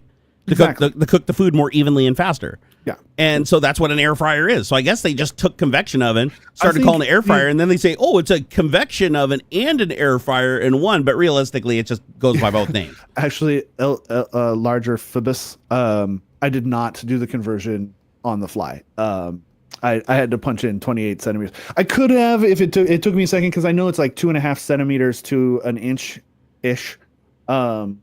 And I could have, but I can't really keep numbers straight in my head. I would have had to write it down. It was faster to punch it into Google. And hey, did something happen with the YouTube connection like a couple of minutes ago? Because I noticed that. Oh, never mind, it went away. That was weird. I was looking at the analytics in the dashboard because I just happened to have it up on the screen, and there was a huge dip where like 100 people left the stream for like a minute, and then it came right back up. But then it refreshed the screen, and the dip disappeared. So it's almost like it calculated it wrong, and then it recalculated, and it's fixed now. But dude, there's 260 people in here right now. Yeah, like man, we are cool, man. This is a ballin' stream today. Like, what brought you guys in here? Like, any new people in here, first time chatters? If you say something in chat, it'll tell us you're a first time chatter, and we could be like, hey, what's up? Like, I'm curious. Like, what brought you in here? Did you name to Chef Talk, dude? I would love to. I love talking about food. I love food. I love eating food, so that would work really good. I'm a big fan of cooking. I like to cook. Like, I cooked most of the meals. I still cook. I used to like to cook, but I can't stand for long periods of time anymore, so I can't. Man, I guess I can get a stool though. I guess I can get a stool. I say that, but I do not like working as a chef. I did that. I worked in a professional kitchen on the Microsoft campus for a little while. I only made like sandwiches and shit. I was not a chef, despite my title. I never would want to work in like a professional kitchen or anything like that. I like cooking like at home. I like at home cooking. I would never want to do it as like a proper professional career. I knew people who did that, 20 years ago. Plus none of the people I knew who did that professionally 20 years ago do it still. It's partly the money isn't very good. And also just the work is horrible. Like, you guys do not, especially in like non-chain, good restaurants, the work is nuts. Even in like Michelin star restaurants, it looks super stressful. It doesn't look like something that you're like super happy doing. Like, some of it is actually like they show on television and stuff. Yeah, like what is it, Cooking Nightmares or whatever, or Hell's Kitchen? Kitchen Nightmares. I'd say that's most small restaurants, honestly. Like, I'd imagine most of the small restaurants are like impossible. That. It is 100% impossible to follow all of the health code rules. And still produce at the like timing and stuff that is necessary to keep a customer happy. It's literally impossible. It cannot be done. Like, I don't give a fuck. Gordon Ramsay's back of house, I guarantee, gets fucked up during a massive service, a heavy dinner service, and they are cutting corners. I guarantee. Yeah, they have to. They have to. There's no other way to do it. No other way to do it. No, that's just as like how strict the health code really is. Yeah. That there is wiggle room to it where, like, I mean, look at them. Look, you watch some real videos from real pro kitchens. They're not wearing gloves all the time. No. But they're definitely washing, or that kind of stuff. They'll wash their hands. They're not intentionally trying to be bad. Like, they're just trying to get the job done. It's ridiculous to think that they're going to be wearing gloves all the time. Yeah. Maybe during prep, but definitely not at the pass where like they're putting shit with tweezers or grabbing little stuff out of a bowl. Like, they will be strict with cross-contamination. You're never going to see somebody touch a raw meat with their bare hand and then go chop a salad. Plus, the people in view of the public, they're going to be the ones wearing the gloves and shit. The people in the back where nobody can see it, they're going to be more lax. It's all theater. Sure. It's It's like when I worked at a computer store. It's like out front, we'd put on like the little fucking static straps and stuff and put on the show. But in the back room, we're like, fuck that, dude. We're like rubbing our feet on the carpet and dancing around and touching each other. I will absolutely go to like a little teriyaki joint that has like a B or a C. Dude, our teriyaki joint looks like it should be condemned, and they make the best teriyaki I've ever had. It's our favorite by far. Yeah, man. You know what that tells me though? When you walk into a place that's a dive like that, it tells me that they're putting all the money into the food. Yeah, like they are like, fuck everything else. We want to give the best food we can at the best price we can. And it kind of scared. So I got a little bit of a funny story. When I worked at Microsoft, there was this restaurant that was literally ran out of a lady's house. It seemed like it was illegal. Like you literally pulled into the driveway of what looked like a house. It was literally a house. You walked in the front door and it was like a house had a kitchen and it had and there was like 5 or 6 tables in the dining room and living room area. And you walked in there, and this lady, and it was a little Chinese restaurant, and you'd order your food, and she'd like cook it up and bring it out to you. And I swear, she was doing everything. She was like taking orders, cooking the food. It was like just her and like a kid ran the whole place. Yeah, yeah. And we went there for like probably a solid 3 years. We'd go there at least once a week. And it was so cheap, and it was so good. It was like the best Chinese we had. Like it kicked the shit out of all the other expensive Chinese restaurants that we went to. The chow mein was absolutely amazing. And we were really sad because one day it actually got shut down because we found out that she was completely in violation. She didn't have a food license. She was literally just started a restaurant in her house, and it took them like 3 years to figure out that she was doing this. And we're like, and it was literally a house. It was like in a fucking neighborhood. Like, if you guys know what restaurant I'm talking about, it was like, this would have been in like the early 2000s in the Redmond area.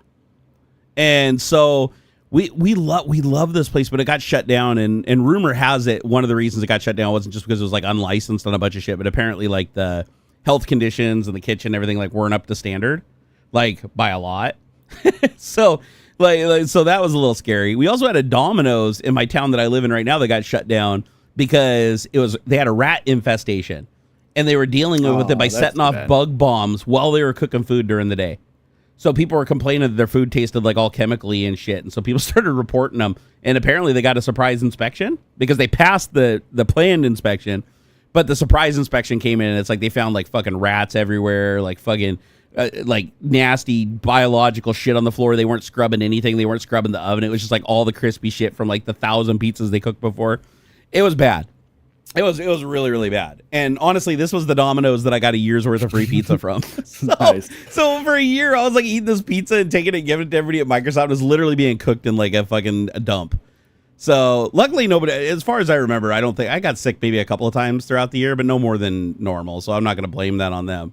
But it's a Domino's. It's like you wouldn't expect a franchise restaurant like that to not just be like up to code. No, right? There's rules default, about. But yeah, that's pretty. Franchises can play fast and loose, man. I've seen some McDonald's that are pretty fucked up too, like where it's all dilapidated and shit, and everything's all broken down in the room. The soda machine doesn't work. So yeah, they're not 100% maintained. Like there are some that slip through. Punch said help violations give more flavor. Oh yeah. I mean, honestly, it's kind of true. It's kind of true. And I'll tell you what, if you eat good food at a restaurant that like is dilapidated and looks like shit, you will always remember the good food. But if you go to a really nice place and have a bad meal that's expensive, you will never go back there. That's right. So I feel like they're on the right track. Yeah, absolutely. They're totally on the right track. Okay, we got 15 minutes. You got to talk about how you almost killed TechTalk. Time just flies by on this goddamn thing. Okay, all right. So we almost didn't have TechTalk today, guys. And I got to tell you why, and it's very embarrassing. So you know I tell you never to trust AI? Remember I say AI is a good thing, and it's cool, and it's fun, and it's an awesome tool to use, but you should really, like, pay close attention to it and, like, you know, make sure you're not just trusting it because it's going to fuck you eventually. Well, I didn't play by my own rules yesterday and decided to push Doge, or sorry, not Doge, what the fuck am I talking about? Same difference, though, Grock. So Grock 3 is pretty good at coding. I have to admit, Grock 3 has a very high completion rate where you tell it to code something big, you paste it in a file, run it, and it just works. Like, it might have little bugs and shit, but it compiles and runs. Like, it's not, like, broken code like a lot of these AIs create. So I got it to create, when I jailbroke it, of course, I got it to write 4,300 lines of code. And wow. Yeah, across 3 responses, but with full context, like you just say more and it'd give me the next page, I copied it. It was like 4,000. I think it worked out to 197,000 characters. This is by far the most code I've ever had written by an AI as one continuous piece. Normally, once you get beyond like a couple hundred lines, you have to start, you know, asking about individual functions and stuff, and it starts losing context and stuff. But no, I was really surprised. Like Grock 3 has a really large context.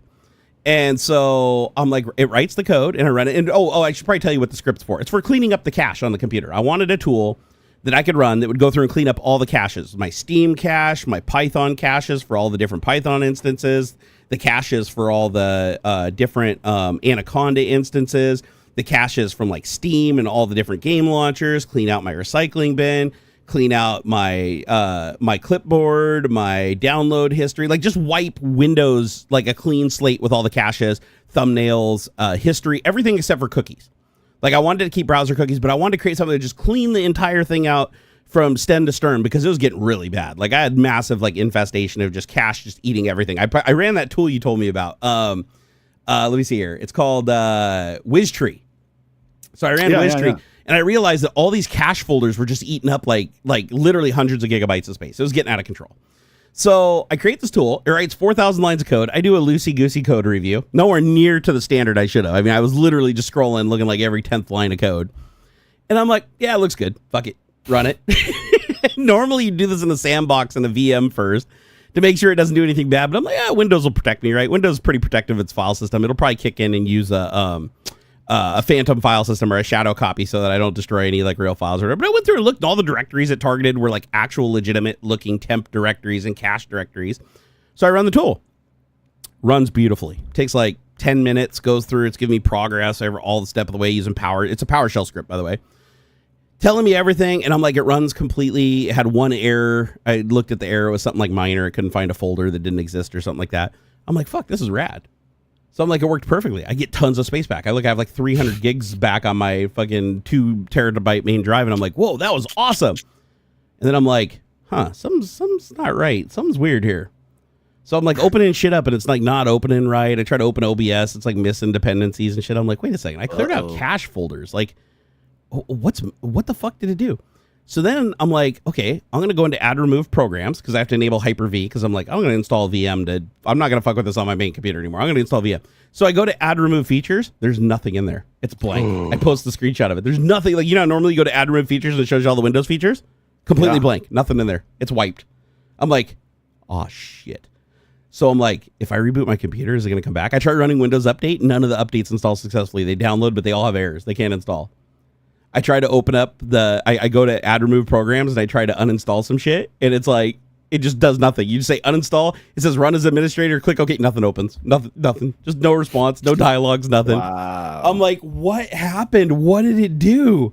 I was freaking the fuck out. So I go through and I start reviewing the code because I'm afraid to reboot the computer at this point because nothing's working. I'm like, fuck, dude, OBS won't open.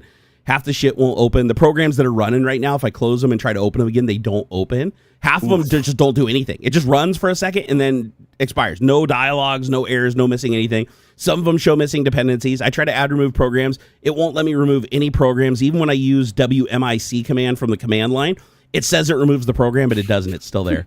I'm like, fuck. No. Oh, dude, I am shitting bricks. So I can't use OBS. I can't open up the camera feed. All I can do is like open Notepad and look at shit. So I open up Notepad. I'm going through the script and I'm code reviewing it. And sure as shit, the fucker went in the registry and found folders that look like they're caches. But what they are is caches for the installers so that you can run them to uninstall. But it also turns out that they store dependencies in there. So dependencies for applications get stored in there. I was like, fuck, I didn't know this. Like, I didn't know that there was like dependencies stored in literally the name of the folder is like cache or temp. And it wipes this out and it fucks up the whole operating system. And I've never seen this. This is a new one for me on Windows 11. So I reboot the computer and it fucking goes into the BIOS. And I'm like, oh no. I boot it again. It goes into the BIOS again. I'm like, oh no. I reboot it again. Third time it finally boots up and it goes into Windows. And I'm like, oh my God, thank goodness. Thank goodness. I log in. Error. Can't start this. Can't start this. Can't start Afterburner. Can't start this. Can't start Discord. Can't start. Nothing would start. It was just a blank slate. I couldn't even open up the web browser. Everything was dead. So it must have been working before because shit was still loaded into memory, even though I deleted the files. So I reboot the computer. I'm like, oh, fuck. What do I do? So I'm like, okay, luckily enough, Grock was smart enough to create a system restore point before it ran the script. So like at the beginning of the script, it creates a system restore point. But the thing is, system restore points only back up like the registry and program settings of the Windows stuff. It doesn't do anything. It's not supposed to do anything for other programs, as far as I know, right? So I go into system restore. Luckily, that opens. I'm like, yes, okay. System restore open. Good. Here's the restore, and the restore is literally named, like it even named it. It's like restore point before cache cleaning script runs. I'm like, click that, restore. It's like restoring the computer. I'm like, okay, please work, please work. System restore never works for me. I have a whole history of this fucking thing never working ever. I've never had to do anything working. Yeah, I've never had it work. Like if you disable like one service, like the Microsoft Store, you do anything custom, like try to take out the Edge browser. If you do anything, system restore just dies. It just doesn't work, right? First time ever, it starts working. It's like 10 minutes goes by. 20 minutes go by, half an hour goes by. I'm sitting here just sweating bullets. Nothing. I'm messaging AuxxZillary saying TechTalk may be canceled tomorrow, dude. Shit ain't working. I'm posting on Discord, fuck, posting screenshots. I'm freaking out. I'm like, it's broken. System restore. I'm like, okay, I gotta walk away. It's been 30 minutes. Is my computer just gonna be stuck here forever now doing the system restore? So I go downstairs, I eat dinner, I come back upstairs. There's a Hail Mary. I turn on the monitor and it's sitting at the login screen.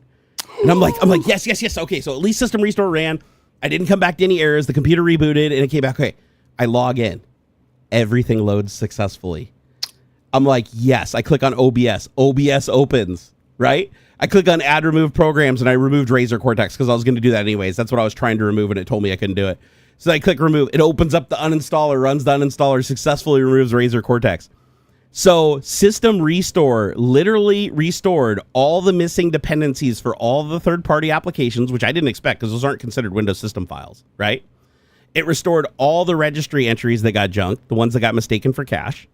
It restored like almost everything. The only thing it didn't restore was like the deleted files from like the %temp% folder in Windows, which I wanted gone anyways.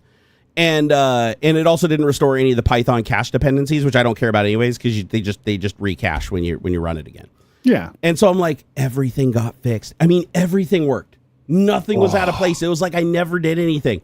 System restore has never, and as long as I've used Microsoft Windows, I have never had an experience where that thing works properly. It always fucks something up or doesn't work at all.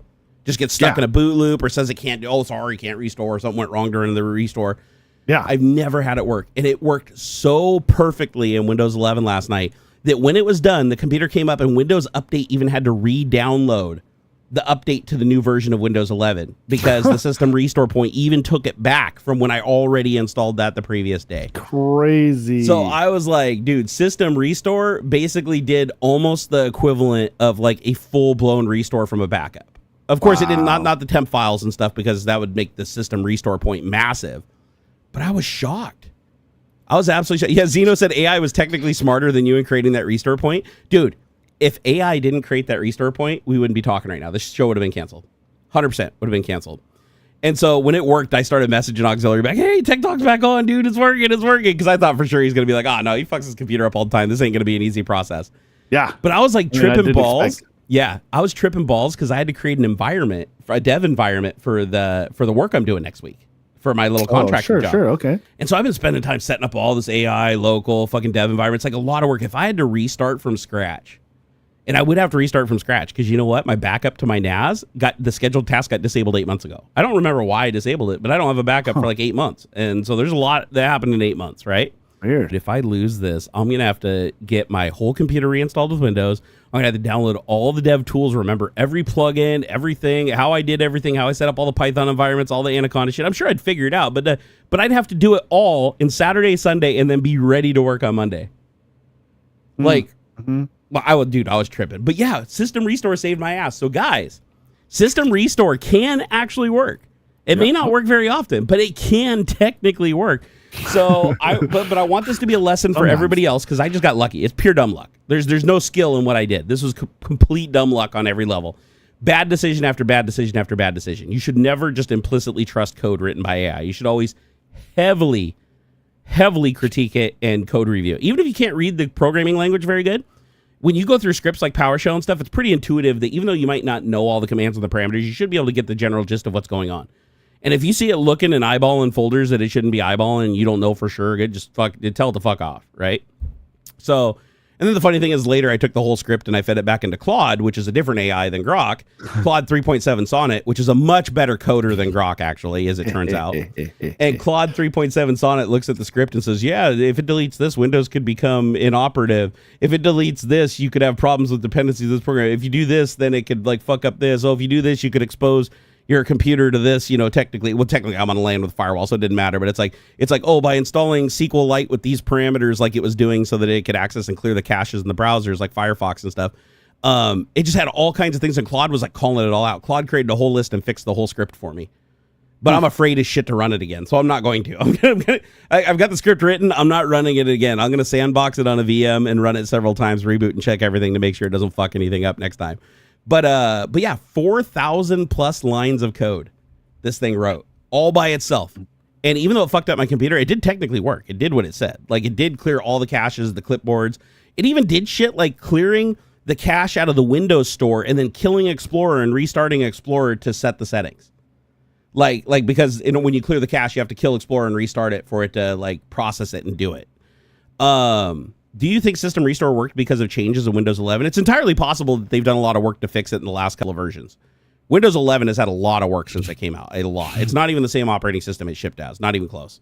Yeah, no, man. It's actually, I need to update my personal computer. But yeah, I fucked everything up, dude. TechTalk almost went bye-bye. So the only topic we got left in 3 minutes is Nintendo Switch 2 and why Americans aren't getting it right now. And why you should be mad at Trump. Another reason why, hey, if I'm obsessed with Trump, I got a reason to be, right? I can't get a fucking Nintendo Switch 2. Not that I could anyways. I can't afford the fucking thing because it's so expensive. But you cannot get them in North America. Trade war, Japan just said, fuck North America. Like one of its biggest markets in the world for selling gaming consoles. And it's one of their biggest launches ever of their latest gaming console. They're just like, nah, dude, we're good.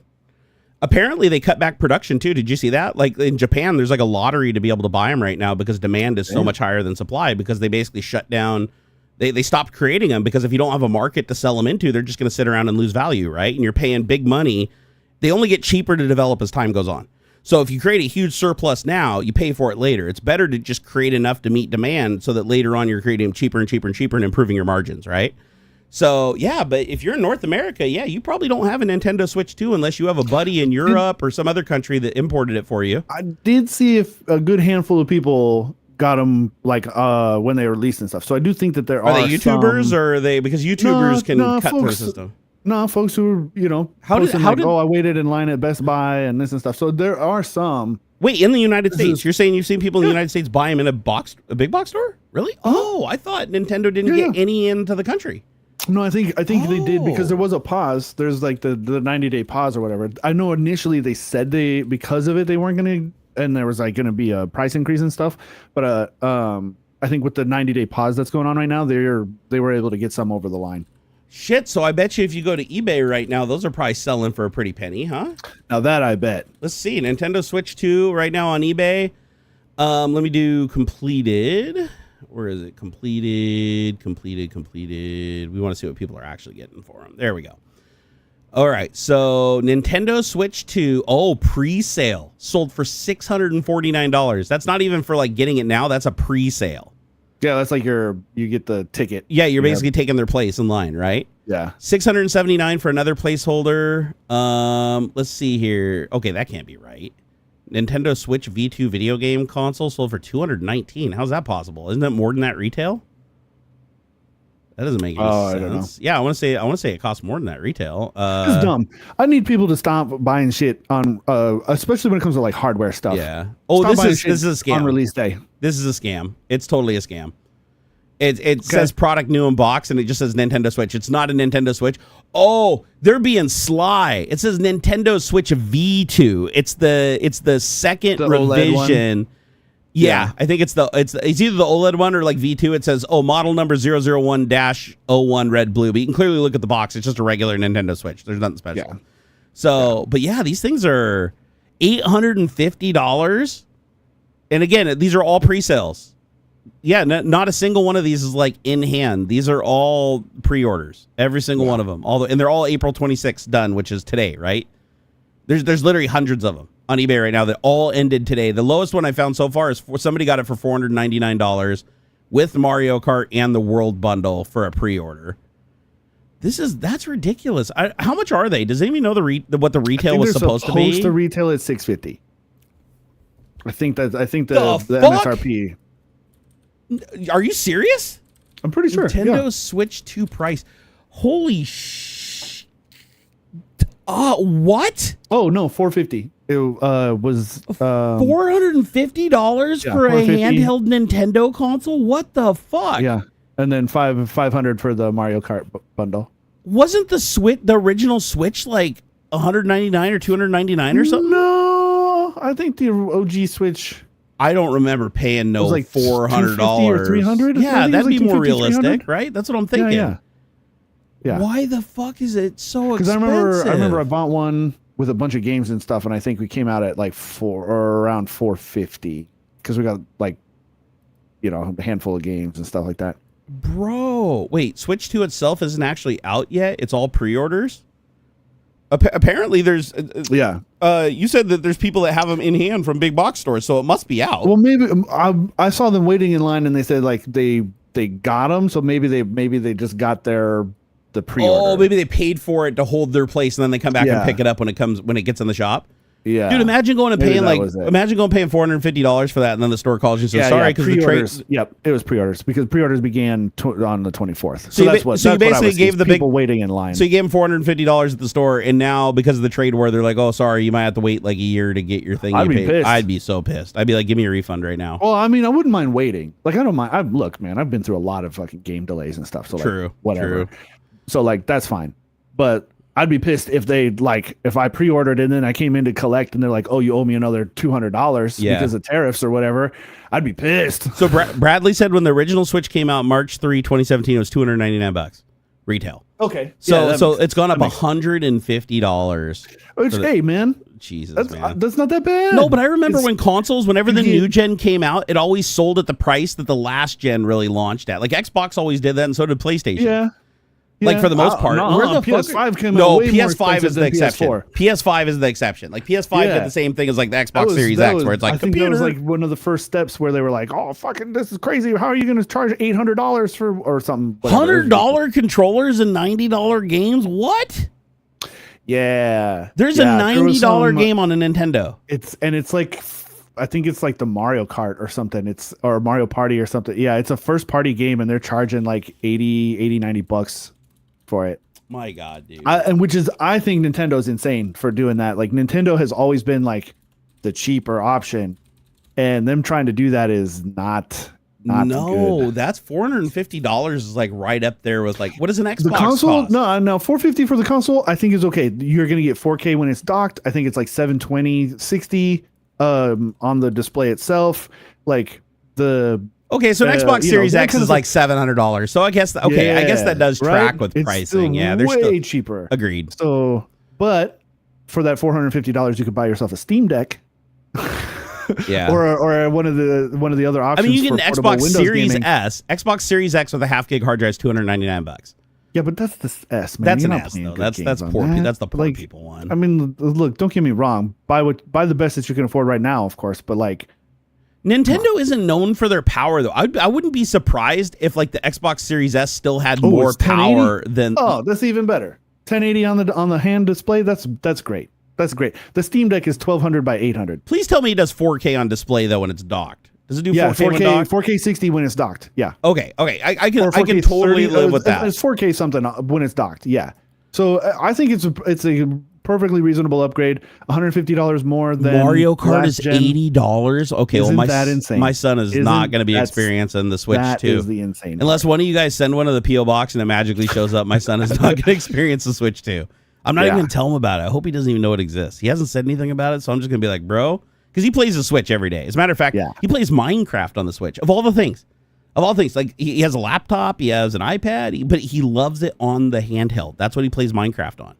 And he plays it with his friend, who he also does school with over video every day, where the moms get together with their kids and stuff and do the homeschooling. And so I'm actually surprised he's not like, "Hey, Dad, I heard about the Nintendo Switch 2, and I want that and the new Minecraft." No, he hasn't said a thing. So we're going to leave it that way. Okay? My son is not going to know about the existence of a Nintendo Switch 2. We're going to see how long that thing can fly over. Dwarfston, thank you for the $2, dude. He said 200 viewers, but only like 30 likes. Yeah, come on, man. Smash that like button, damn it. And I know it's 2:05. You already stayed for 5 minutes longer. Yeah. But hey, you did a good job today. Look at that haul up above, man. Look at that Super Gold just blown out of the water times 3, so 4, times cow. 2. You went 179% a goal, man. Wow, dude. It's because we put Oblivion in the title. No, usually you have to stick around for another 10 hours after you leave to get it up like that, bro. Like, is that serious? Thank you guys so much. You saved my day. Yeah. All right, you go ahead and get out of here. You enjoy the rest of your weekend, man. I'll hang out for a little longer, just for a little bit. I'm not gonna go too long. But hey, if I ping you later, you wanna have a chat? Yeah, we'll talk. All right, I'll hit you up. Right on, man. All right, thanks everybody. I'm AuxxZillary everywhere. Follow me and stuff or whatever, and I'll see you next time. Peace out, my brother. Bye. Now we get to see the muscle bound version of him. Let's see. As soon as he disappears, we're gonna see his little AI generated muscly arm pick. There we go. Looking all super Post Malone. Actually, all that tattooed. Right? Who's seen the movie Red Dragon from 2001 or 2002? I think it was 2001.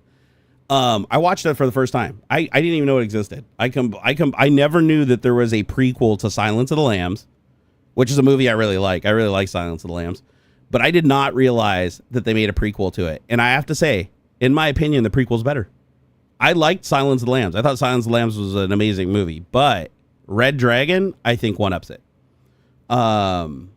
I was actually pleasantly surprised. I can't believe I went all this time. What is it, 23 years, 24 years that this movie's been out that I haven't seen it because it was called Red Dragon and not because it was called Red Dragon. I never knew it was a prequel to Silence of the Lambs, so I never watched it. Great movie, though. Great movie. If you haven't seen it, just be aware it is like, it's a movie about like, cannibals and fucking crazy people, murder, serial killers and shit. So it's not for the faint of heart, but if you can handle that and you can handle Silence of the Lambs and Buffalo Bill doing his little dance with his wiener between his legs or whatever, you'll be fine with Red Dragon. Red Dragon's actually chill compared to that. But the story was what got me. I watched it last night and I was like, you know how when, in these movies that are like thrillers where they're trying to catch the criminal and like think like him and stuff, there's all these clues. It's kind of like Memento is like I really love Memento because it's like you try to predict like what's happening moving backwards through the movie. This is not like that, but it's like it keeps sending you down twists and turns where you're like trying to solve the mystery alongside the main character who's played by Edward Norton. And my gosh, dude, it gets you. It got me so many times where I was like, I thought I had it and I didn't. And then at the very end, I picked up on a clue and I was sure I was right. I was like, yeah, I got it. Nope, wasn't it at all. And then you go back after you watch the whole movie from start to finish, then you look at it, and it's like the clues were there the whole time. Like if you were really astute and really paying attention during the beginning and like the credit intro to the movie and what was being said and what was being shown, watching it through a second time, everything makes perfect sense. Just wild. Have I seen the Hannibal series? That was also great. No, they did a series on Hannibal Lecter? Oh, man, I got to see that. Oh, dude. Yeah, Putch said Philip Seymour Hoffman is so good in that. Dude, Philip Seymour Hoffman. I'm not going to tell you what happens to him because that would, ruin a part of the movie. But my God, what a performance. That dude had acting chops. It's so sad that didn't he die of a drug overdose? I want to say he died of a drug overdose, like during the, what was that string of movies he was in? Hunger Games. I think it was around like when Hunger Games was being made, right? Didn't he pass away from a drug overdose or something like that, sadly? Too many fucking people die from drug overdoses in Hollywood. It's absolutely insane. I'd imagine that a lot of the reason that they act so good is because they're using drugs to like augment their performance and, lower their stress levels. But sadly, it ends up killing them in the process. It's like, the art, in order for the artist to, but Philip Seymour Hoffman, super acting chops. Edward Norton, like he was at his, like this is at his prime. Like Red Dragon is like definitely his prime. Like American History X and Red Dragon, those are the two things I really know Edward Norton for. Now people could say like Fight Club. Of course, Fight Club is one, he was really good into. But for me, it's like, yeah, Red Dragon and let's see, what else he did? No, he's shitty in the Hulk. I didn't like him in the Hulk at all, the original Hulk. There's a lot of drama around the creation of that movie too. But my gosh. Hannibal series is legit art. Oh my God, I gotta go find that and watch it. I didn't even know it existed. Is it streaming somewhere? Putch? I'll go look for it. James said, Houston said he is AuxxZillary everywhere, and all I got were these things called 3.5 millimeter cables on Amazon. Okay, that's funny, James. That's legit funny. He was in Mission Impossible movies too as the villain. Oh, he was. He was a villain. He was a baddie in a Mission Impossible. I remember that. Hewlett was in Silence of the Lambs TV series 4 years ago called Clarice. Oh, I remember Clarice. I never watched it. I didn't know David was in it. Oh, I'm gonna have to go watch it now because I like to watch all the stuff David's been in. Edward Norton's first movie was also good, called Primal Fear. I've never seen Primal Fear. I'll have to go back and watch it. Because Edward Norton, man, he back in the day, what happened to him? He was one of those guys where there was a period of time where it was like he was in every like super blockbuster movie and he was an amazing actor, and then he just disappeared. I just don't remember him existing after a certain point. Did he like do something to like piss off everybody, or did he get too big for his britches? I know that happens a lot. Gimpy G said Mario Kart World in the pack for $499. God, it's just too expensive, man. Although technically that's a deal, because if the game alone is $80 and the console's $450, at least you're saving some money with the bundle. The Nintendo Switch has the same power as a PlayStation 4? I mean, that's not great. Not for that price. Seriously? Because I'm going to say there's not a lot of 4K games that run at 60 frames per second on the PlayStation 4 that I know of. The PlayStation 4 is fairly underpowered. Actually, but I mean, for its generation, I guess it was good. Vader's Luxurious Nuts. Thank you for the €2.49. He said, Jerry, you sexy man. How's the back today? It's actually doing pretty good, but sadly, I have to admit that in order for me to sit here today with the back, I had to take a significant amount of Tylenol. And I'm not supposed to take Tylenol because my liver is not in the greatest of shape, sadly. But thankfully, I let up on one other medication to mitigate the damage. But the Tylenol seems to be the only thing that's helping with the pain, is a high dose of Tylenol once a day. It seems to be doing the trick pretty well. But again, I'm not supposed to take Tylenol, but the alternative isn't working right now. So sadly, in order for me to sit here and do stuff, and I've got a job coming up next week that I'm going to have to be up here for, at least, probably 2 to 4 hours a day, just doing the job. And then on top of the streaming and other stuff that I want to do. So I need to figure out something. I need to look around, do some research, and figure out if there's any like good liver cleansing enzymes or some shit that I can take or drink or something that'll help flush my liver out and mitigate some of the damage. True Tech said posture. Posture is difficult when you have a 43-degree deflection in your spine and your pelvis is literally at a 45-degree angle. But I do my best. I do my best to sit up as straight as I can. But sadly, there is no straight with me. Like, technically, if I want to straighten out my spine, I have to bend this way, like, quite a bit. And then that puts tension on my spine because the resting spot on my spine is actually at a 43-degree deflection starting. It's crazy. I have to show you guys my x-rays, man. My wife and I, we found my x-rays the other day. We were like flipping through a folder with some images, and I'll have to go pull them out and show them to you guys on the stream. It's crazy. If you look at me from the front, it looks like a side profile shot. If you didn't see the ribs, you'd swear that you're looking at a spinal cord from the side. That's how it looks. It literally goes from my pelvis. It goes up at a sharp angle, flips back at 47 degrees, and then goes up and arcs all the way up to my neck. And my ribs on one side almost touch. So my rib cage looks like this. On one side, the ribs are like spread out like this. Actually, it's on this side.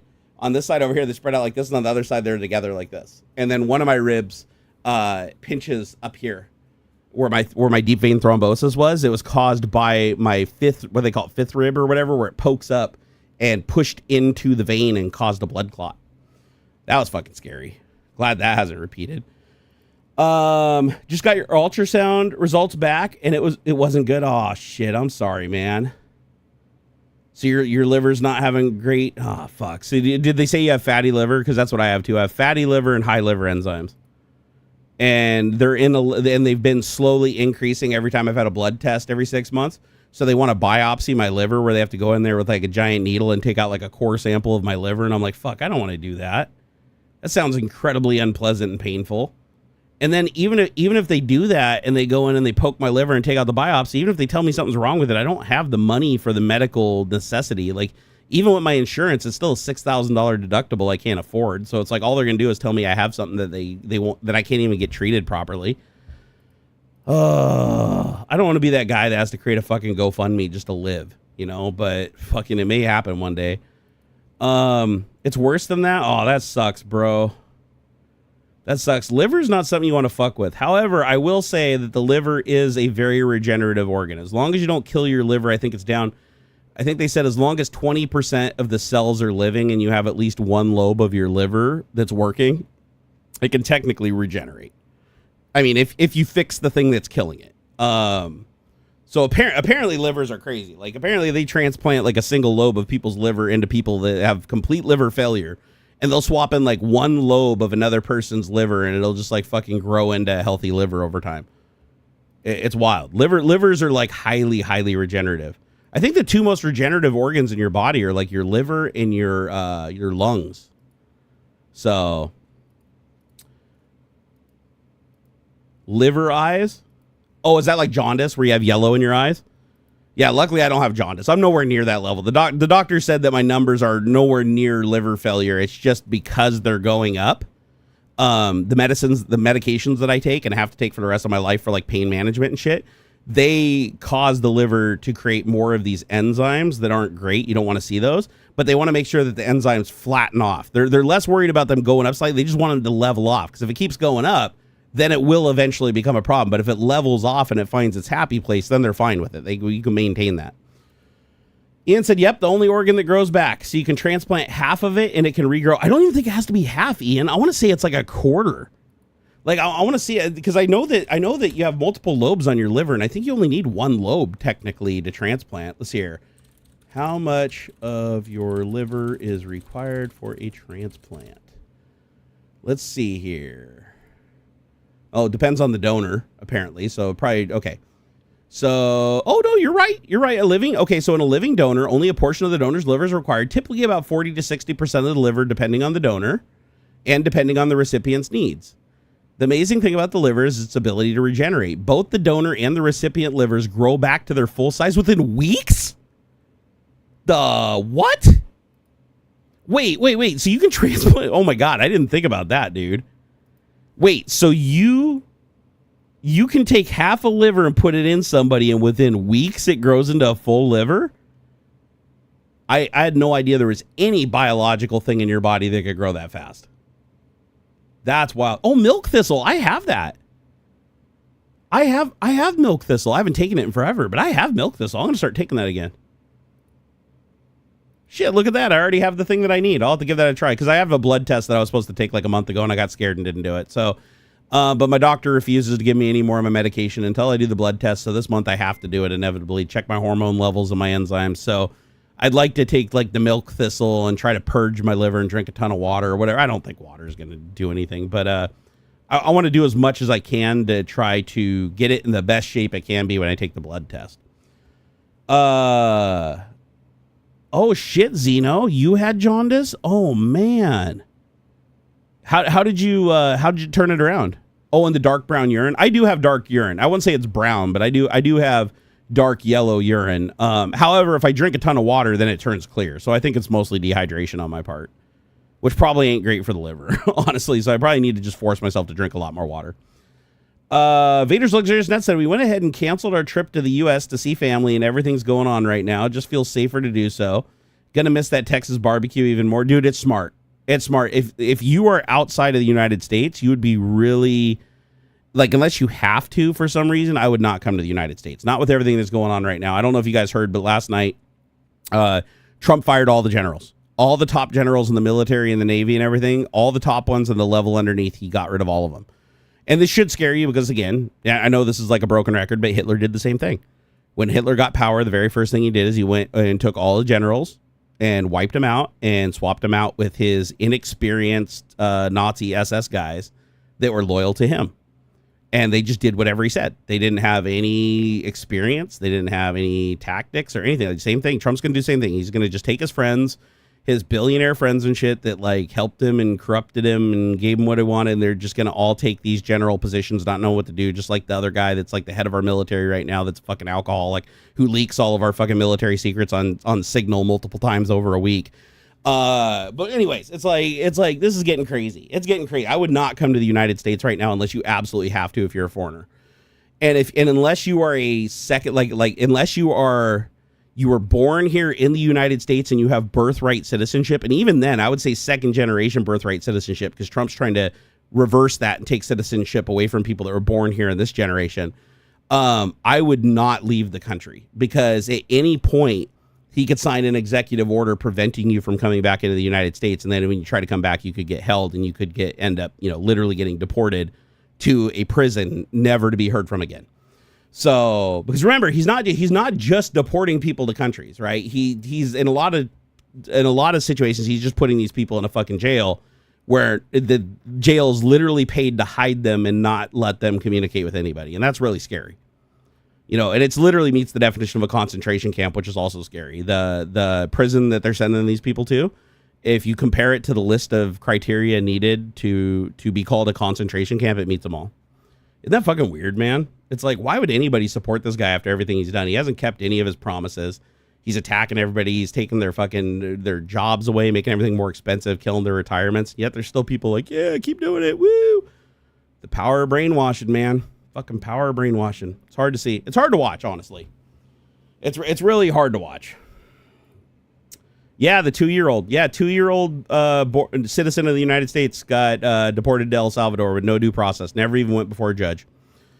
That is so illegal. So illegal, like on a constitutional level. But the thing is, it's happening. So all the people that are like, oh, it's illegal, we have a system to stop that. It's like, no, because the system isn't working currently, because that system sadly requires the Department of Justice to follow the Constitution, which they are clearly not doing anymore.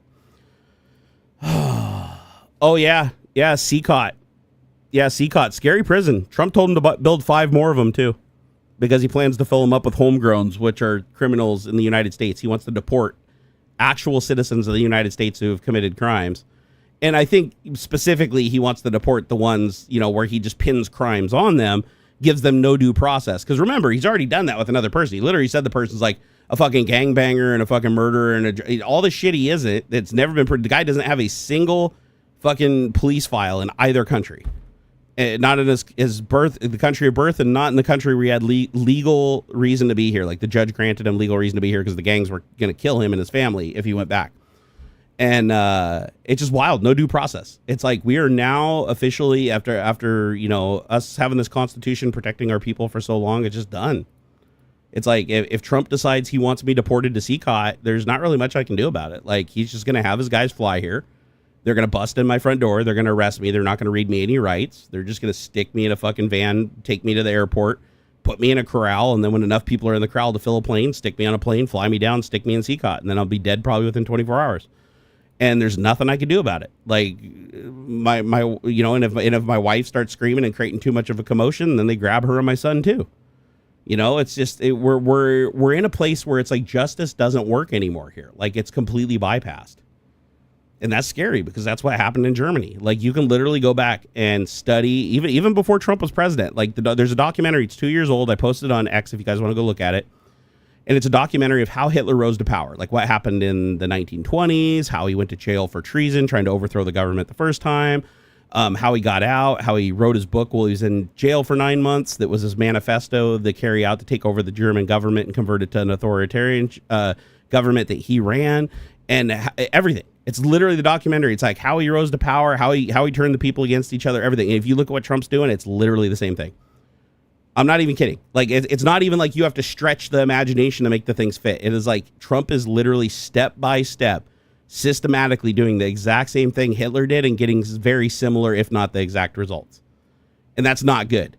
That means, and there's good reason for that too. And that's because Germany was a democracy with voted in representation and voted in president, just like the United States. They had a very similar democracy in the 1920s and everything.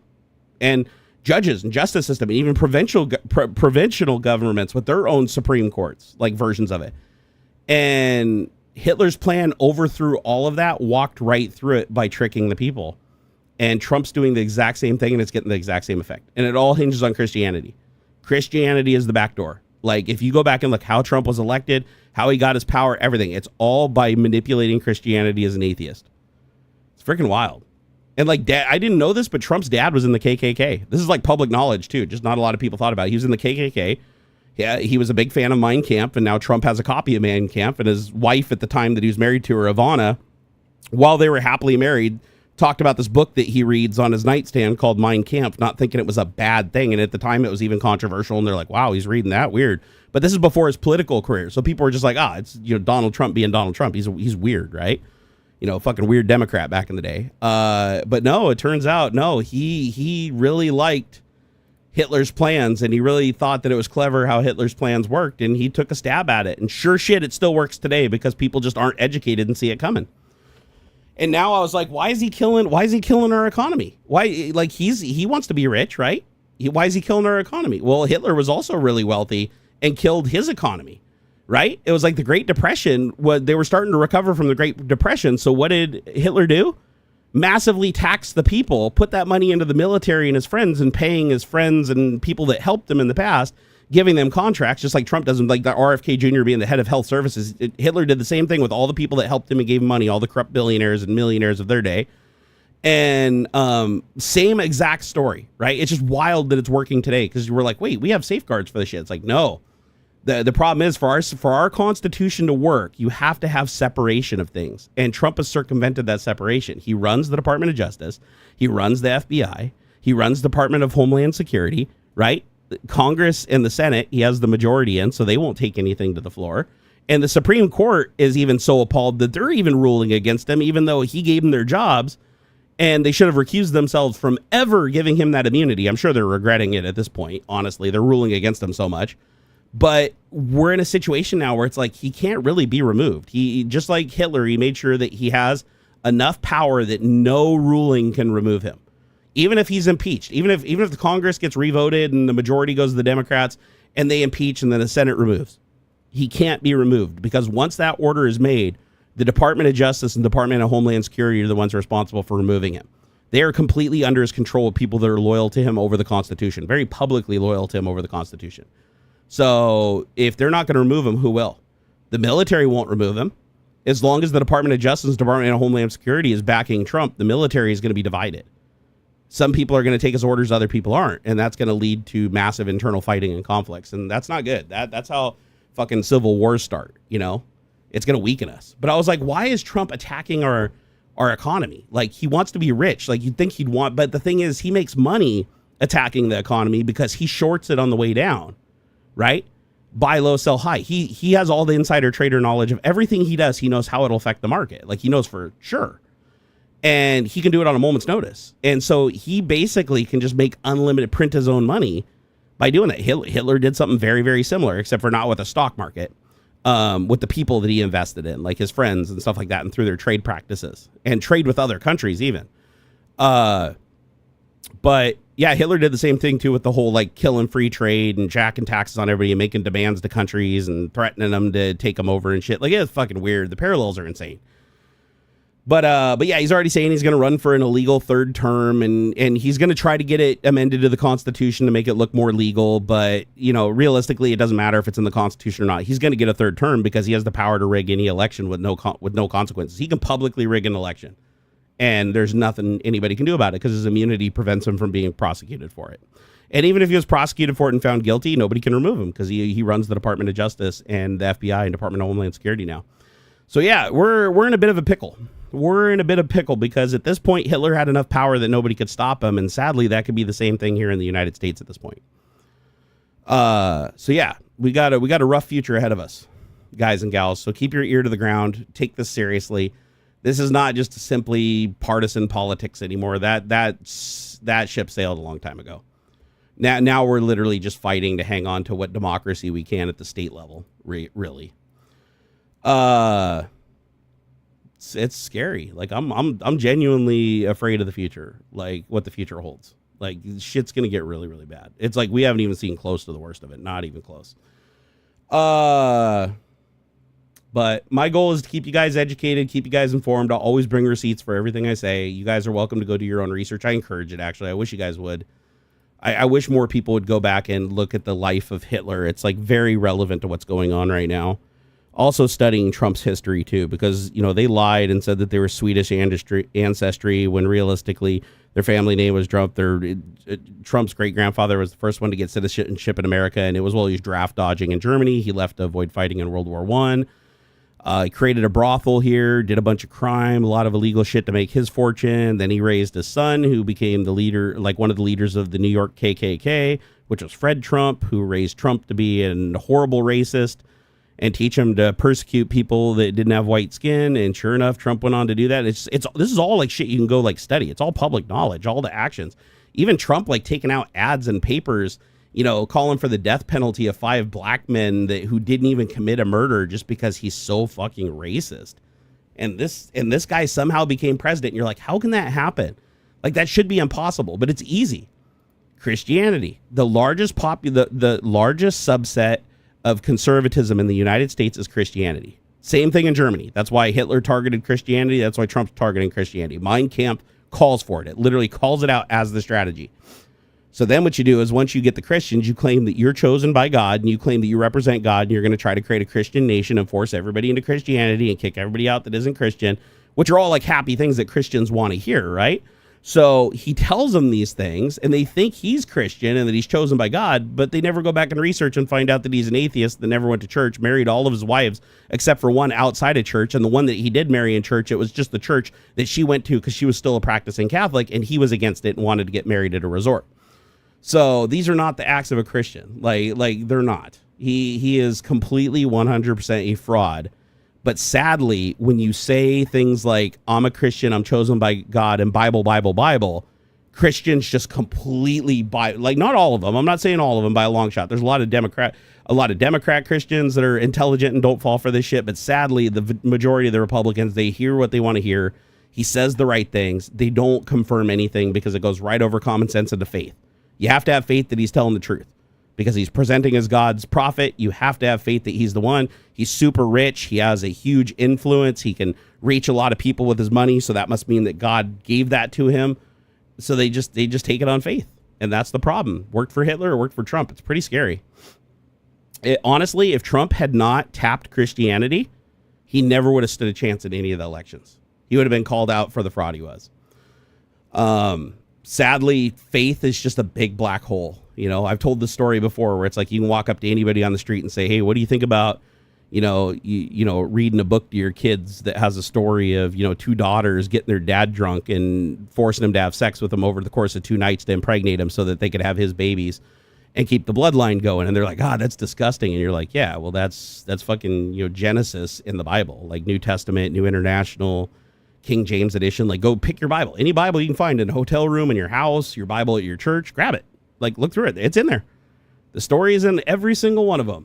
So, and then they're like, they immediately go from, oh, that's gross and disgusting to, oh, yeah, no, that's fine then. And they'll defend it. And it's crazy. It's like, all you did was just change the name of the book. That's it. They're both written by men. They're both books with just words in them. But because one, you're indoctrinated into having faith that it is a true testament of everything good, it just fucking walks right over. And that's the sad thing, is it's like everybody's programmed. Like, I was even raised into Christianity, believed all this shit until I was like 20 years old, and it took a lot to get me to break away from it.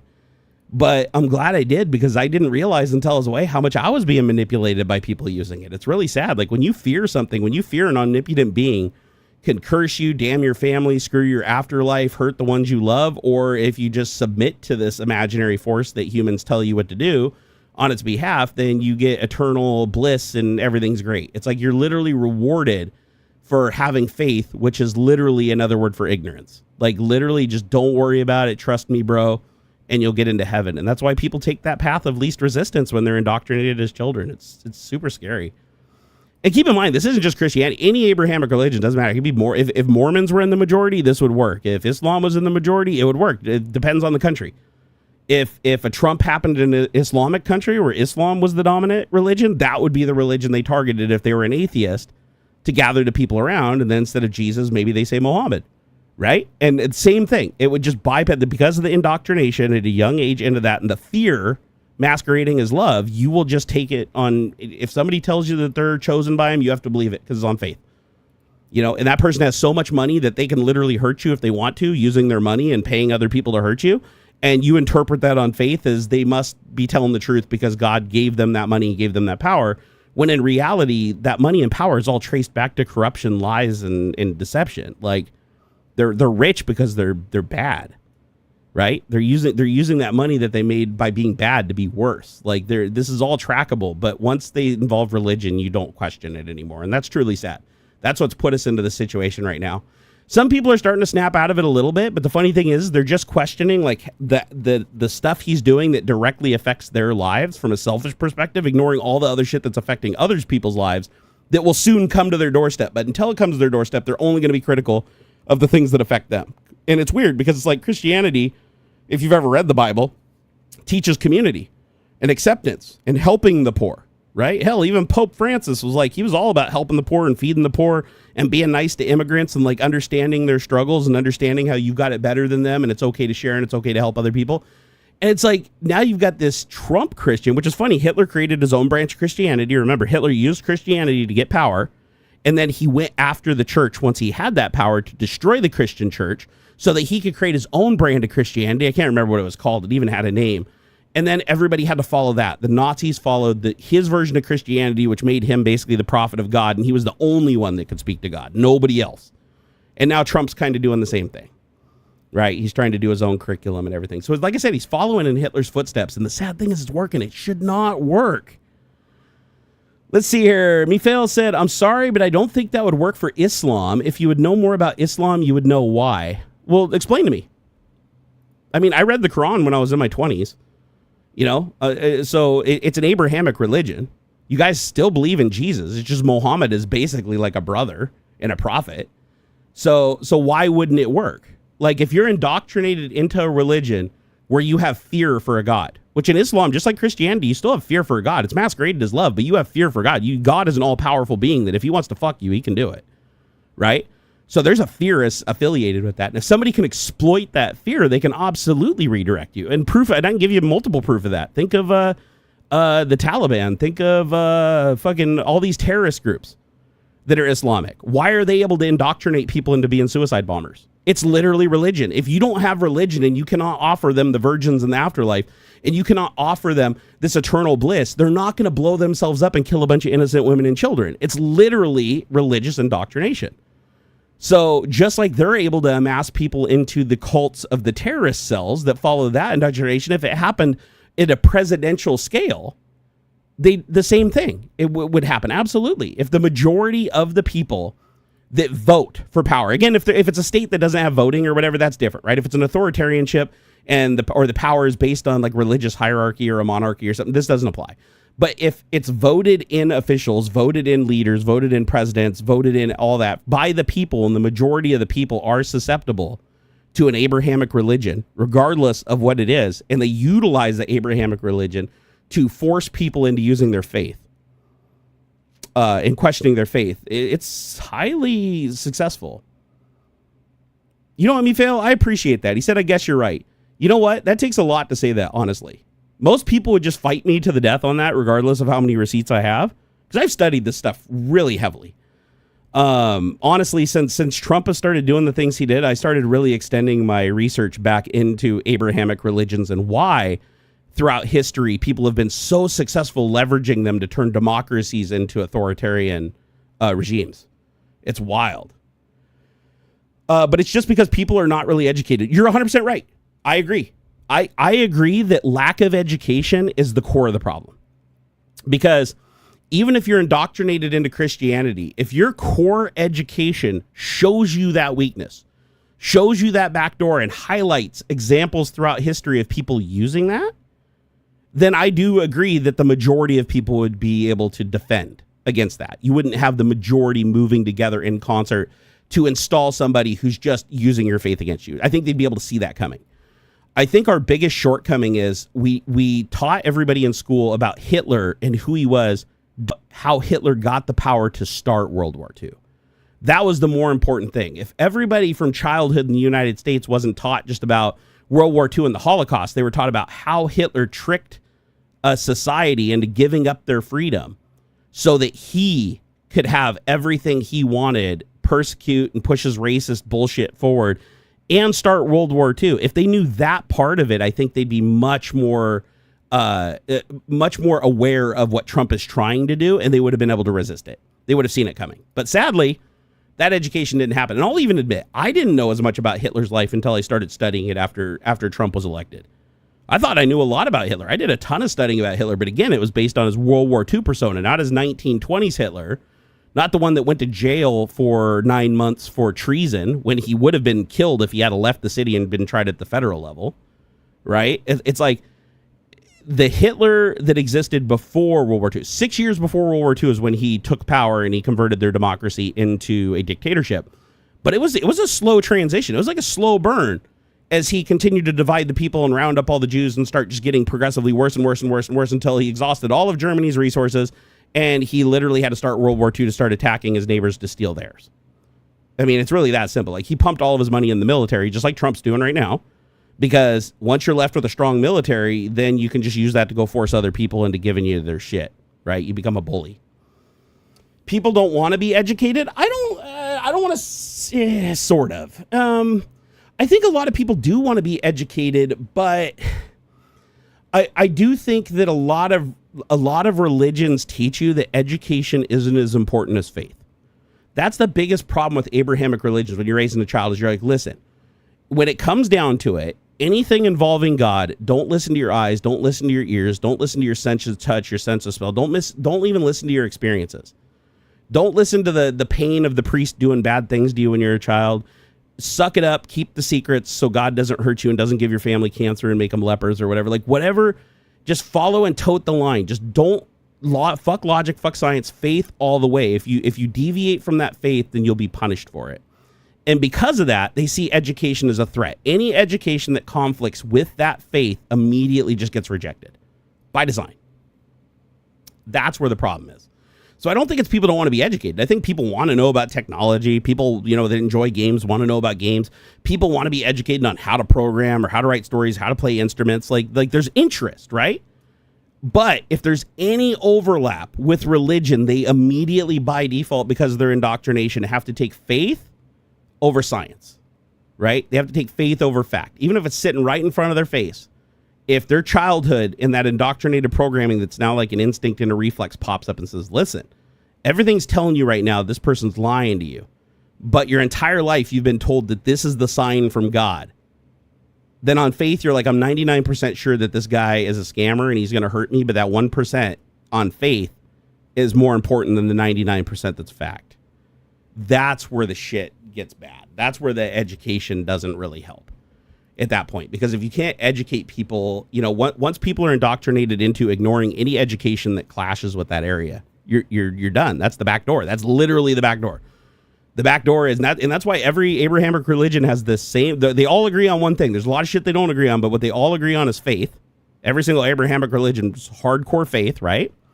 And not taking another god before the one that's presented. So your religion, regardless of your Abrahamic, even though they all believe in the same God, they believe in a different type of God. They all believe in the equivalent of the raw sun god, right? Yahweh. But their versions of it, Judaism's version of it, Islam's version of it, Christian version of it, Catholic Christianity version of it, all the different Christian sects have slightly different things. Mormonism even, right, is built on top of New Testament. So they all agree that faith is the thing that ties you closest to God. The more your faith is violated, the more you don't trust your faith when your faith is tested, the lesser you are to God and the more you're insulting him, the less you are deserving of his love, basically. But in realism, you're scared, right? And I know that because I was scared too. Like, anytime I ever thought to question God and educate myself on anything else, I got this deep fear inside of me from that indoctrination as a child. It's like, this dude can smoke me. He can smoke my family. He can give my family cancer and kill him to punish me for not having faith.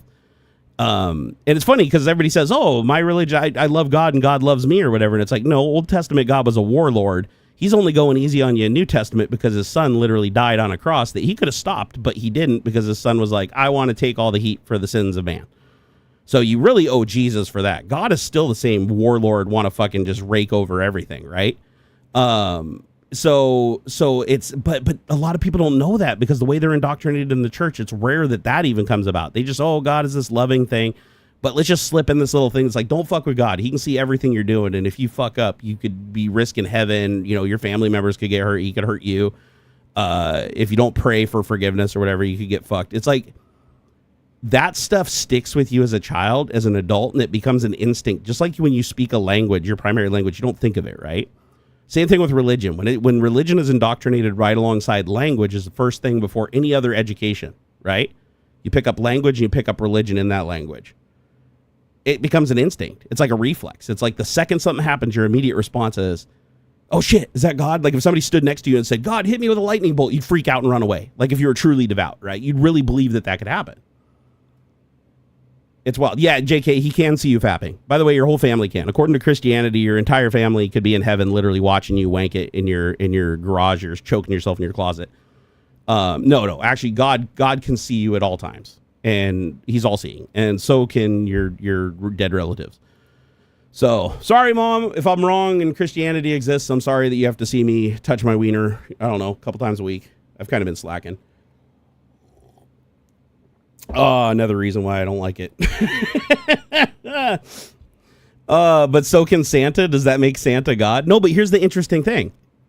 People ask, like, oh, why do people stop believing in Santa or stop believing in the Easter Bunny? Because when I grew up, I had the same conviction that Santa and the Easter Bunny were real. Like, literally, they were intertwined with Christianity, and I thought these were real people. But the difference being is because when you're an adult, you're told, as you transition to an adult or an older person, you're told that those things aren't real. And you're shown the evidence that they're not real. Well, you're still plastic. Well, your mind is still plastic and young, and you can override that, right, and correct it before it becomes that solidified instinct. You don't get that with the Christianity. Nobody comes out and says, hey, listen, we just told you about this Jesus guy so you wouldn't be, fapping in your bedroom all day and fucking downloading things off the internet that you shouldn't be. It's like we wanted, as long as you thought God was staring at you, he'd kill and punish everybody. You're like, you're going to straighten up and fly right. So, and that's what it's used for. I mean, Mormons do it all the time, right? Mormons around their kid are like super Mormons. You get them separated from their kids and the other Mormons. And they're like fucking doing mushrooms and snorting coke and shit. Trust me, I know. I've got a lot of Mormon family members and shit. Like, I know that when you become an adult in Mormonism, you're only Mormon in public and around the other Mormons. The second that you're off on your own, you become a wildly different person. It's like Rumspringa anytime you're not in proximity of other Mormons or within the temple. Santa can see fapping, also the Easter Bunny, but they're okay with it. I mean, I'd imagine they enjoy watching. I mean, shit, we enjoy watching videos on the internet, so why wouldn't they? MacMan said, I know Picard said in at least one TNG, and I think it was Spock paraphrased it in TOS, and I think it was Dax in DS9. Oh, wait, what is this answer to Norman? What did Norman say? Norman said, which one? Any of the 90s, not OG. Oh, you guys are just talking about the episodes, right? I thought you were going to talk about the 4 lights or the 5 lights episode. Jesus and God are the same Emmer Effer. Triune God, remember? Well, I mean, it's the Holy Trinity, right? The Holy Trinity only existed after New Testament. So the Holy Trinity is God, Jesus, and the Holy Spirit, right? But they're separate but not, right? At the same time. It's that whole confusion, right? You have to have faith because logically you can't be 3 things and 1 thing at the same time. So you just have to, it's a confusing thing, right? You're like, okay, well, Jesus is basically God. God is basically Jesus. They're both the Holy Spirit, but they're all individual and they all have different roles. But realistically, at the end of the day, it's still just one God, right? They call it the Holy Trinity, but like after Jesus died, it's like back to one God. We call it the Holy Trinity, but it's still just God. Like when you pray to God. I mean, some people probably pray to Jesus, but it's because he's a part of the Holy Trinity. You're still praying to God at the end of the day.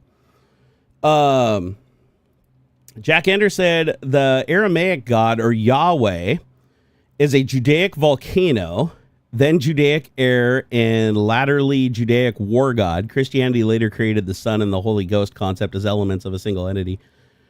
That sounds about right. I know that every single, like the idea of a Christian God, New Testament and Old Testament, even Old Testament applies here. Old Testament is still derivative of the Egyptian sun god. Like that's where it came from. Like every civilization that rose learned religion from another existing civilization and then tweaked that religion to be different so that their society could be ruled separately and commanded separately. Because obviously, if your enemies and you both believed the same God existed and the same laws and the same exact literature, it would be difficult to have them battle each other and kill each other. You need one side to see the other side as disposable animals that God wants dead. And the only way you can do that is if you create your own version of singular or plural gods that are tuned to what you want to achieve in your government.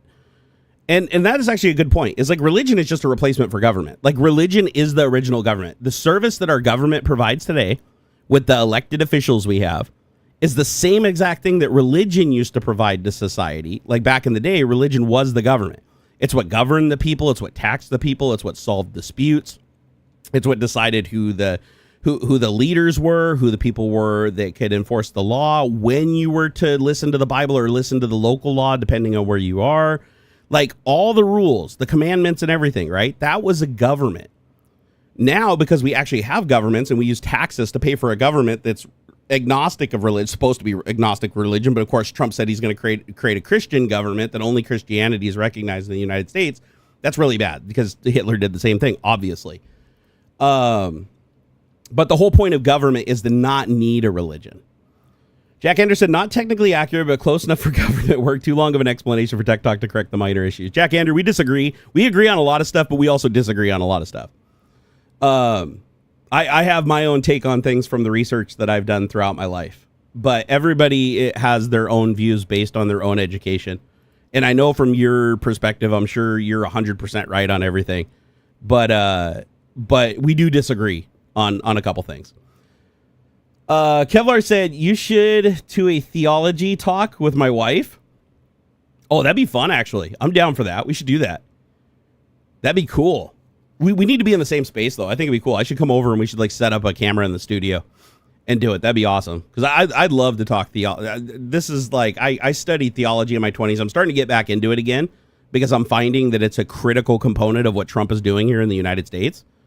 And so I think it's super, super important that we understand how the mechanism by how this person was able to lie, cheat, steal, harm, be the most corrupt person imaginable by every stretch and every measure, regardless of political affiliation. And yet he still got a group of people together and convinced them to vote for him simply because of one reason, because he said God. God chose him to fix America, make everybody Christian. That was all they needed to hear. It literally just made their little faith boner tingle. And it happens. Jack Ender said, the not technically was about every religion is based on a neighboring religion. This part is technically not accurate, but a minor distinction. You were right on the key points. I still disagree. I believe every religion, starting all the way back to the first written religion. Obviously, there were spoken religions before that didn't carry forward very well. But the first written religion was the Sumerians. And you can actually track the religious hierarchy all the way from the Sumerians, all the way down through the Egyptians, all the way down through Christianity, Judaism, Islam, breaking off on the Christian branch. So the only difference being is there are like Scientology, obviously, is not technically an offshoot, but it does borrow. It does borrow common elements from other religions. How would you rate Biden from 0 to 10? Well, it depends on who you're comparing him to. If you're comparing him to like Obama, he's like a 3. If you're comparing him to Trump, he's an 11.5. Right? It's like when you rate somebody, or I guess the better way to say it is, I guess I'd say Biden was about a 5 in the middle, and Trump is a minus 15. Right? Or a 0. If 0 is the lowest, we'll just say 0. I mean, you really can't get any worse than somebody converting a democracy into a dictatorship. It doesn't get much worse than that. Golden calves versus golden toilet. But Jack Ander, I'd be interested in what religions like you've studied. Like if you just got like a general list of religions that you study that aren't derivative or borrow from other religions before it.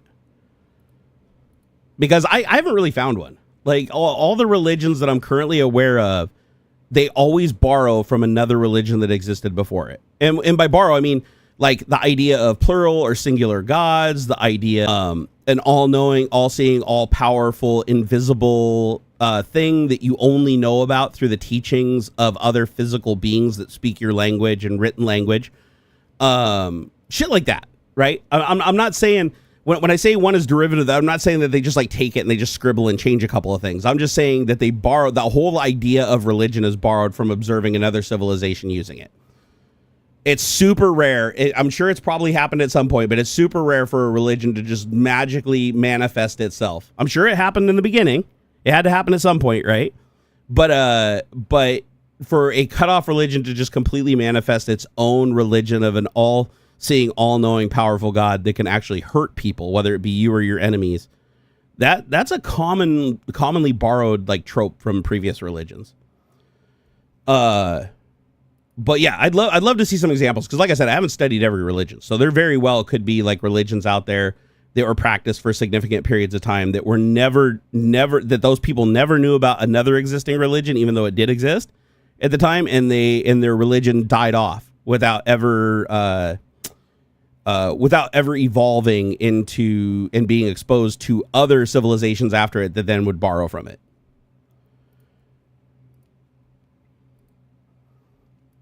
We disagree on central points. Trump is not smart, but Biden was a catastrophe. Oh, no, we couldn't disagree more. Biden on every level was better than Trump. Biden had a better economy, better work, cheaper energy, cheaper eggs, cheaper groceries, easier cost of life, same taxation. Trump hasn't changed anything on the tax level. So less increase in our debt. Remember, Trump kicked up the debt ceiling by $4 trillion his first action, and Doge claims it only saved 150 billion of the 2 trillion it claimed to save, and the services that it killed actually are costing us more to recover from. So again, if you think Trump is smarter than Biden, I don't know where that could possibly come from, since everything Trump has done huge damage to everybody, regardless of their political affiliation, like across every American for the most part, except for the top 1% wealthy people that align with him by design. Biden wasn't great, but he didn't do that. So, and also you have to keep in mind too, Trump signed an executive order to ban bump stocks, right? Biden followed the Constitution. He tried to ban assault weapons and he couldn't do it.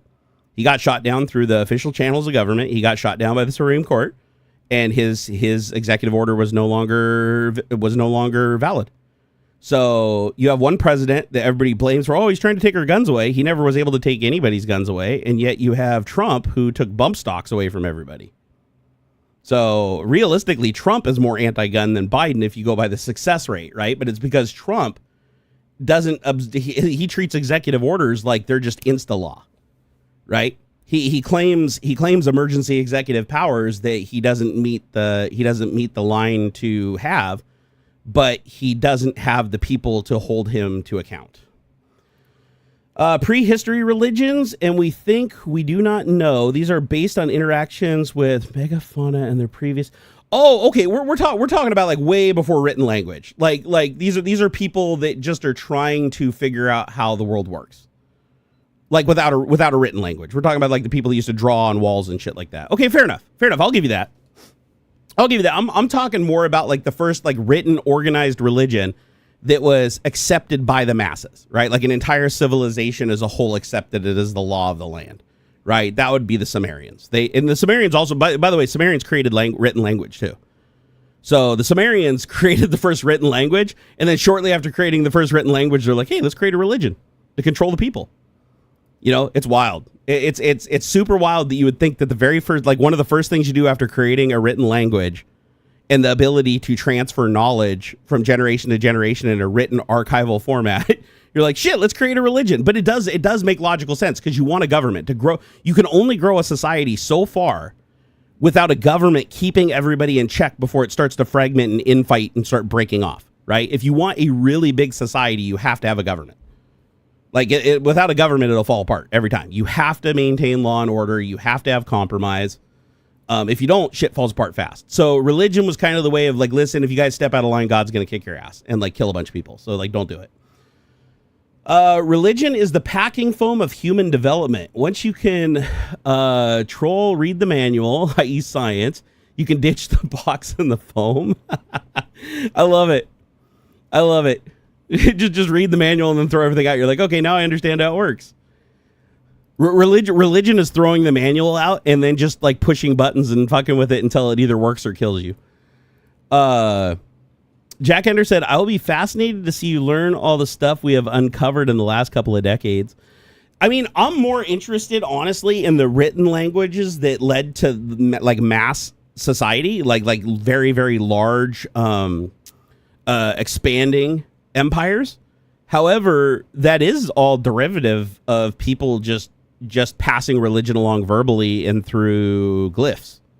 So I guess there is a lot to learn there. Obviously, I haven't gone back that far, but I could totally see like looking at how that developed and how the Sumerians adopted that maybe into their religion. Like maybe they looked back and said, oh, listen, we heard the stories of these gods and blah, blah, blah. And people talk about it. Even if it was on the small scale and it was spread out and nobody really agreed on everything, I could see them looking at that as like the inspiration of, wow, these people really take this shit seriously and fear these gods.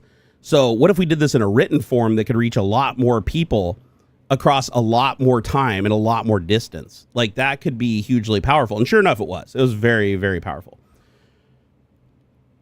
Let's see here. Car Wash said, thank you for educating me. I learned a lot from your labs. Oh, thank you, man. I appreciate it. Also, it goes without saying, guys, I'm not right about everything. I get shit wrong all the time, and I learn, and you guys educate me, and when I'm educated, I correct my course.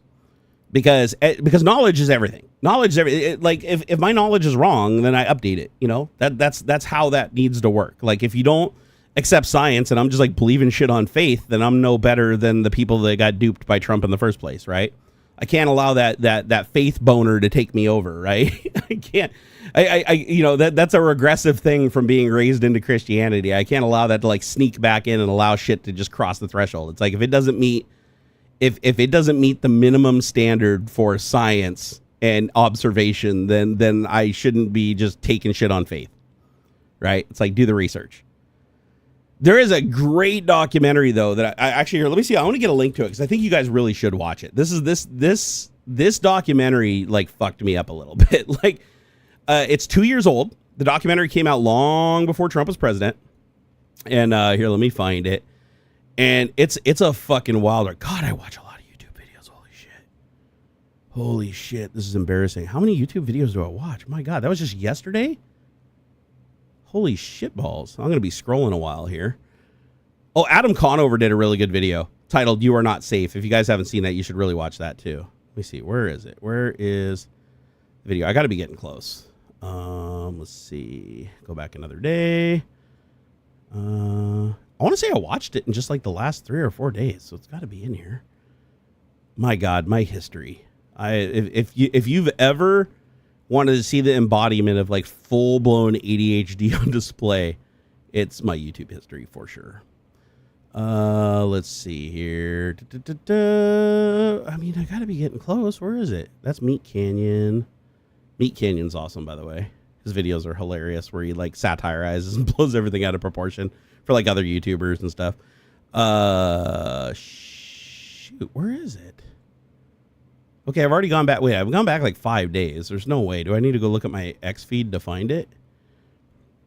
I really want to give you guys a link to it because it was like a super eye-open documentary that talks about Hitler in the 1920s all the way through the 1930s and into the 1940s, how he gained his power, his first actions that he took after getting his power, how he was able to slip it by their democracy and all their forms of government, how he was able to turn the people against each other by lying to them, how he was able to overtax the people while having the Nazis literally thank him for the privilege so he could pump it into the military so that their country basically went broke. So he had to go attack other countries because all they had was this super overfunded military, right? So they're like, well, we better use it to go steal more resources to keep the war machine going.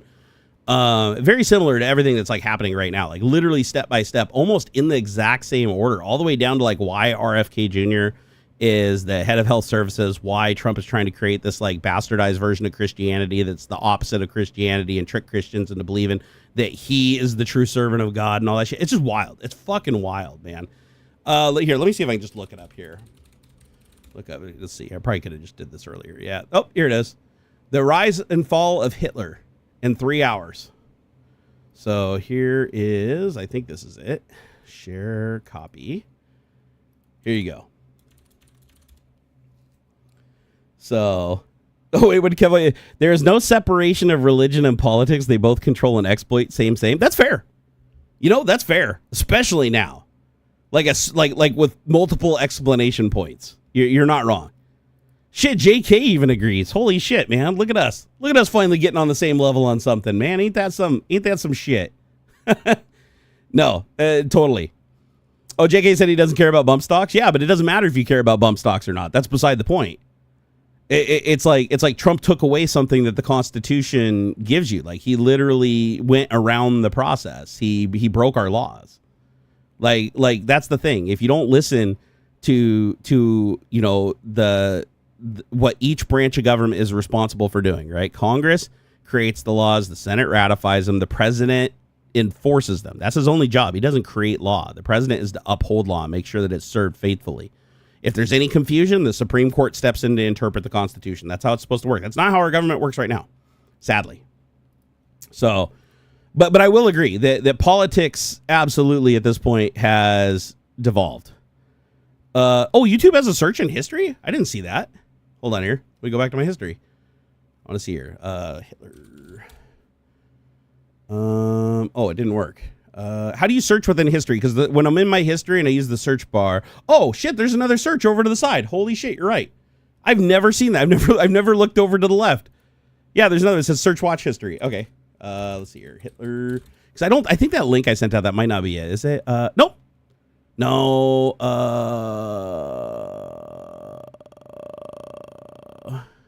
Bingo. Found it. Okay. No, I found it. The one I said, sorry, I linked you guys the wrong video. I found it. Thank you. Kevlar condom is life. Kevlar condom is awesome. This is the video. It's the Nazi dismantling of constitutional law in Germany.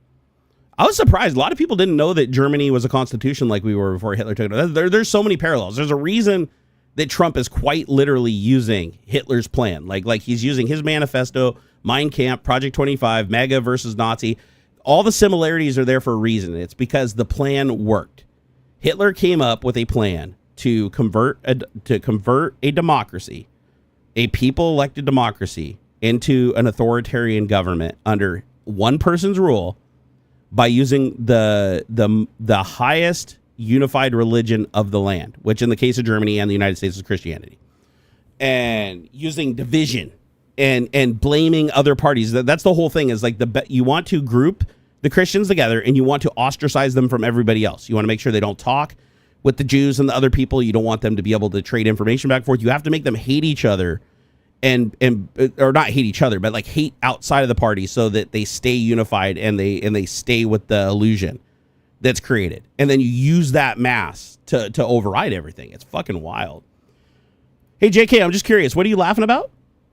You said I can't stop laughing a couple of times. I'm curious what you're laughing about. Because we've talked about a couple of things. I don't know what specifically is funny.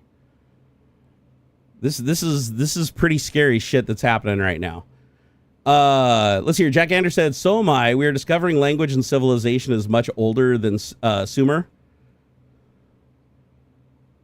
The Sumerians? Huh. I'll have to look into that, because as far as I know, the Sumerians are the first account of written language. But if there's an earlier account of written language, I'm interested in seeing that for sure. Because if there's an earlier account of like a written language that was adopted by even a moderate sized civilization, that's big. That's really big. JK said it's sad to see how indoctrinated everybody seems to be. I mean, that's the problem for sure. Also, thank you for answering the question. I appreciate that. I was genuinely curious. I didn't know what you were laughing at because we were talking about like so many different things of a serious nature. But no, it's the fucking indoctrination is a huge part of the problem. It runs deep. I mean, indoctrination bypasses common sense, knowledge, and experience, right? And I mean, that's how cults work. Like the whole point of a cult, right, is to create a self-governing mass of people using fear is the motivation not to leave, and using reward is the reason to stay. And by self-policing, you reward people, forcing people trying to escape back in and punishing them. Even though those people might want to escape themselves, they're scared. So they still police the religion against the other people, get rewarded for it. Well, the other person gets drugged back in and then fears trying to leave again. And that's how you maintain that control. And it's how Jonestown is a great example of this. How Trump uses Christianity and Hitler used Christianity. Jonestown. Look up Jonestown. It's a fucking fascinating story of a dude who created a cult that grew literally to the size, I think it was over 1,000 people. Like 700 or 1,000 people. That literally moved to an entirely different country to live under him as like a god. Fucking crazy shit, man. It's wild. It's wild. One cannot have a normal discussion on the internet. It's so very polarized. It's definitely polarized for sure. But I wouldn't say people can't have a normal discussion on the internet. I think we've traded a lot here between a lot of people in chat. As a matter of fact, Jack Ander, I disagreed with him at first. Now I agree with him. So it's like, yeah, it's more of just a presentation of evidence. Let's see here. JK said, so I appreciate that you acknowledge that I have another point of view, but things like cult fascism, Hitler, etc. get thrown around. Well, no, they get thrown around because it's true. Like, it is absolutely, with receipts, provably true. See, here's the thing, is you're quick to say, oh, because people say it a lot, it shouldn't be said. Like, no, but that's, if something is true, it gets said a lot. That's how it works. You know, genuinely, truths do multiply. So he said it's not possible to have a discussion with that. No, it's absolutely possible to have a discussion. Like, convince me why Hitler wasn't a fascist. You know, like what is your, give me your evidence, give me your proof. Why do you think Trump deserves to be treated any differently when he does the same thing? Remember, I'm not measuring Trump today against Hitler in World War II. Remember, Hitler destroyed their constitution over the course of a year in 1933. So Trump is still during that process on a similar timetable, just accelerated a little bit. Same actions, looking for the same results. Even openly, openly advertising that those are the results that he's after. So I'm measuring Trump against a fascist Hitler destroying democracy and replacing it with fascism, like quite literally replacing it with fascism is like the definition of it. So just because somebody is throwing around words like cult and fascism doesn't mean they're wrong. That's like saying, oh, everybody calls Hitler a fascist all the time, you know, so you can't have a good conversation because, you know, it's lost all meaning because it's been said so much. And it's like, no, but you have to realize it's proven that he's a fascist. Like, the actions are there that qualify. The evidence is there that qualified for everybody to see. It's public knowledge. So you have to get away from the idea, and this is sadly something that also gets used in cults a lot. So, you know, I hate to repeat it, but it's true. Is thinking that because something is said a lot, it's not true. That's completely false. Yeah, falsehoods can be told a lot too, and sadly, sometimes they even become de facto truth. Like, for instance, Trump creates phrases. Hitler did this too. It's a big part of Mein Kampf.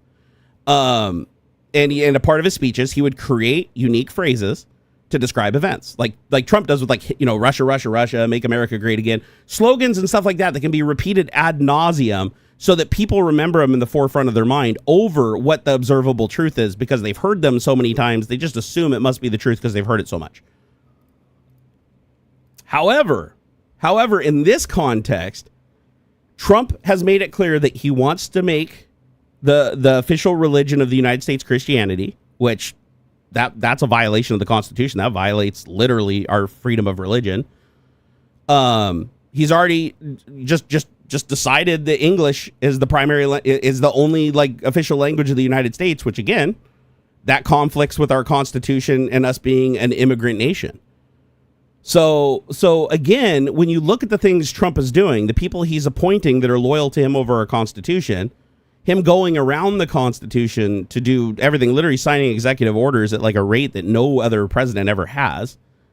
If you look at the how he's used his pardon power to reward people who have committed wild crimes with no explanation other than he thinks they're heroes for what they've done when they're literally on video attacking police officers and clearly breaking the law.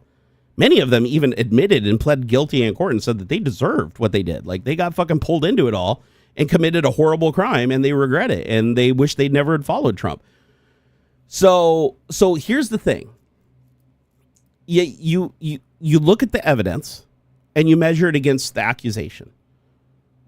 The accusation that Trump is racist, absolutely proven by many a receipt. You can even go look at his family history. You can look at his dad. You can look at his grandfather. You can go back as far as you want. He has and by his own actions. I'm not like by his own actions throughout his life. He has done many things that qualify him absolutely as a racist. That believed that what the KKK was doing was good. You know, it's like, this is not a good person. This is a person who is literally becoming president. And the first thing he does when he becomes president is he releases a bunch of criminals. He releases an international drug dealer, and he immediately starts saying he's running for a third term, even though that's illegal. Our Constitution doesn't allow for it. He's like, oh, but yeah, I'm already campaigning for my third term. When he was granted immunity, very first president ever to be granted immunity by Supreme Court justices that he installed that had conflicts of interest that gave him that majority to do that, which now allows him to ignore the other branches of government. Like, this is literally the same shit Hitler did. Like, fucking, you can go look it up. So, you put it in quotes, but no, there is proof. Like, the proof is there. But here's the thing. Like, I'm telling you, you can go, the proof is there. Like I've told you, like, do you dispute that Trump took out a full-page article to call for the execution of 5 people that were innocent of murder and rape? Do you reject that Trump refused to rent to African-American people or people with dark skin? Do you dispute that, even though that's well regarded in history and even Trump at the time even confirming it? Do you dispute that Trump pardoned a bunch of people that ransacked our Capitol on January 6th? Trying to find our vice president to punish him for not breaking constitutional law to keep Trump in power? These are observable truths. These aren't things that you have to just trust me, bro. These are things that all the evidence is there for you to see this. It's not a matter of opinion. This is observable fact. So that's the thing, is like, when you say, Trump's not that bad, Biden was worse, blah, blah, blah, blah, you're like defending, but you're not telling me why. You're not telling me why. You might say, what about? Like, Biden did this thing. Maybe I think that's bad in this one thing Trump did. But you're not giving me evidence to show that Trump does not have fascist tendencies. You're not giving me anything to believe that Trump doesn't look up to fascist leaders and give them the benefit of the doubt, and has been caught on microphone many, many times saying that he wished that he had that level of allegiance from his generals and his people in direct context to our Constitution. You've seen him say that he supports free speech while directly attacking it. So these are all observable facts. You're acting like they're not. You're acting like, people are just saying he's fascist. People are just saying shit to say shit. It's like, no, I back up everything I say. Everything I say, I back up. There's a receipt for. If you want to know, if you want to know, I'll tell you exactly where to go and look. I can even tell you in the Bible where it specifically says that he wasn't chosen by God. I can tell you exactly where it talks about him as a wolf in sheep clothing and warns about people specifically like him that may come in and utilize the religion to divert people away from God. Like, so even the Christians don't even understand their own Bible. Most Christians haven't even read the Bible. They don't know the stories of fucking Sodom and Gomorrah. They've heard the names, but they don't know the stories. You know, they don't know the stories of Cain and Abel. They're, brothers. Yeah, dark shit happened. They don't know about people who committed sodomy having their heads put on pikes at the entryways of towns. They don't know about prices being put on slaves and rape. Like, fucking seriously. Like, nobody reads this part of it. But again, people are like, you're misrepresenting the Bible. You don't know what you're talking about. It's like, yeah, I read the fucking thing. You clearly have it when I talk to these people. And then the funny thing is, even though I show them the evidence, you know what they say? Oh, no, people just always say that. And they use that word a lot. It's not, it's not true. It's like, that's where the faith shit gets you. That's where the indoctrination gets you. It's like, you are so worried about giving Trump the benefit of the doubt that you are completely ignoring all the evidence to the contrary. That's not good. That's why we're in this situation in the first place. Now, do you want me to argue that Biden was a great president? No, I'm not going to. Biden wasn't a great president. He wasn't a great president at all. I'm just saying that if you look at the state of the government, you look at how the Constitution was observed, and you look at how people's rights were observed under Biden versus under Trump, apples to apples, there is no contest. The evidence there is absolutely blatantly clear. If you look at Congress and the Senate's interaction, the Supreme Court's interaction across the government worked for the most part as intended. Does that mean there's no corruption? No, there's always corruption no matter what. There's always some level of corruption, for sure. For sure. As a matter of fact, George Santos just went to jail for 7 years for shit, right? But my point is that even with that corruption, the whole point of government is to have a system that is big and so divided that even with those microcosms of corruption, you still have a mechanism that overall wants to remain balanced in the people's interest. Doesn't necessarily always work that way on everything, but more often than not, that's what it does. It might be inefficient at it, but it does it. You know, the laws are enforced unless you're like a fucking hyper billionaire like Elon Musk. Like I said, I had a whole rant about how our legal system is not designed to punish and constrain people once they exceed a certain amount of wealth. We need to fix that because there's a lot of countries that figured out a really good solution to that by using punishments that are a percentage of your wealth. You know, where it's like Elon Musk gets a fucking speeding ticket, he has to pay $100 million. You know, it's like once it becomes a percentage of your wealth, then it hurts you the same way as it hurts somebody who's poor. But again, we could go into that on a whole different subject, and yeah, flat taxes and things that should be subsidized by taxes within any first world nation and everything. Those are all separate arguments that we could definitely have. But observable truths, observable facts, receipts that you can see with your own eyes, Biden's life compared to Trump's life, Biden's presidency compared to Trump's presidency, there is no contest. Biden would have been remembered as a lackluster president compared to any other of the previous presidents before him, honestly. He would have been seen as nothing special. He just kind of upheld the status quo. He did a couple of good things here and there. He's not a terrible person. He actually practices what he preaches and goes to church every weekend, whether he's president or not. He actually really owns a Bible, read it, and can recite a lot of the shit inside of it. So he practices what he preaches to a degree, but he wasn't a great president. The only reason he'll be remembered in history as a great president is because he preceded somebody who tried to pull off another Hitler. Quite literally. Like not even trying to hide it. JK said, I respect your differing opinion, Jerry. I hold another, and I appreciate you not blaming me for having a different opinion. That has happened a lot in the last 4 years. JK, you've been nothing but cordial with me, bro. Here's the thing. Notice you're not being mean to me. You're not saying, oh, you're just a fat fucking mega cult. Like the people I ban are the ones that say shit like that. The people I ban are the ones that don't want to have. If you have a different opinion and you're open to listening to my side of it, even if you don't agree with it, that's fine. Like that, I think that's great. I think that's better than not hearing it, because the way I see it is, even if you disagree with me now, it doesn't mean that something I said can't catch you in the moment. If you see Trump doing something and it resonates, wait a second, I just heard that from that dude. And in that moment, that could be really helpful. That may not happen. You may just continue to hold the belief that Trump's like a better president than Biden, and he's sticking to the rules and he's doing great and he's upholding democracy and free speech and everything. You may continue to believe that no matter what I say or no matter what he does. Like, even if Trump just fucking starts deporting people like he already has without due process, then if you're okay with that and you see that as violating the Constitution, the president should be able to do that, then there's no argument I can make that's going to make you believe that democracy isn't being upheld if you see democracy as him having absolute power as an individual. However, if you know my point of view and I know your point of view, we can apply that as we see things happen. Now, if I see Trump somehow turn around and he starts straightening up and fly right and he follows the rulings of the Supreme Court and he allows Congress and the Senate to work properly and he's not threatening and corrupting the democratic election of representatives, then okay. I'll give you some credit and I'll be like, hey, dude came around. Because honestly, that's good for America. Like if he did that, I'm still pissed at all the bad shit he's done that's fucking irreparably hurt and killed a lot of people at this point. However, if he turned around, that's better than him continuing on the course right now that he's following. The course that he's following right now ultimately ends in an overpowered military, an overstressed economy, and a lot of really frightened, scared people that are either going to end in civil war or having to go attack other people, because those will be our only options. We have no more resources. This is down the road. Again, it took Germany 6 years to get there, but, hey, we could speed run that shit if we wanted to. However, I do think that it's good that we keep this discussion going. JK said, a good discussion is always awesome, but the polarizing language of Hitler, fascism, and dictator is too cartoonish and does not make for a good discussion. I disagree because, like I said, I can 100% prove to you that what Trump is doing is akin to what Hitler was doing in 1933. I can prove to you that through Trump's actions and his appointed positions and what they're doing right now in violation of the Constitution are trying to mobilize as much authority under Trump outside of the Constitution as humanly possible. That's what Hitler did. So here's the thing. The only way you learn from history is to be educated on it. Clearly, people weren't educated on how Hitler got his power and how he used that to overthrow democracy. Trump is now demonstrating it by doing it again, but a lot of people don't see it because they didn't study history. I went back and studied.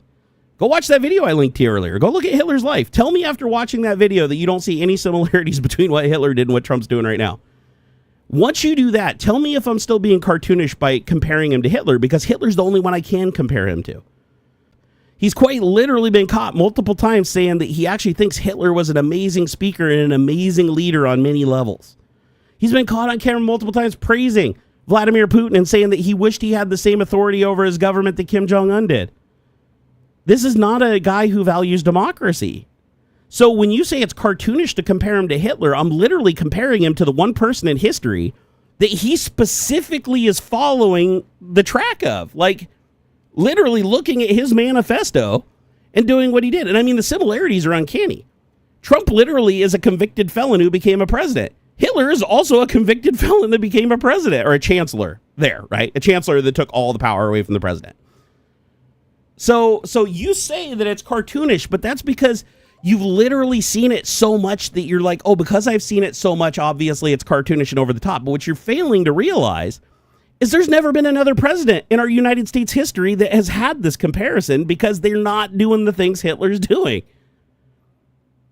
So even though you disagree with me, I do have the receipts. Like, if you are willing to go back and look at the evidence, Trump absolutely, and have you read, I'm curious, have you read Project 2025 in Mein Kampf? Because I have. And you don't even have to read them. Use an AI. If you don't have time to read them, use an AI to go through and look at the parallels between the manifesto and Mein Kampf and how Trump is doing things in the U.S. government right now. If you have to, go pull sources on the internet. Go pull the record, the public record. Doesn't matter. You can pull it from the right and left. I think you should. You should have, like, what's that? A ground news. You should use a similar approach where it's like grab all the information from both sides, aggregate it, and then look at it from that perspective.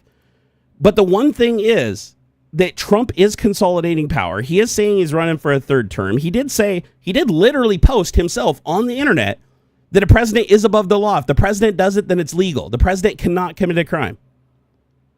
The king is back. These are not things that a president says in a democracy.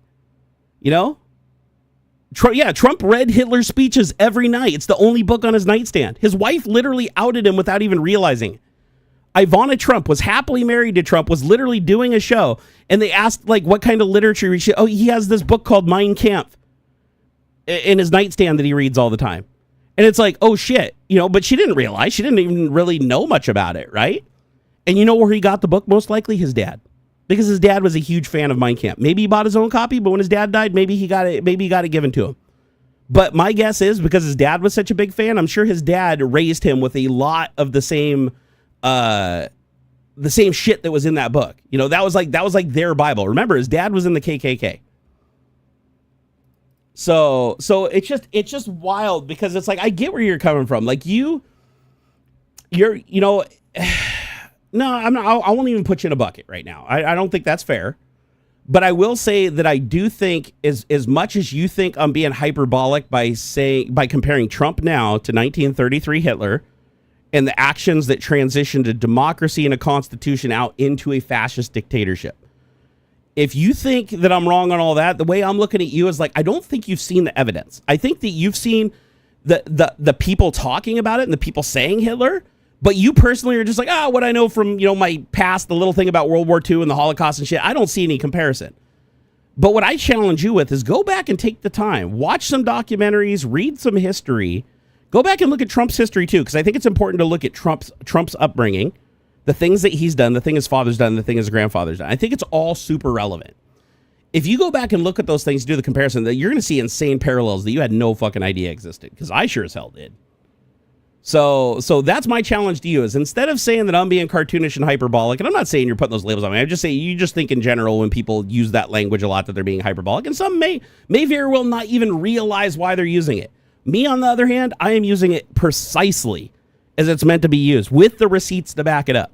And I think if you go back and do some research on the life of Hitler through the 1920s, 1930s, and then specifically his power into transition in 1933, after he served his time in the 20s, wrote Mein Kampf over the 9 months he was in there, got out after 9 months when he literally would have been given a death penalty had he left the city limits and got caught. He got lucky that he got caught by local jurisdiction and tried locally, because if he got tried federally, he would have gotten the chair, like their version of it. That could have saved the world a whole lot of problems, by the way. But go back and look at the chain of events. Look at how Hitler became more and more enraged, hateful, and spiteful, and more eccentric. Look at the lifestyles they both lived once they granted themselves authority and power that couldn't be revoked from the people. Look at the methods that they used to convince the people into granting them the power to override the Constitution and encourage it. The similarities are insane. So I'll challenge you with that. And then if you go back and in earnest go study that, and you come back and say, yeah, there's no fucking comparisons, I don't see anything, Trump is just a great president doing his thing and he's making America great again, then we can just leave it at that. Because honestly, if I can't reach you after watching the documentary that I linked earlier, obviously, that I could show you exact evidence. I could have Trump stand in front of you and literally say, listen, I am a racist and I hate brown people. and I hate immigrants, and I want to shut down the borders and fucking threaten other countries with my military, and I want to have military parades, and I want my generals to look up to me, and I want to put people in all these places that have no fucking clue what they're doing, kill the Department of Education, and put in my own program and make Christianity the only thing in the land, and have all these things to go punish people that don't like Christianity. Like, seriously, that is not constitutional on any level. Not even a little bit. Right? So, and I get that you don't like Biden, and I actually, honestly, I don't blame you. I really don't. Like, this isn't a whataboutism. This isn't a Trump versus Biden. It might have started out that way with your 0 to 10 thing, but this really isn't a Trump versus Biden, because they can't be compared, because Biden actually followed the law. Trump did not. So Biden was restricted by the Constitution. Trump was not. Even when Biden had to get creative, he still had to operate within the confines of the Constitution. He still ultimately got shot down. Trump does not. And I think that you'll realize that if you go do the research. And then maybe you come back and say, hey, maybe the comparison to Hitler is a little bit more fair than you originally thought.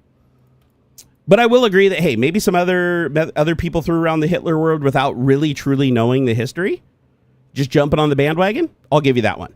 I'm not one of them. I can back up every single reason why I call Hitler a racist, a fascist, and why I can tell you right now that Project 2025 is literally the plan to completely destroy democracy and replace the Constitution with an authoritarian fascist. You can go read it too. Like, it's all there. As a matter of fact, Project 2025 is not only highly derivative of Mein Kampf, adjusted for, modern times and modern technology, but you can clearly see that it borrows heavily from it. Like it's the same type of plan, right? Circumvent the people's authority, have one person control everything who is chosen by God. That's not constitutional. That is not constitutional. But at any rate, it's time to start wrapping up. Kevlar Connor said, making burgers, AFK, going to stick this here again. Speaking of Silence of the Lambs. Oh, here, let me click on this. I want to see what is this. Would you vote for... Oh my God! Somebody please send me this T-shirt. Oh my God! Can I'd wear that on stream. I can wear that on stream, right? Is that too obscene? I mean, he's tucking his cock and balls, right? So just a little blonde bush. Oh, that's great. T-shirt hell. I've never seen the site before. Oh, it's only $25. That's not too bad. Oh wait, when I crank it up to 3XL, how much is it? Let me see. Oh, $28.99. God damn it! Got to pay the fat tax. Got to pay the fat tax, man. I know, this is fucking hilarious. Would you vote for me? I'd vote for me so hard. Yeah, you might not get the joke if you haven't seen Silence of the Lambs, but Buffalo Bill is a character in Silence of the Lambs that Jodie Foster is trying to hunt down with the help of Hannibal Lecter, a well-known cannibal. And Buffalo Bill wants to transition into a woman by literally cutting the flesh off of women that he murders and making himself a woman flesh suit. And in the process of doing that, he puts on makeup and gets naked and dances in front of the mirror saying, I'd fuck me so hard. Oh, and he sounds like he's always on drugs. He's really weird sounding. Crazy movie, though. But I will say this. I actually liked Red Dragon more. I just watched it last night for the first time. Movie came out in 2002 or 2001. I think it was 2002. And I'd never seen it before. And probably because it was called Red Dragon. It was very confusing. It's like they didn't call it Silence of the Lambs prequel or... Because it is. It's a prequel. Literally where Red Dragon ends, even though it's the second movie that came out, where it ends is right before Jodie Foster walks in at the beginning of Silence of the Lambs to talk to Buffalo Bill. It's like that's where they cross over. It's crazy. But it's good. It's really, really good. If you like movies that really make you think as you're going along and like try to figure out the patterns and stuff without like, a lot of, what do they call that? Not disposition. My brain's not working. Where they basically, fuck, Adam, you didn't. Oh no. I'm gonna have to wear that on a stream now. Oh my God, dude. Well, hey, I mean, I got to do it now, huh? Would you vote for me? I'd vote for me so hard. I need to use AI to create a Buffalo Bill inflection Trump voice. That would be pretty hilarious. Shit. I should have said nothing. Well, I'm going to get a lot of questions from my son walking up to the nerd cave wearing that. He's like, Dad, why do you have a picture of Trump with his cock and balls between his legs? I'll be like, hey, son, that's the kind of guy he is. Oh my God, dude. I cannot fucking believe that. I cannot believe that. That is just wild. T-shirt hell is awesome. Let's see here. LG RFBS said, when I was at school, we had to visit from the concentration camp survivor who told us about the time there and the way out. We also got to ask questions. I still haven't forgotten. That's wild, dude. Like, there's very few Holocaust survivors that are still walking around and talking today. So, and there's going to be fewer and fewer of them, you know, as time goes on. So, oh, JK, sorry, I didn't see that. He said, you're good. You're good people, Jerry. Oh, I'm glad you think so. He said, you have my respect and continue to have it. I appreciate that. He said, but I can't continue discussing at this level. Oh, that's fine. That's fine. I mean, I hope. I understand that you have to leave. He said, you have my respect. All good. All good. I have to leave. That's fair. That's fair. I understand. You know, hey, it's better to parlay than to push shit over the edge, right? I agree. You know, parlay, regroup later. But hey, I appreciate the discussion, and I truly hope that you actually take the time to watch that documentary I linked. Honestly. Like if nothing else, if you don't go study anything else, look at anything else, and you're just so hyper-focused on the comparison to Hitler, just please go watch that video. And then tell me after watching that video if there are no similarities and it's just completely imaginary. If you do that, I'd truly appreciate it. Even if you disagree with me, even afterwards, even if after watching that, you're like, yeah, I still don't see any comparison. There's nothing. Like, Trump's like completely not, he's not doing anything even remotely like that. You know what? Hey, we'll agree to disagree. As long as you stay cordial, we'll agree to disagree. But I do me that service of watching that, because I watched it, and even with all my education that I had on history, I learned quite a few new little tidbits from that, and it was really critically important. Ian, he said, not Holocaust, but I once made a documentary with a guy who survived a Russian gulag. Shit, he had an insane story. I bet, dude, the fucking Iron Curtain Cold War Russia was wild. I mean, honestly, Russia's kind of returning to that, right? I mean, that's Putin's legacy. Just like Trump is trying to turn America into, you know, a fucking new Nazi Germany and, you know, use it as a superpower to lure over the world with his eccentricities. You know, Russia with Putin is doing the same thing right now. I mean, the Ukraine war is literally him trying to bring back the USSR. I mean, that's his thing, is before he dies, he wants to go back to the giant fucking USSR massive, you know, war machine that it was before. Honestly, I think a lot of people around the world right now are just so afraid of the next world war that they're all just gearing up. I kind of feel like it, because you have Trump threatening, you know, like Norway and the Panama Canal, and fucking Canada saying he's going to annex them and create the state, and fucking making low-key threats and stuff. It's like, that's not shit that the United States does, right? We're supposed to be the demonstration of democracy and the demonstration of free trade and the demonstration. We're supposed to be the example. But now you got Trump doing that. You've got China fucking gearing up and growing at an alarming rate. You got Russia trying to bring the USSR back by trying to do land grabs already. I feel like the superpowers are getting an itch. And I feel like the people that are in charge right now in every country who put themselves in charge, that don't represent the people, that everybody fears and wants gone for the majority, that do nothing but hurt. These are not the right people to have in power right now. Like, these are the worst people you could have in power right now. That goes for Xi, that goes for Kim Jong-un, that goes for Putin, that goes for Trump. These are not the right people to have in charge. Like, tensions are just gonna continue to raise. Money is gonna just continuously get diverted into, sorry, not Norway, fucking Greenland. Sorry.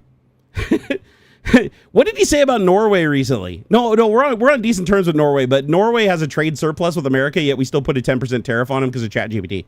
So, you know how everybody's saying the tariffs were created by ChatGPT? They claim that they were putting tariffs against countries that didn't meet the trade that we were doing, based on an absolutely stupid formula that makes no sense. Again, fucking AI obviously was involved, just like Doge used AI to wipe out everything. It's fucking stupid.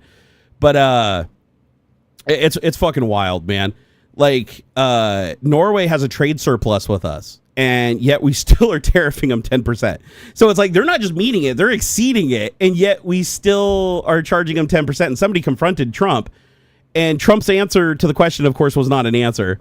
He's like, Norway, they do have they do have a surplus, though. They do have a surplus. But he doesn't say anything about it. She said, are you going to, like, you know, look at changing the tariffs because they have the surplus, right? Why are we tariffing them? He's like, no, they do have a surplus. But he didn't say anything about, like, looking into it or taking the tariff off, right? But again, he just puts random tariffs on everybody. He's just like, oh, every country. It's like he literally listed a country that has no population, just like a fucking random island out in the middle of the ocean without a single human being on it. And they have a 10% tariff. And it's like, okay, you obviously went into ChatGPT and said, okay, create a list of every country in the world and put a 10% tariff next to it in a chart. Put that in a document. And we're going to show it off in the next fucking conference. It's very weird.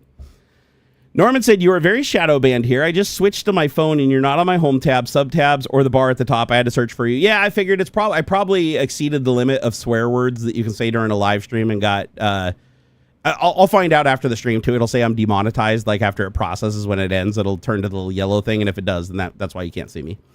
Did I hear about the Soviet? I got a ticket. They said he was Russian. I got a ticket. They said he was Russian. Okay, that's funny, James. That's dad joke for sure. It is so much bad that Japan had to gear up the military when they disbanded after World War II. Dude, Japan's got to be freaking out right now. Japan's got to be... Don't get me wrong. Japan is like a massive economy. For the size of their country, they are like an insane economy. But again, it's like America and them had like massive trade. And now like Nintendo's not even bringing fucking Nintendo Switches to the United States, right? Like that's a big deal. Like when a big company like Nintendo that literally has headquarters here in the United States and they cannot even get fucking product here because of a stupid ass... Like literally their headquarters is in Redmond, Washington, next to the Microsoft campus. That's like where they do like most of their programming and everything. That's like their headquarters. But because the shit is manufactured in Japan and shipped from Japan or manufactured in China, shipped to Japan, assembled, and then shipped to the United States, these massive tariffs are just fucking them. And so they're just like, well, we can't send units to the United States. Too expensive. We can't do it because if we import them, we have to up the price because, you know, it's so fucking bad. The other thing that sucks too is, the launch units that got into the United States before the tariffs, those are the only ones that weren't affected.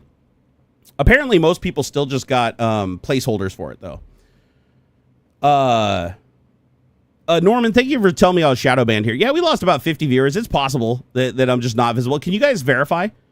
Can some of you guys like get on your phone, go look at your sub tab and everything and see if it says I'm live on there? Because I am kind of curious if I'm also hidden from other people when they go look at like their general feeds to try to find my stream without actually like being in it.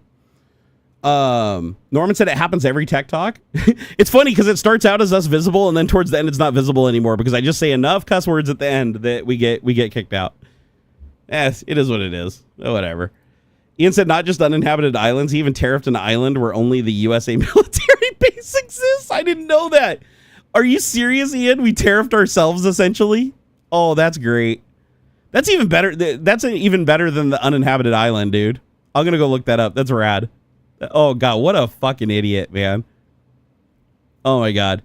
Hey, what's up, networking guy? He said if the price of my anime girls go up, it's war. Oh, dude, it's gonna. We going to war, son. We going to war. Did you know that Nintendo Sweden got games and beta testing before the US? That's wild, man. USA is such a huge market for Nintendo. Like, I would say that the USA is probably Nintendo's largest market. Like, I mean, I know it's bigger than even their own domestic market. And so losing America to a launch of a console is fucking like detrimental big time to Nintendo. And what blows my mind is, like I said, they're headquartered here. Like, why are they being tariffed? Like, Trump's like, oh, they need to bring their business to the United States. What the fuck do you think they're doing? All their programmers, all their testers, everything are at the fucking Redmond HQ, like here in Washington State. So why are you tariffing them? I thought the point was if they had shit here, you weren't going to beat them up. Like, you were going to reward them for having shit here. They didn't have to have a headquarters here. They could just be headquartered in Japan, just ship their shit over here. They don't have to do fucking development and testing here, right? They don't have to. And they've been doing it for a very, very long time. He's just a dumbass.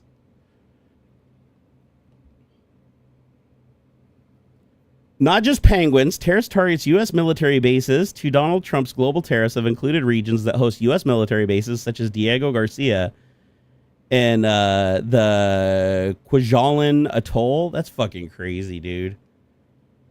That's weird. So we're literally tariffing a country that the only humans that occupy it right now are U.S. soldiers.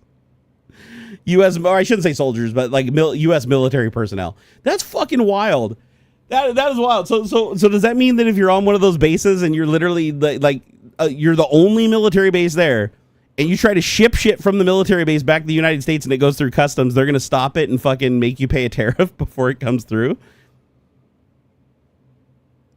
Because remember, either they have to pay the tariff to the customs, right, to cover it, which means they have to increase the price of it to cover that, or it gets stuck in customs if they don't pay it and you have to pay it.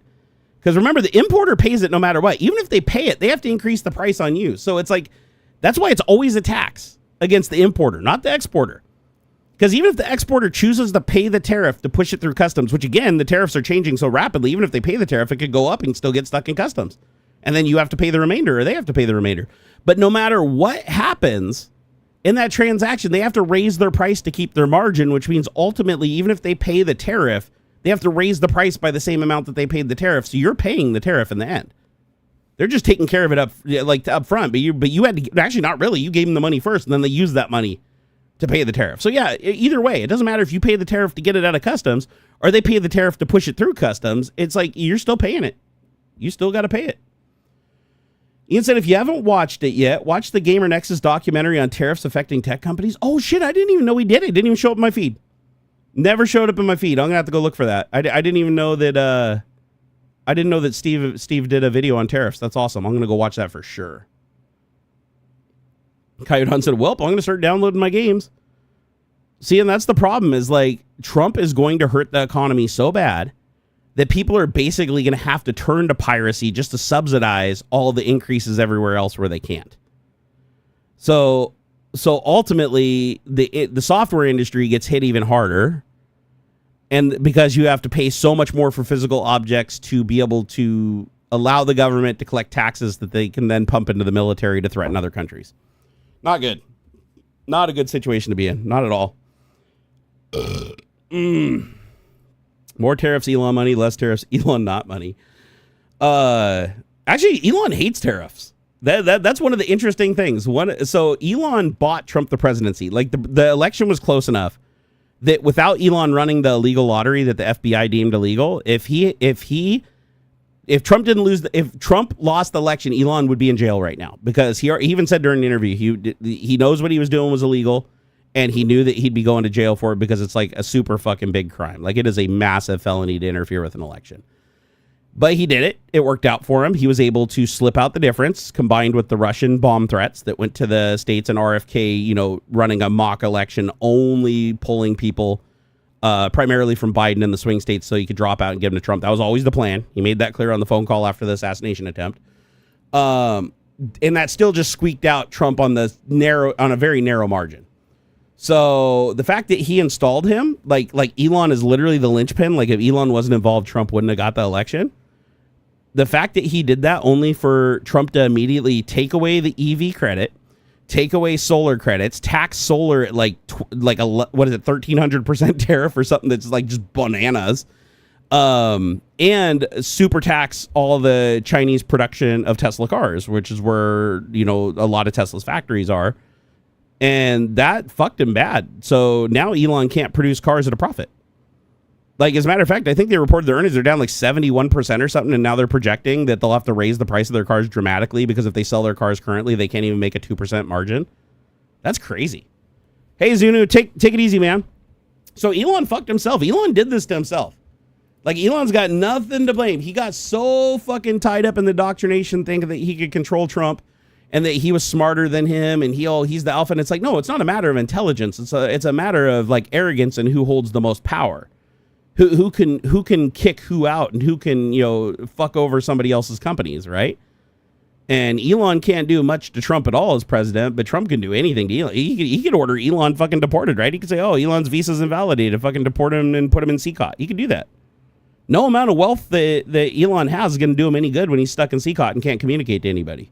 Unless he has a plan in place. Hopefully he was smart enough to put a plan in place, knowing how vindictive Trump is. Because remember, again, back to Hitler, right? If you go back to Hitler, the Night of Long Knives, look it up. Hitler was worried that his closest allies that had like similar power and could potentially overthrow him if they turned on him, he ordered them killed or jailed. Because even though they were totally helping him, they were totally on his side, they did everything to give him what he wants and hold his power and enforce his law, he still ordered them jailed or killed, including like one of his best friends and most trusted seconds, which would be Elon in this case, right? I can't remember his name off the top of my head. But he was so paranoid that he ordered them killed, because he knew that they had enough influence with the people that if they really wanted to, they could potentially dethrone him. So he wanted to tie up loose ends. Fucking crazy. Zeno said, you asked me for the details of my jaundice, but never responded, or you did, and my stream lagged. Oh, no, I didn't hear the details. I'm sorry if I missed that. Here, tag me and run me through again. Because I'm curious how you beat your jaundice. Because you had jaundice and then you didn't have jaundice anymore. Like, what'd you have to do? I need to know your secrets. Hey, VR Gimp, you said the only good thing about Trump is the time that the billionaires who bought him are hurting because of him. Psychopaths don't learn, but what? Yeah, dude, he's fucking everybody. Like, literally, Mark Zuckerberg's losing money. Fucking Amazon is losing, like, mega money hand over fist. Bezos got kicked in the balls super hard. Elon Musk got kicked in the balls the hardest. Like, literally, the only thing... Look at it. So, the Tesla stock is going up a little bit, but you notice it's not staying above 280. Anytime it goes slightly above 280, it drops right back down. If you look at the trend, drops right back down, drops right back down, drops right back down. It's because there are so many sell orders in now because people are afraid because they're not going to report good earnings. They can't sell enough cars. Trump has taken away everything that gave them their profit margin and made them a profitable company. So there's really no path to success for Tesla anymore. Like, literally, there isn't. Like, if they bring all their production in the United States, their Teslas are going to cost $200,000. So nobody's going to be able to afford them. So Tesla is on borrowed time. So what's happened is everybody has these sell orders, and you'll notice that whenever it goes into like after hours trading, like right before, you'll see a massive sell-off. And then the next day it's like, koosh, and then it comes up, koosh. And I'm sure that Elon is probably pumping whatever liquidity he has on hand back into the stock to try to hold it from going into free fall. But whoever's doing that isn't going to be able to do it for very long. And all the people are trying to cash out. People are trying to get out without losing their ass completely and this thing going Enron. And this could very easily go Enron. So it's going to have a hard time getting up and staying up. But yeah, it looks like it had what happened here? It looks like it rallied half a day. It went up from 256 to 286, which is massive. That is a very manufactured jump. So I'd have to go look at what happened. Maybe Tesla bought back like a shitload of stock, trying to hold themselves from crashing. But it won't work because what's going to happen is what happened right now. It goes up to 280. And then just sell, put, or the sell order. They just keep going through because everybody's hitting their point where they get out. I know a lot of people have sells at 300. So if it gets to 300, it's going to fucking dive big time. Did I hear about, oh wait, hold on here. Ernst Röhm. Thank you.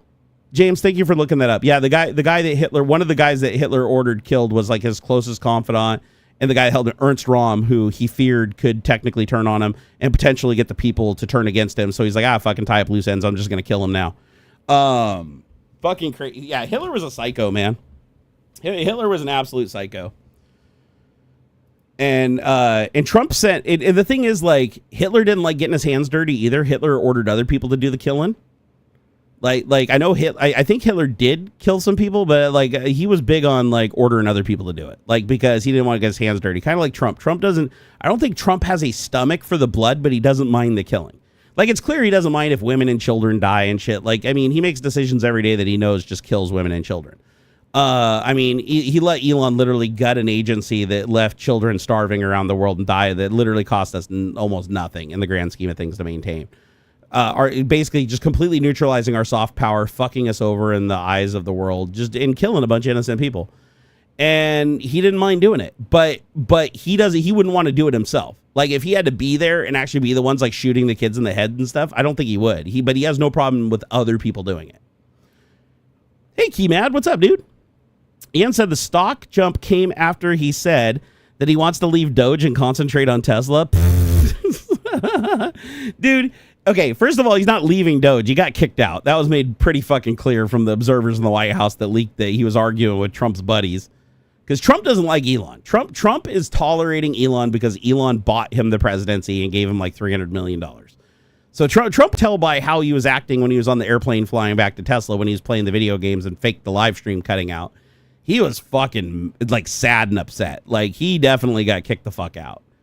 So now he'll be working remotely, doing some things, I'm sure, to save face. But I don't think people are going to let up on him. This might be people like trying to capitalize on the thing going, oh, yeah, you know, he said he's going to go back to focusing on Tesla, so the stock's going to rally. So everybody's buying it, which in turn is rallying it a little bit. But they're going to find out it can't be maintained. Like there's not going to be enough people buying it over a long enough period of time that's going to maintain and keep climbing. All it's going to do is hit massive sell orders from the people that just want to get out before it fucking goes full on Enron. And plus Elon, he has destroyed his image so much that unless he steps down from Tesla, I don't think Tesla will ever recover.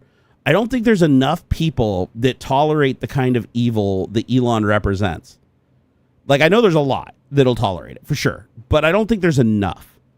Like, I think Tesla really did depend on fooling people into thinking that Elon was Tony Stark and he was the real deal and he's this super genius, that everything he touches turns to gold, blah, blah, blah. I think that image is dead. Like, to the majority, that image is dead. And I don't think there's enough people that still believe that image today to keep it going. So I do think it's going to fucking tank big time at some point. Zeno said, you did it again. Lol, by the way, what do you think happened if Trump's assassination was successful? If Trump's assassination was successful, that would mean that Kamala Harris would be president right now because the assassination attempt happened before he was elected, and we wouldn't be dealing with all this shit right now. We'd have a good, strong economy, good world relations, and yeah. So, yeah, but that ship sailed. Dude missed. And then the dude died behind him, and like Trump just like fucking just like cashed in on it for a perk, like asked to wear his like fucking jacket, never talked about the dude again, ever again. Trump is a dick, man. He's just a fucking dick. Selfish dick. Hey, take it easy, Car Wash. Thank you so much for all the support today. Seriously, dude. That's amazing. But please don't spread yourself too thin. Like, honestly, that was a lot today, brother. Like, I know you work hard for your money, dude. So I appreciate the support, but man, you're fucking paid up for the next like year. Actually more. Sorry, Zeno. You said you think a civil war wouldn't have happened? Yeah, no, it wouldn't have. No. No civil war would have happened. Putin would still be held to account. We'd actively be pushing back against Russia with Ukraine, forcing them to keep diminishing their resources until they can't maintain a fight anymore. Bringing Trump in just gave Putin a second wind. Sadly, we knew that would happen for sure. We knew Trump couldn't end the war. Like him saying, I'll end the war in 24 hours. I already got a plan, and I can't tell you about it because it's so secretive. No, his plan was literally like, hey, Putin, will you stop the war? And he's like, nah, and that was the end of it. Zeno, you think a civil war would have happened under Kamala? I don't know where you're getting that from. Kamala largely was just female Biden. I mean, honestly, even the people that voted for her pretty much all but confirms that. Like, I mean, there was a small group that didn't vote for her, obviously, but when you account for like the bomb threats and the RFK bullshit and Elon's lottery in the swing states, it more than accounts for the Delta. But yeah, I don't think civil war would have happened. I mean, civil war didn't happen under Biden, so why would it happen under Kamala? She upholds the Constitution. She would uphold the rule of law. Both Congress and the Senate would still be conservative, forcing her to compromise, right? The Supreme Court would still have Trump's justices, so they'd still be a conservative court. However, she would still have her veto vote, and so they would be forced to balance. So yeah, no, I don't think, I honestly think we would be in much more stable if Kamala was president. Like, honestly, everything I've researched and everything I looked at points to that. People were too gaslit. Now, do I think that there'd be acts of terrorism and attempts on her life and shit? Sure. But there's also been acts of fucking terrorism and attempts on Trump's life too. That's part of just being a controversial president, right? But no, I don't think we'd be in a civil war. Not even, I think honestly, right now we're in more of a civil war. Like at this stage, we're in a civil Cold War with our government that wouldn't have happened with Kamala. Trump people would have blamed Kamala for Trump's death. Yeah, but I mean that'd be no different. Like, I mean, they're gonna blame who they're gonna blame. I mean, look at Obama. Obama was a great president, and fucking Trump said that he wasn't a natural born citizen, and he's a fucking spy, and he shouldn't be the president. And he's fucking corrupt and blah blah. I mean, he ended up being a fantastic president. The history remembers as like a really good, fair president. You know. So, by the way, no, I'll go look. Zeno, I'll go look. Hold on, let me find it. I just need to see where you tagged me. Zeno. Did you tag me at Barnacules Nerdgasm, or did you just say stuff? Because that's why when you tag me, I can see a highlight when you're addressing me. When you can't, it goes unnoticed. Let me see. Hold on. You're asking for details of jaundice. Let me keep scrolling here. Zeno, after I was discharged from the hospital. Wait, let me go up a little bit more. I'll try to pick them out. Let's see here. Okay, after I was discharged from the hospital, but they believed they fixed it. And then you did it again. You asked me for details, jaundice, but never responded. And then there was nothing after that. And then your next one was after I was discharged from the hospital, but they believe they fixed it. I think one of your messages didn't come through. But it looks like the hospital fixed it. That's good. Yeah, Clinton was a good president, but you know, he got caught diddling and lying, and people just made a huge deal out of it. Which is funny because you have Trump in the White House, who literally his entire life he's done nothing but cheat on every single wife he's ever had and fucking pay porn stars to sleep with him and been to Epstein's Island more than anybody else on the flight log. So it's like, goddamn, like the thing that everybody sums up Clinton's presidency to like, oh, he diddled had consensual sex with like his thing and lied about it because he cheated on his wife. And it's like you have Trump over here who has done nothing but cheat on all his wives, including his current wife. He's cheated on her. It's all public knowledge. I mean, Trump even admitted it when he finally came forward and said that the porn stars violated his NDA because he had an NDA with them saying that they couldn't speak about him paying him off to fuck him while his wife was pregnant with Barron at home. Wild shit, man. Can't make this up. You forgot that Obama wore a tan suit once. There was that. Dude, people will always make a big deal out of like the stupidest shit, but that's what you want. To be fair, that's what you want. You want people to focus on the dumb shit, right? If all the media can talk about and all the people can talk about is like the really dumb little niggles of the presidency because everything else is just working fine, that's great.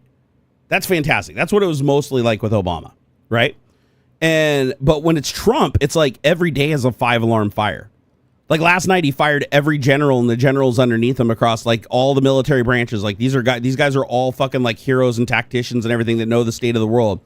And he just fired them all. And their replacements are all going to be people that are not qualified to be there, just like Pete Hegseth, who leaked a bunch of fucking military secrets on Signal, right?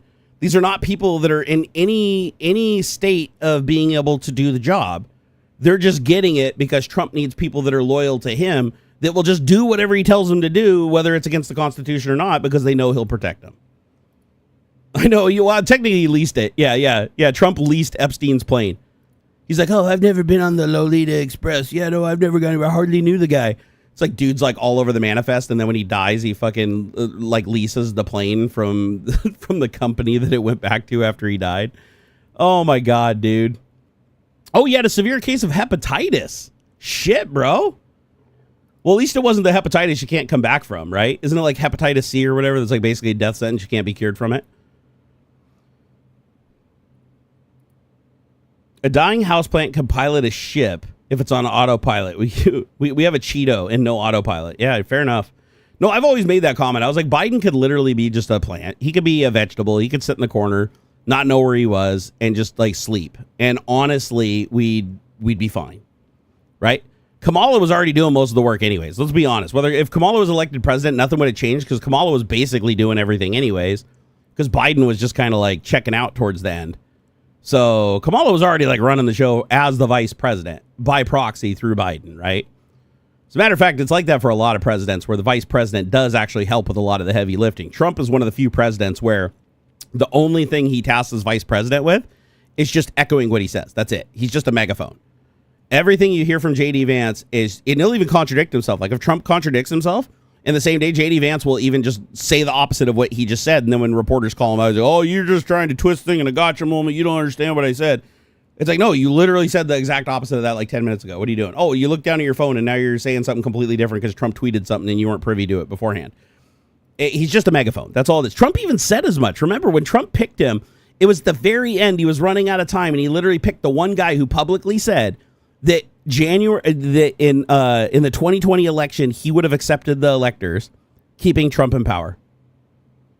Like he literally said that's why Trump gave him the job. He was the only people out of the candidates that publicly said that, oh, if I had been in Pence's situation, I would have totally accepted the fake electors and let Trump, stay in power longer. It's like, what the fuck? That's crazy. Just but hey, it worked, right? Trump was like, that's my guy.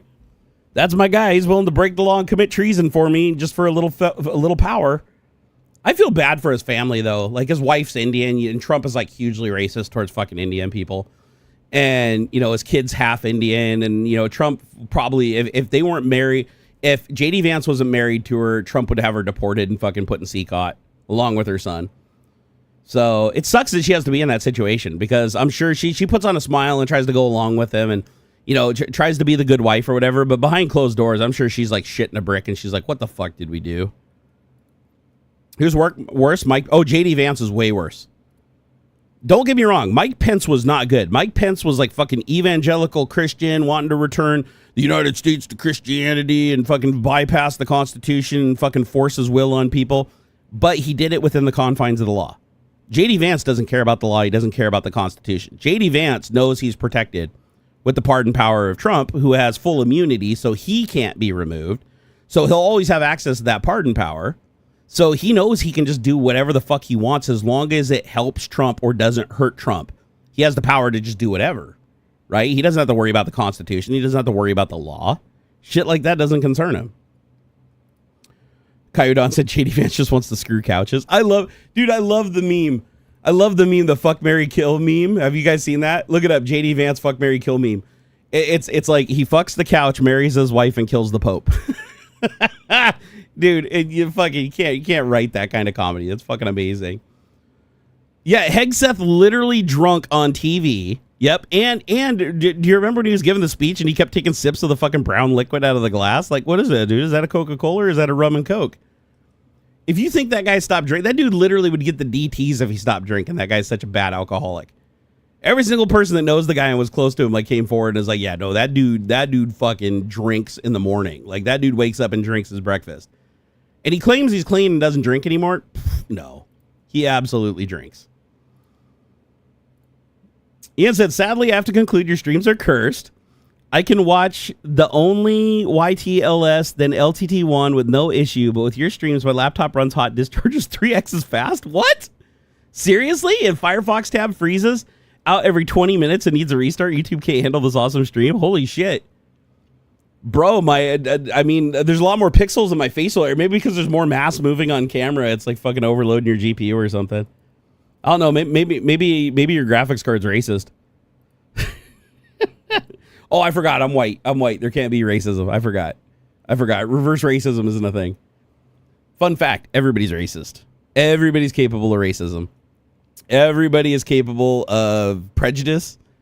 Like there is a reason that we have to use knowledge and experience to override instinct, because we were all raised and taught bad information from other people that were taught bad information, and prejudice was carried forward from generation to generation to generation, and it's fucking a part of our being that we have to defeat with knowledge and experience. Knowledge and experience is what separates us. The only thing that keeps us from running around and just raping and pillaging everything until somebody rapes and pillages us harder than we can. The only thing that keeps us from total anarchy and falling apart and keeps order is literally education and intellect and knowledge. Society, government, law, justice. These are all concepts that allow us to work closely together without, for the most part, killing and raping each other to death. That's a good thing. That's a good thing to have overall. Right? Everybody has to compromise a little so that everybody can coexist. You know, it's better than the alternative. Trust me. And unless you're built like fucking Arnold Schwarzenegger and, you know, really good with fucking broadswords and, you know, have a shotgun with unlimited ammunition and really good aim. Yeah, you're probably not going to fare too good in the full on anarchy world, because no matter how strong you are, there's always going to be people that gang up on you. And I'll tell you what, a lot of little shit bricks with guns can take out a really big guy with a lot of guns. So you're not guaranteed safety just because you're a big dog, right? It's like it all comes down to community and who can build the biggest system with the most defense or the most offense, right? I'm glad we don't have to do that on the democracy path where we didn't have to worry about shit like that. The first deity said, you just made an original sin argument for racism? Not really, because it's not in a religious context. See, again, it's not an original sin, it's learned. It's a learned behavior.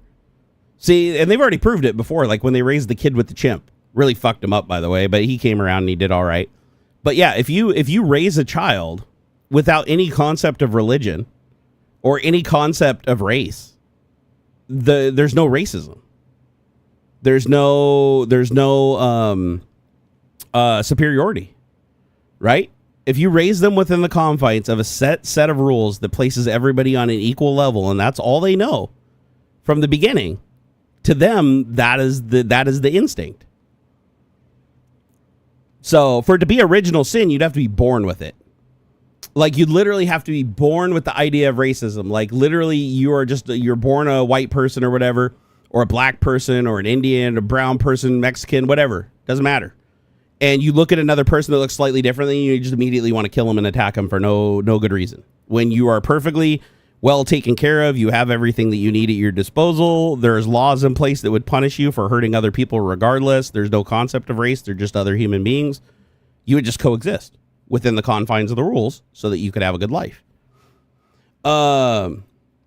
Steve-O said, I mean, I don't think I was taught to specifically be racist. There were racist remarks made around me, but never did I feel appropriate to feel the same way towards that person. A good example, like, and not everybody, obviously, if you're lucky enough to have parents, like, for instance, I don't raise my child with racism. I specifically raised him without the concept of race, just because I wanted to see what that would be like. And sure enough, he doesn't ever compute it. Like, if he sees a person and they're black, he doesn't go, oh, is that person inferior? No, fuck no. He doesn't, oh, I saw that guy on Cops get arrested. No, I don't let him watch Cops. You know, we all were raised with Cops. Then we found out that Cops was literally specifically picking out black people disproportionately because the innate fear that was built into it at the time, which was complete bullshit, got ratings. And then all the kids sitting and watching it are like, oh, only black people seem to commit crime at like 90-to-1 ratio. And that fucked us up over 20 years, right? The people that watched it, that is. The people that didn't. So the fact that my son turned out with like not really any concept of race or even sex, like he doesn't see a woman as a lesser in any way. Yet when I was raised, it was like, oh, okay, well, the Bible says that, you know, woman was made from man's rib as a fuck toy to make babies, you know? It's like that's right there out of the gate, you're diminishing them. You're now saying that if you're a brother and you have a sister, you can look at her and say, listen, to God, I am one step away from him and you're 2 steps away from him. You were made to serve man, you know? And it's like, bullshit. Fuck that. So my son wasn't raised that way. So he doesn't see, you know, regardless of your genitalia, he doesn't see you as inferior or superior, which is fantastic. I love that. I absolutely love that about him. Jack Ender said, if you've not critiqued your own internal bias, you do not even realize the things you may be guilty of. The bigotry or low expectation is common for people to overlook. Oh, I 100% agree. I 100% agree, Jack Ender. One of the most important things I think a person could do is reflect internally on their dark thoughts and why they have those dark thoughts. What instincts? So when you're walking down the street and you see a big, huge black dude walking towards you and you suddenly tense up when a similar sized white person wouldn't cause you to do that, which happened to me when I was younger. I told the story about GameWorks. I don't know if you guys heard that story, but yeah, that happened.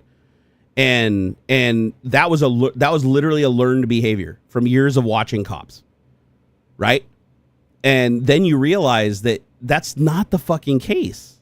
That's not like that is completely a learned behavior. When my son walks down the same sidewalk, he doesn't tense up regardless. He doesn't care if the guy has a bunch of tattoos. He doesn't care if he's got fucking rings hanging out of his face or what jacket he's wearing. He unless that person gives him a physical reason to fear him, he is on the same level as him. He just sees them as another human being, just enjoying their life. You know, and I love that. I think that's great that if you raise a kid in an environment where they are free of those things, and when they ask questions if they are exposed, because again, you can't filter everything that somebody's exposed to. Like my son plays VR and people are like throwing the N-word around constantly on fucking Rec Room and he gets them banned for it. But he came and asked me one day. He literally walked up to me and said, hey, what does the N-word mean? And he had to say it because he didn't know what it meant, right? He said, and I said, whoa. And I was like, all right. And I sat down with him and I said, listen, that's a word that we don't say because it absolutely diminishes people and it takes away from them as a human. And it's not fair. It's a word that's used to make them inferior. And you wouldn't like it if people called you inferior, would you? And he goes, no. And he goes, that's terrible. And ever since, anytime he hears that word, he reports it and comes and tells me.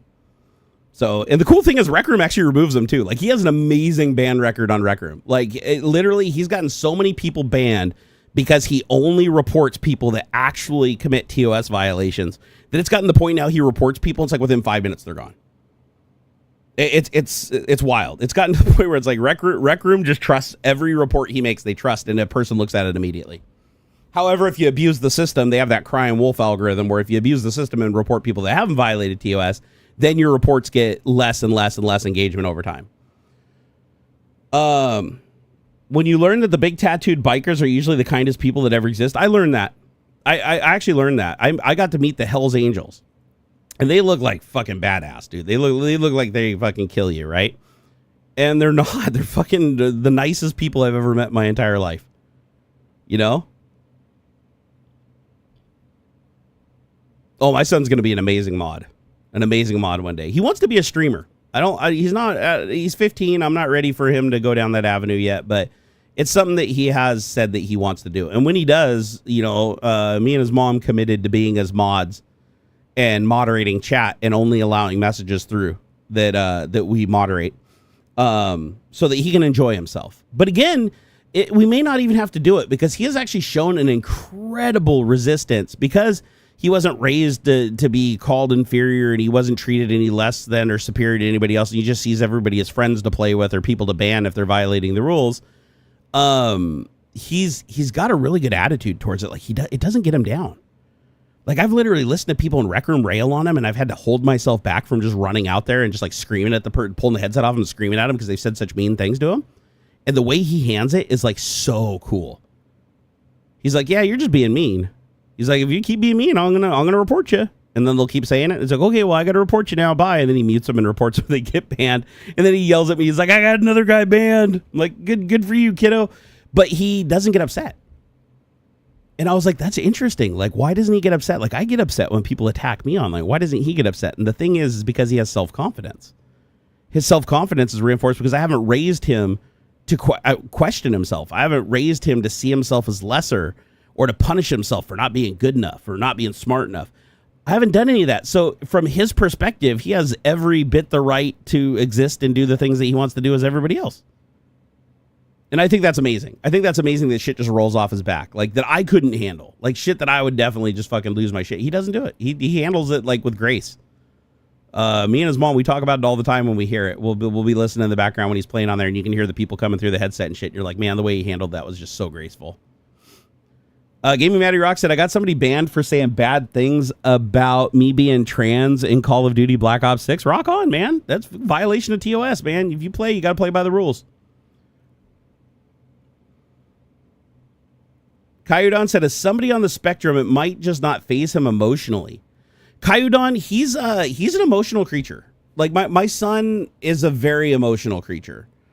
So I think, and he is very, very affected emotionally by other things. Like, for instance, on TV, if he sees a baby in pain, he'll cry. Like he gets torn up. When he hears babies cry, it really messes with him.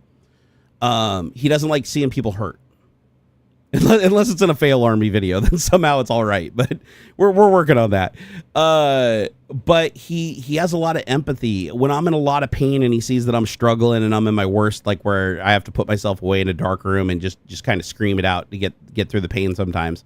On the really bad days, you know, he'll come in and he has to give me a hug. Like it hurts him not to give me a hug. Like he has to give me a hug. He tears up. He gets upset for me. He wishes that everything was okay.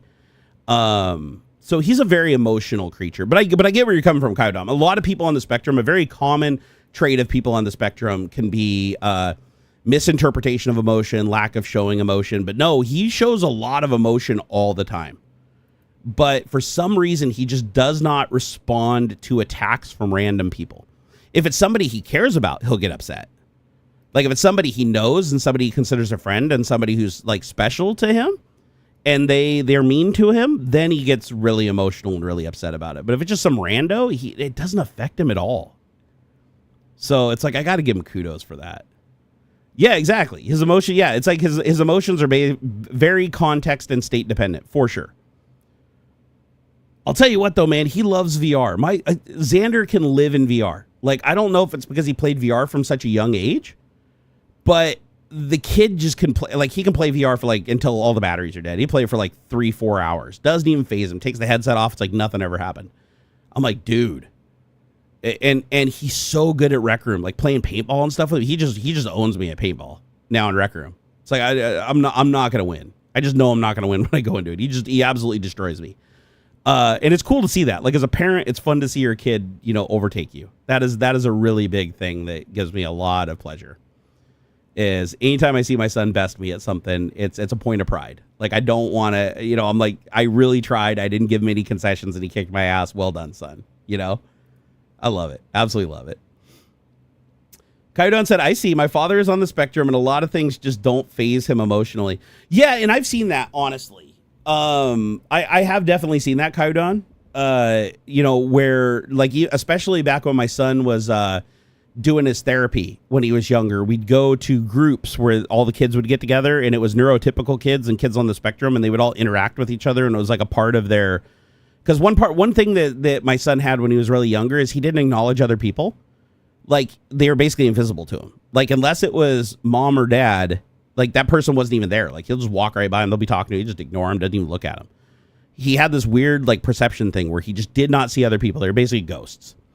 And so we worked with him and went through occupational therapy and a bunch of other stuff and exposure therapy where we put him in like a group with a bunch of neurotypical kids and other kids to show them what like play looks like, right? With all different kinds.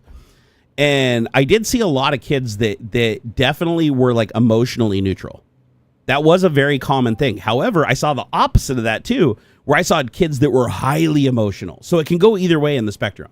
You can have kids that are super neutral emotionally and you have other kids that are just hyper emotional.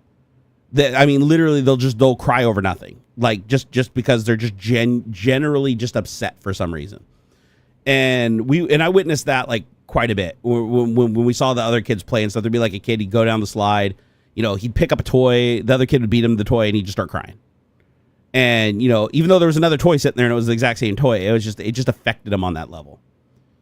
And, but again, that's what the exposure therapy was like really good for, right? Is it's good for you as a human being, whether you're on the spectrum or not, whether just as a child. And school was a big part of this too, is like to see other kids and see how other kids act and see that whole spectrum of activity and understand that like normal is not everybody does the exact same thing. It's like normal is a myth, right? It's like when you say neurotypical, all you're saying is it's a higher percentile of the population, not everybody, right? And even neurotypical is massively divergent in other areas. They're just not divergent in those specific traits. So everybody in a way is like, everybody's unique. Everybody's got like their own little thing that they do, right? And a lot of it is based on learned behaviors growing up, mixed with your environment and your experience and how you perceive things. And that changes your view of the world. Everybody's completely different. But yeah, some people on the spectrum are incredibly, like I've noticed the people that were diagnosed Asperger's back in the day, before it just became a part of the autism spectrum disorder. Asperger's, most of the people I knew that had Asperger's, like my, and I understand that's not a term that's used today. That can be offensive to some people, but I want to correctly say what the diagnosis was originally, so people know. I worked with I had a mentor at Microsoft. His name was Eric, phenomenal mentor. And he was diagnosed Asperger's early in life. He was about, I think he was in like his late 30s. He was older than me when I was working at Microsoft. And he was my mentor, but he was like, nobody wanted to talk to him. Nobody wanted to be around him. He just came off like a dick. He'd walk up to you and say, you're fat. You need to lose weight. You need to watch your health. Yeah, you're not looking too good today. Oh, you look like you're out of breath. Go work. I mean, he was very, very direct. People thought he was just being mean. But no, he was just incredibly direct. He never saw himself. Like if you asked him, you're like, dude, that fucking hurts. And he'd be like, oh shit, I'm sorry.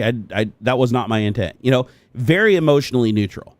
However, once you knew that he was emotionally neutral and you understood that was like his comfort area and how he operated, if you matched that energy by just being around him and just being just calm and collected and just understanding that he means no offense and that's just how he is to everybody, he just calls it as he sees it. It disappears. It completely disappears. Once you're on his level long enough and you just accept that he's not doing it to be mean and that's not his intent and that's just him being honest and you speaking from his perspective what he perceives as a truth, then it just disappears. Once you realize it's him. And then he ended up being like a great guy. I loved hanging out. We had lunch all the time, talked about tons of shit. He taught me tons of stuff about coding and debugging, assembly and shit. He was an amazing guy. As a matter of fact, I still follow him on Facebook. I haven't messaged him in a long time. I should message him now that we're talking about him and retouch bases, see what he's up to. But he was a phenomenal mentor. And he was somebody that I hugely looked up to, but a lot of people were scared of him. A lot of people were scared of him. Ian said Asperger's syndrome, still what doctors call it here in Europe. Yeah, that doesn't surprise me, actually. I mean, I don't expect every single country to like change everything just because one does. But yeah, people genuinely that were diagnosed with Asperger's, they usually have more neutral emotion. They're a lot more, and honestly, Kyodon, I've seen that in you too on Discord. Like, you're very direct. You're very direct. You just call it like you see it. You know, like, he's not going to stream tonight. Where is he? Why isn't he streaming? You know, you need to stream. You said you were going to stream. Why aren't you streaming? You know, but I understand now. I've known you long enough, and I've watched you on the Discord server that I understand that you mean no disrespect at all. Every time I've ever engaged you, you've always engaged me fairly. You've never like I looked at that and I was like, God, man, this guy's busting my balls hard. But I realized, no, after talking to you, no, that's not the case at all. And that's why one of the things I don't like about internet text communication is I think a lot gets lost. You know, that's what's sad is I feel like a lot gets lost in text communication. Like, you guys can see my emotions, you see my micro expressions, you can hear the inflections in my voice, you can tell when I'm telling a joke, when I'm being serious, you can get a genuine feel for my emotion, but over text you can't see that. Right? So over text it's just words. And so you have to apply a tone to those words when you read it in your head. And if it's something that you would generally see as negative, you read it in a negative tone, even if the person that wrote it didn't intend that at all. And a lot of this happens with language barriers. I've noticed where people don't speak English as a primary language, so they seem like they're being very direct and almost rude to a point, but they're not. They're just using the words that they know the best that they can in the time that they're typing them. But you look at it from the perspective, you're like, God, man, why is this guy being such a jerk? And it's like, they're not. You know, but you don't know that. There's not like a big sign that says, hey, this guy's, you know, this person speaks this English as a third or fourth language and may not be super great at it. You know? And so I think things like AI translation and stuff like that are going to bridge a lot of these gaps in the future. Ian said autism spectrum is used more likely like saying you have a digestive problem, but not specifying it.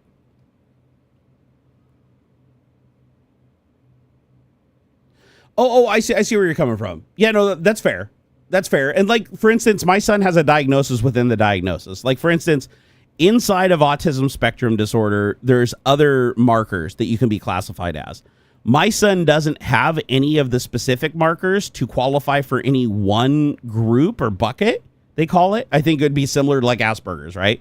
They have like these buckets. His bucket is called PDD-NOS, which I'm Kyodon, you've probably heard of that.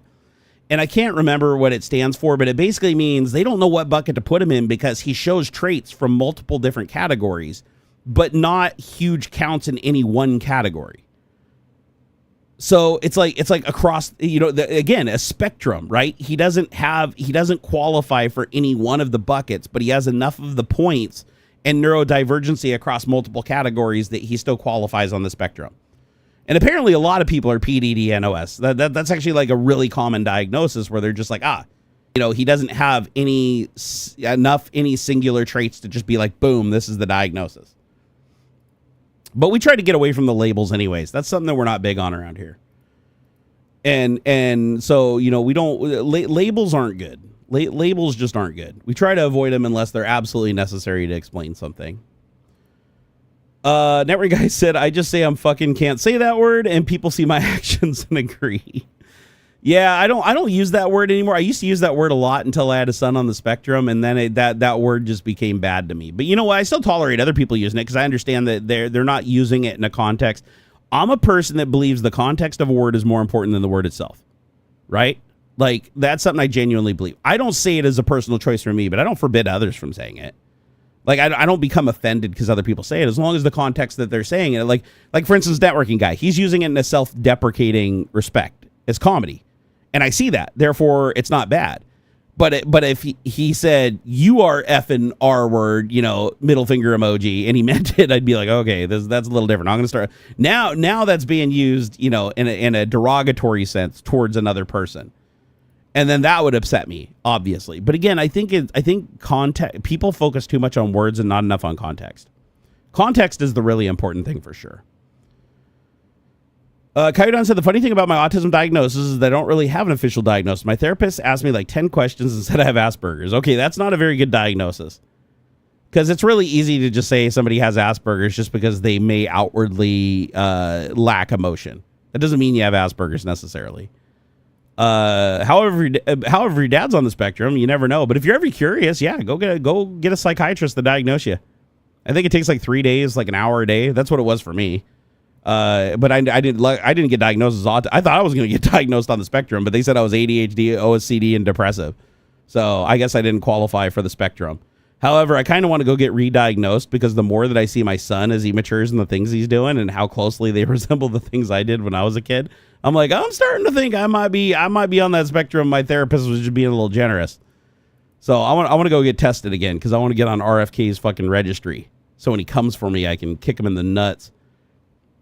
Context is king. Hell yeah. Hell yeah, Norman. Let's see here. Ian said, I wonder, do doctors use BNO, who provided codes for diseases codes in normal medical report? I don't know. I actually don't know that one.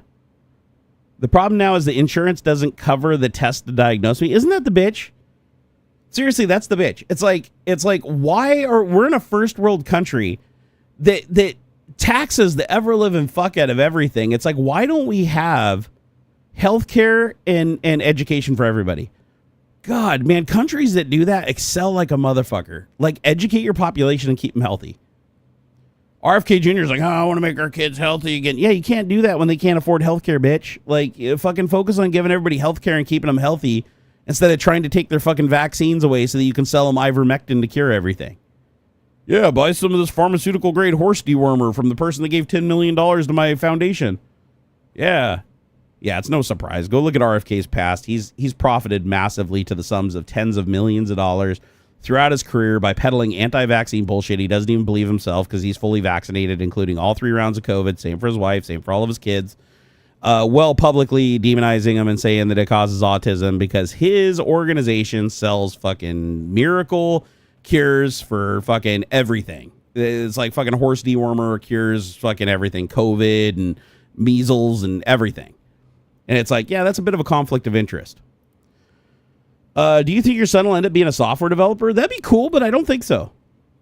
I don't think he's destined to be a software developer. I think he's a performer. He likes to entertain other people. He likes to make other people laugh. I think ultimately he'll probably try to be a live streamer or do comedy or something like that. That seems his speed, but you never know. His interests change a lot. Like the things that he's been consistent throughout his life, though, is loving cars, racing, trains, go-karts, you know, like basically anything with wheels, anything with a motor. He loves that shit. So he could just as easily be a race car driver. You know, we'll just have to wait and see, man. But I'm going to let him do whatever he wants to do. Like, that's the thing. My wife and I, we are committed to supporting him in anything he wants to do. Anything he wants to do, anything he's going to be, anything he loves, anything he likes. We're going to make sure he has a good life to the best of our ability. Do you know about the SAG-AFTRA and VA drama? I don't, actually. However, I do got to wrap it up, though, because my back is hurting super bad. That Tylenol wore off quite some time ago. So I got to get out and run the Sauger on my back and find my TENS device. I don't know where my TENS device is right now. I see the pads for it, but I don't know where the actual TENS device is. I need to find that thing. My back is fucking killing me. But I had a blast today. You guys, this has been awesome. This has been a great tech talk. Had an absolute blast. I'm so glad my computer came back to life. Like, we almost didn't have a tech talk today because my computer took a massive shit yesterday because of my own stupidity. If you don't know, go back and watch the VOD.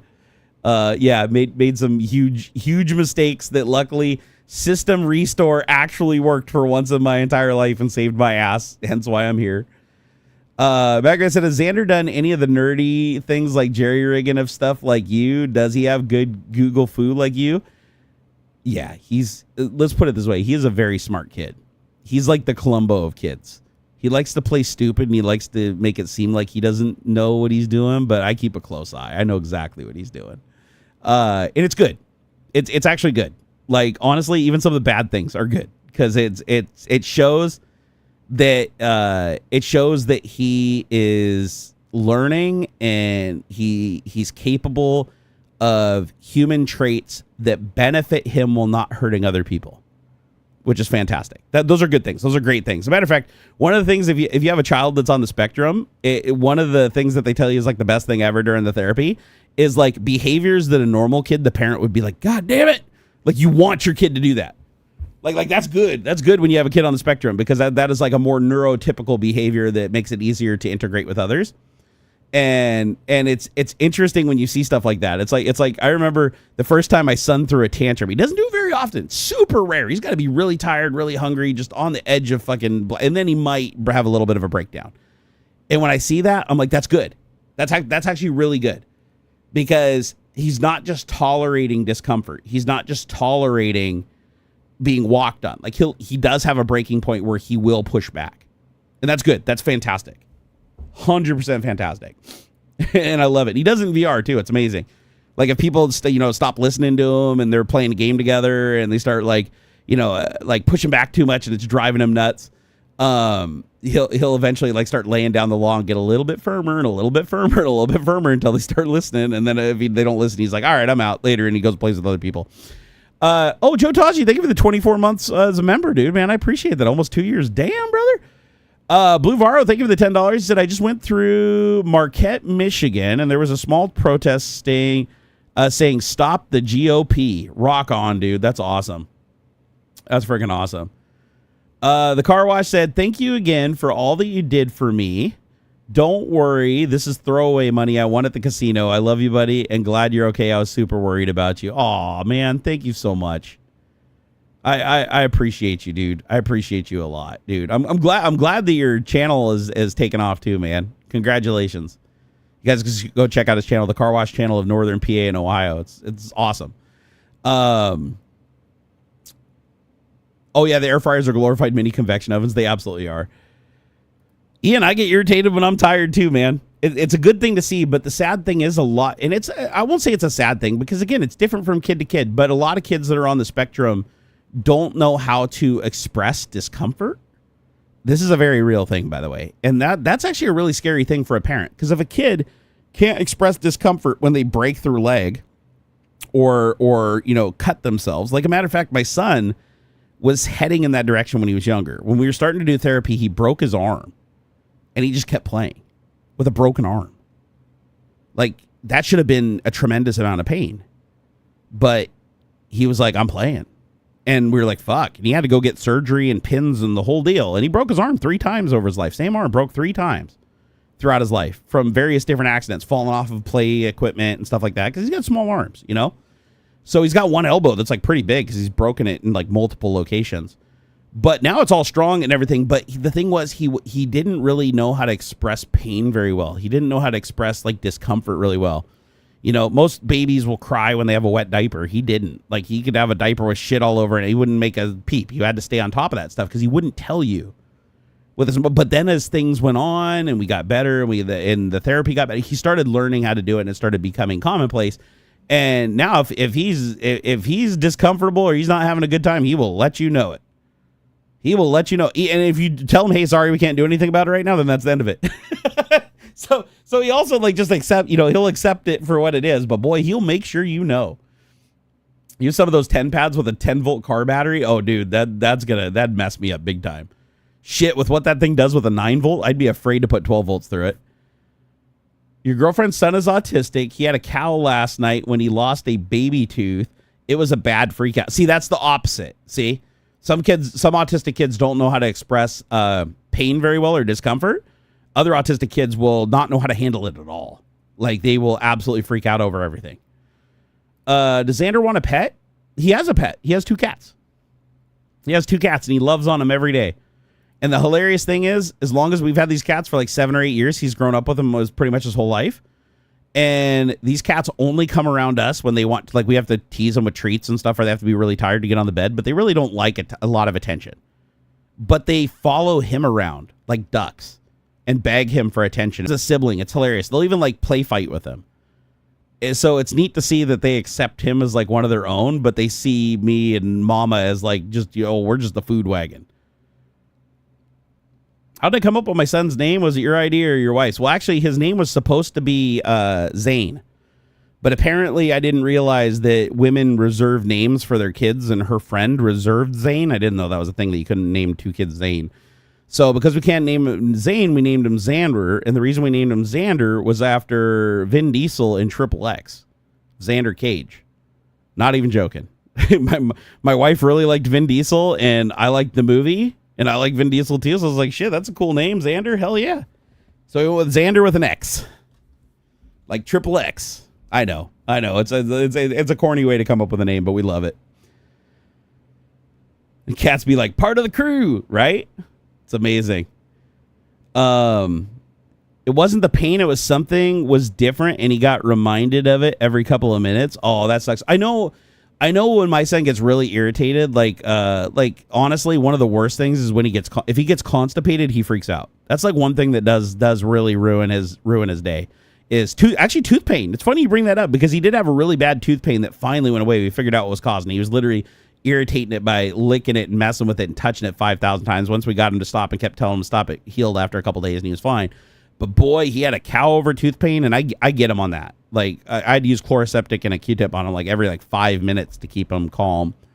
And but I also struggle with tooth pain myself, so I get where he's coming from. And constipation, boy, freaks him out. He always freaks out. Like if he can't be regular, oh my God, he'll let you know it. He'll come and be like, oh man, I can't. He'll let you know every 5 minutes. He wants to make sure that you are 100% sure that things are not regular. Can I have some yogurt? I need some yogurt. Is there anything I can take? I'm gonna go sit on the toilet again. Okay, it's not happening. He'll let you know, man. He'll let you know. But then again, I'm the same way. That's probably just how we raised him, because I'm the exact same way. Like when I'm constipated, I just bitch and moan the whole time. I hate it. Oh, that's life though, man. Sometimes you have too much cheese and it comes back and bites you. All right, guys, I'm really gonna take off, man. It is 4:42. My back is absolutely killing me, but you know, I didn't stream on Twitch this last week, so I had to put in some overtime here on YouTube. But you guys have been awesome. I love your faces. Thank you, everybody, for all the super chats. You guys freaking blew every stat up on the page, man. You guys are crazy. Top super chat was from Matone Ted and Blue Varo. Thank you for the last $10. Joe Taji. This is newest member. Wait, Joe Taji, did you just get a membership? Oh man, for some reason I thought Joe Taji was a member forever. Or maybe you just put him there because he just renewed. Maybe it was like a renew thing. I think it was probably a renew thing. Oh yeah, he's 24 months. That's what I thought. Yeah, I don't know why I put him in like newest member. It's like he's. Oh, maybe it's just every time you do a sub, it does it. Very cool. But I want to thank everybody. Blue Varo, Joe Taji, Car Wash Channel, absolute legend. Vader's Luxurious Nuts, DeWolf's Ian, Don T. Kellogg, Mechberg, Matone Ted again, Gaming Matty Rocks, Old Broger, always bring the DKKs, Gimpy G Gaming, Blue Varo, Oswin, Roger R, Steve Livesley, Blue Varo again, Altonian, Don T. Kellogg. Oh my God, you guys just went crazy today. Ian, Car Wash again, Martin, 50 pounds, dude. That's just crazy. Martin, thank you so much, man. Gaming Matty Rocks, Pele, always blowing it up. Daniel Terry, she just keeps going on. Prod DVD I, Car Wash Channel again, a whole bunch more. Blue Varo, and all kicked off with Danish Kamar. My gosh, dude, this has got to be the most like super chats and memberships we've had in a Tech Talk in forever. You guys are the best. I love your faces. Yeah, I know, dude. I got really fucked up when I did the Tech Talk last week, and I went for 10 hours. Dude, I paid for that so bad. I can't have a repeat of that. That was really stupid of me. Ouch, man. Yeah, so I'm gonna go and chill. All right, take it easy, guys. Say good night. Do not let Trump get to you. Hey, I can't help it, man. He's fucking with my life. He's fucking with my future. He's fucking with my family. You can't really ignore that. There's no ignoring that. But I'll tell you what. I'll go rest my back and play a video game or something to take my mind off shit for a little while. Actually, I think I'll probably sleep first. Now that I think about it, I only slept for 2 hours last night, so that's pretty typical for Tech Talks, though. I always get like really nervous the night before. I don't know why, and then I stay up super duper fucking late. It's bizarre. Hey, Joe Taji, my man. Woo! Old Joe Taji coming in clutch with the $20 at the end. My God, you guys are just all too fucking generous. I'm gonna get out of here because if you guys keep tipping, I can't stay for another 10 hours. I swear. Joe Taji, you're amazing. He said, "Thanks for the great stream. Before you go, can you explain the Lord of the Rings complete trilogy?" God damn it. God damn it. I'll tell you what. Open up Copilot and ask it the same question, okay? Just go to Copilot or Grock.com or fucking Llama or Claude, or if you got Poe, any one of the 90 gajillion things on there. That guy said, oh, did you see ChatGPT change my friend to a 90s rapper? I love it. Oh, yeah. The image you sent me, that was awesome. I didn't know that was I didn't know that was an image you gave of your friend. Oh, dude, that's awesome. I'll have to go try that myself. All right, guys, I'm really out. I love you guys to death. You're amazing. Thank you for everything. Honestly, I'll never be able to repay it, but I'm glad I got you guys. Till next time. Peace out. Enjoy your weekend, by the way. Enjoy your weekend. That's my and tell a stranger a nice thing. Those are 2 things I want you to do. Okay, your homework is enjoy your weekend and tell a stranger a nice thing. Whoever you can, doesn't matter. Mowing your lawn, dude walking by or whatever. Hey, nice car, nice threads, dude. I mean, try not to get stabbed, but you know what I mean. Be nice. Spread a nicety. Watch what it does. It'll make you happy. It'll make them happy. It's win-win. Swear. All right, peace out, guys.